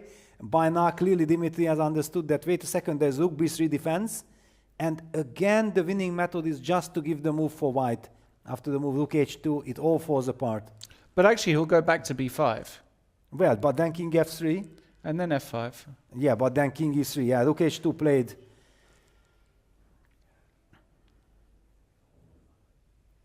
Dimitri, I almost said that how many rook end games I have been looking with the German national team, but I'm not taking any credit for this because this is just way too easy for Dimitri. He doesn't need my expertise here. Rook h2.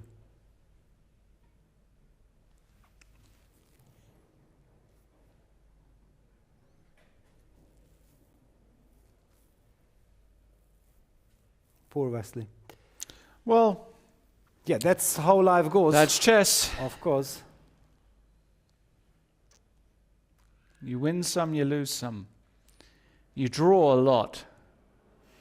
Smates! Smates plus 5.5. We got to have a look at that in a minute. Rook b5 is back. Yeah. Rook b5 is back. Wesley is trying to drive Dimitri crazy with his defense. King f3, rook b3 back.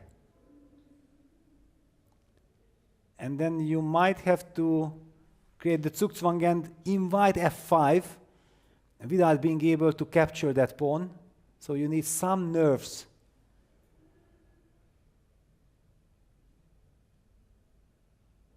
Dimitri is getting very nervous.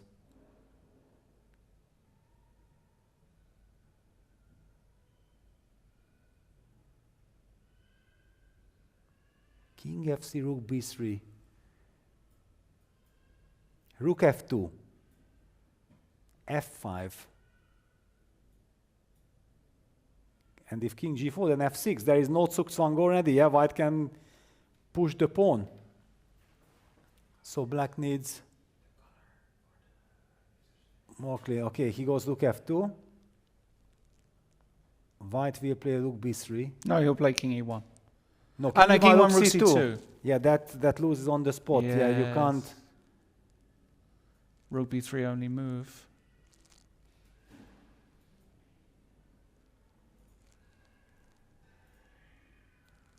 Yeah, rook b3 is only move. Now the big question is how Dimitri is planning to win this.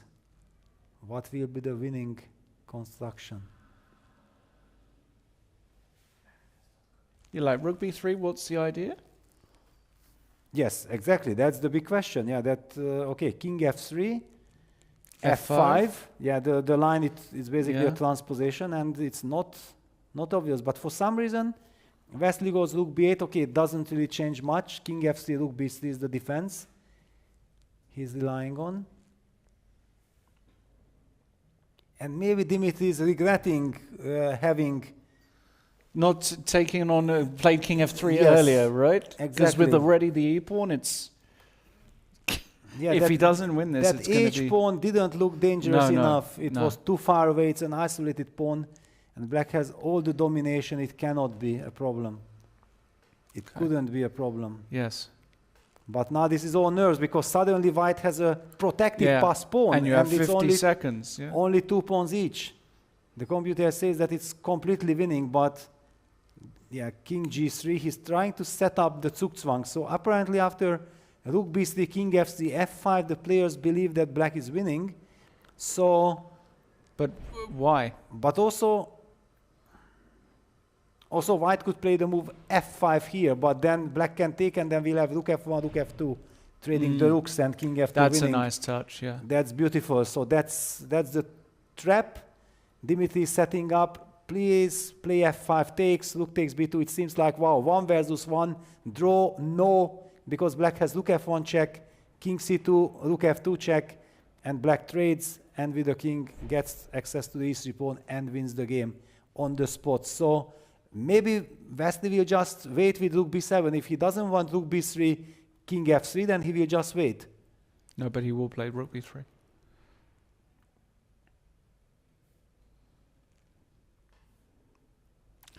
Can he wait in another way? Sorry. He will wait in another way. He will play rook b7. Yes, that's what I'm, because rook b3, king f3 is Zugzwang. Now that we know that f5, king g3 is a winning position, because f6 we can always take. Okay, so it goes rook b5 is the same idea.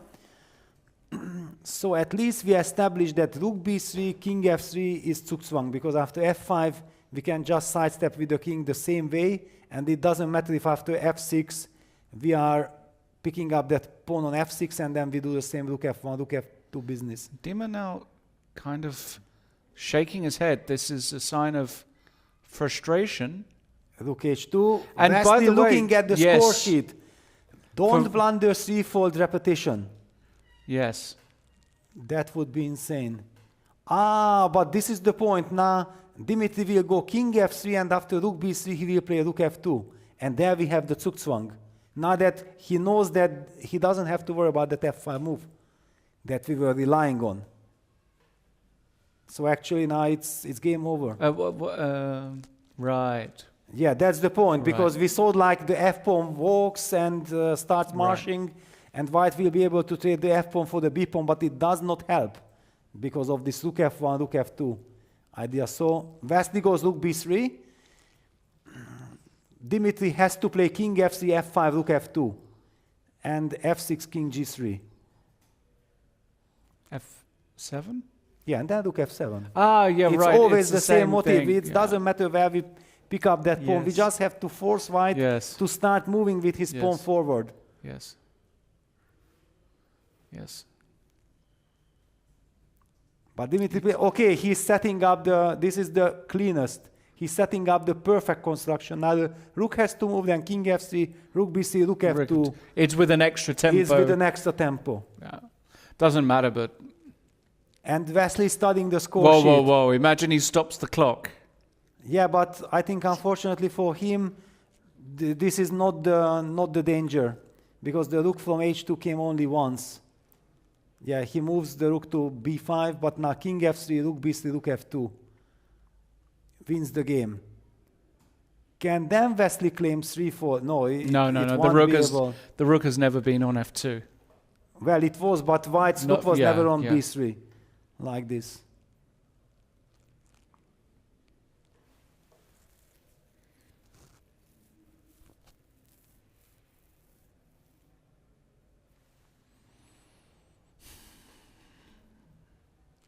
Wow.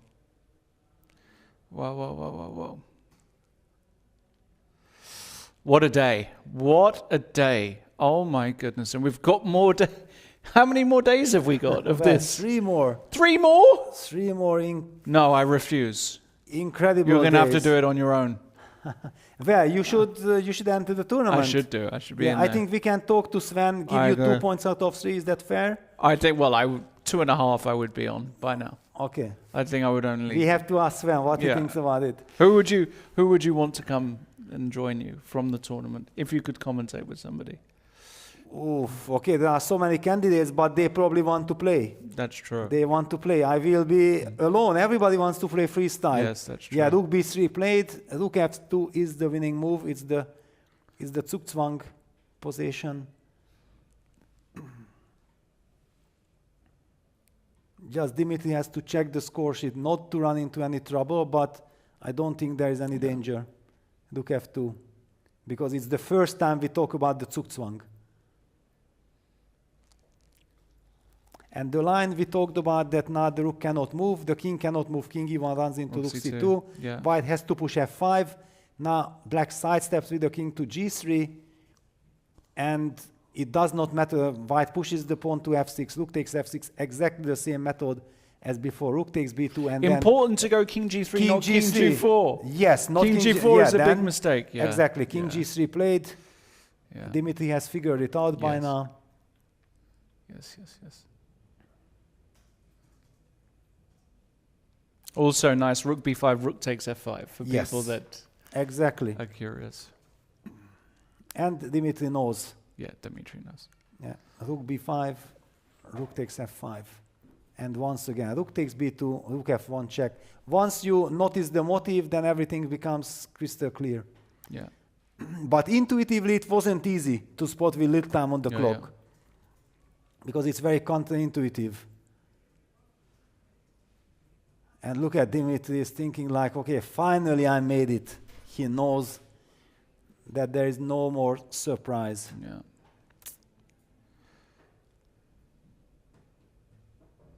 Yeah. U.S.A. U.S.A. He'll be upset today. This is a big loss for him. Really big. Very big loss. Yeah, it's huge. You don't want to lose with white against somebody 150 points lower rated in a tournament this strong. You know, you lose at this stage, basically you can't win the tournament. You just can't win the tournament. Well, it's possible if he starts winning, because there is no way that the top guys will not start to lose at some point. Maybe. Maybe. 26 seconds. And I'm curious if the big battle between Smeets and Grischuk is still on or not. We'll have a look in a minute. Yes, we stay with this game. Now we stay till the bitter end. Yeah, Wesley might even...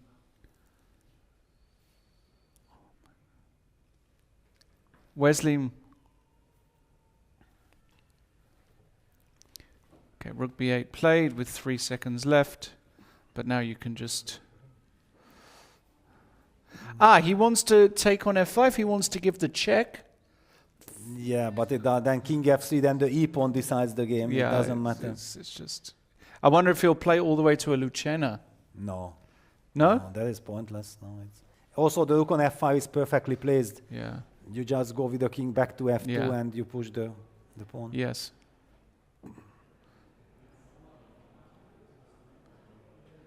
Unfortunately, there is no stalemate trick, yeah, because sometimes there is this rook takes b2, rook f1, king e2, rook f2, and then you step up, for example, king e3, and then the rook takes b2, stalemate, yeah? Yes. But unfortunately, here there is no such idea for Wesley. No. Gives the check. King yeah, but this is not really walk in the park. That's not a move that concerns Dimitri at all. By the way, even after king c2, there's rook b5. Just to rub salt in the wounds. Yeah. Yeah, there's no way to... It's time to... You also want to, you know, torturing yourself here is... But it's the nerves. It's nerves, yeah. It's the nerves. It's not about chess. It's absolutely not about chess. And one has to give credit for Dima beating Wesley beating such a brilliant player. Huge result. Rook b8. Yeah, back and forth, but rook d5 check, for example, is the most... Yeah, this is brutal. Rook d5 check. Most brutal. I guess after king takes e3, Wesley wants rook b3 check, but rook d5 check will be played, kicking the king away, and we all know that this is over. Yeah.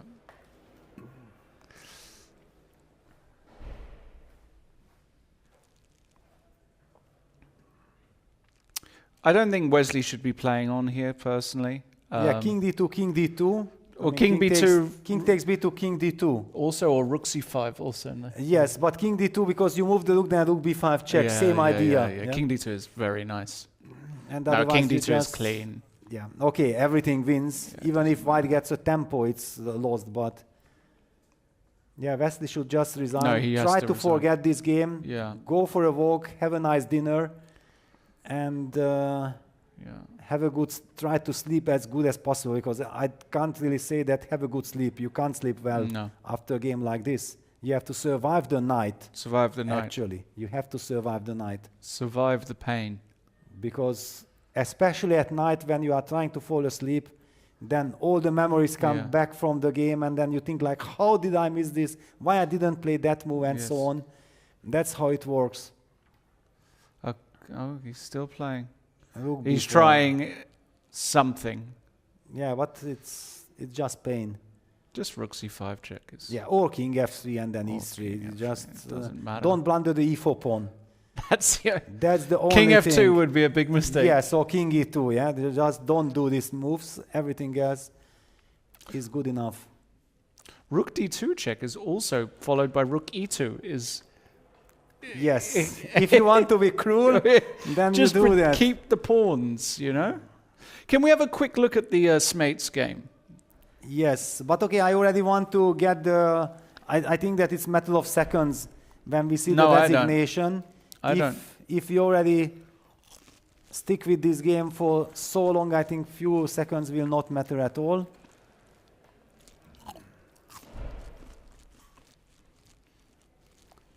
I will actually already look it up just to find while we are having the camera on the game.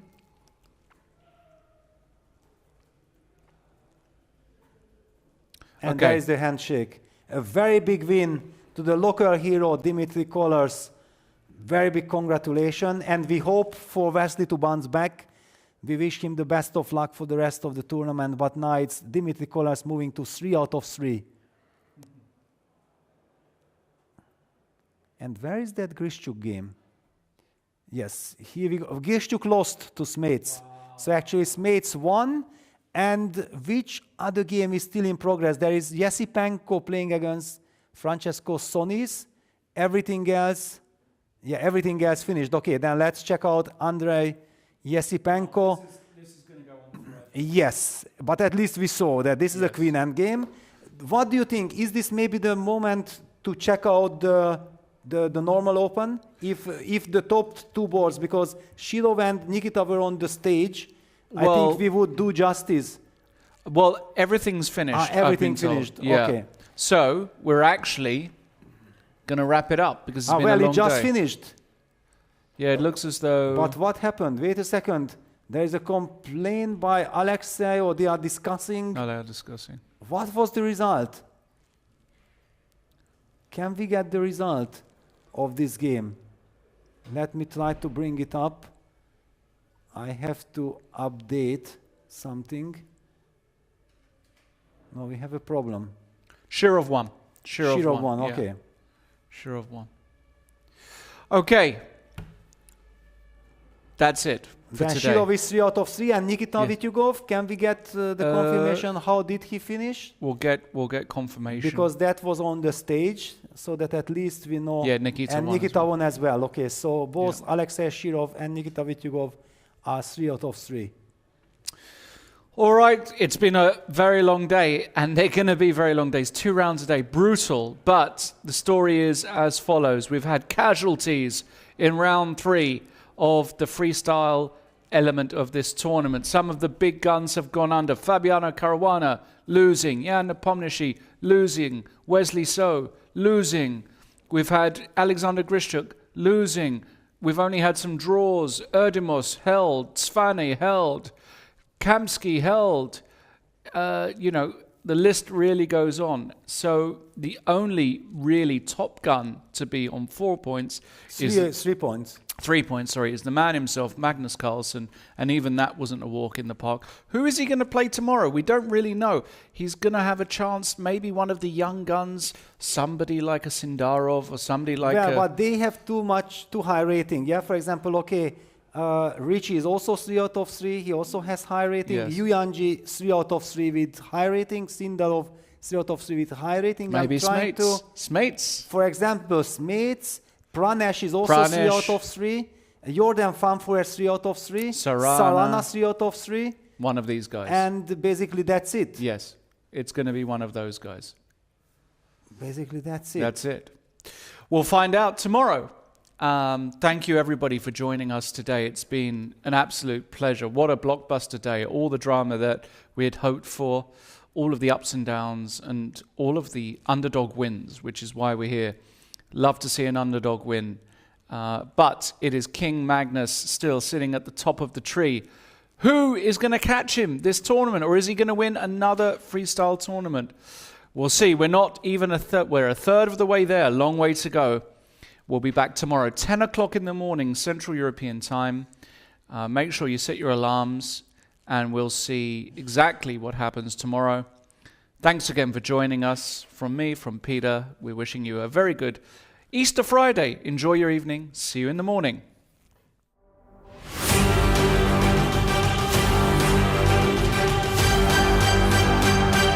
Every chess master was once a beginner, learning, struggling, and mastering chess, one game at a time. And now, it's time to prove your skill. Welcome to the world's biggest chess tournament.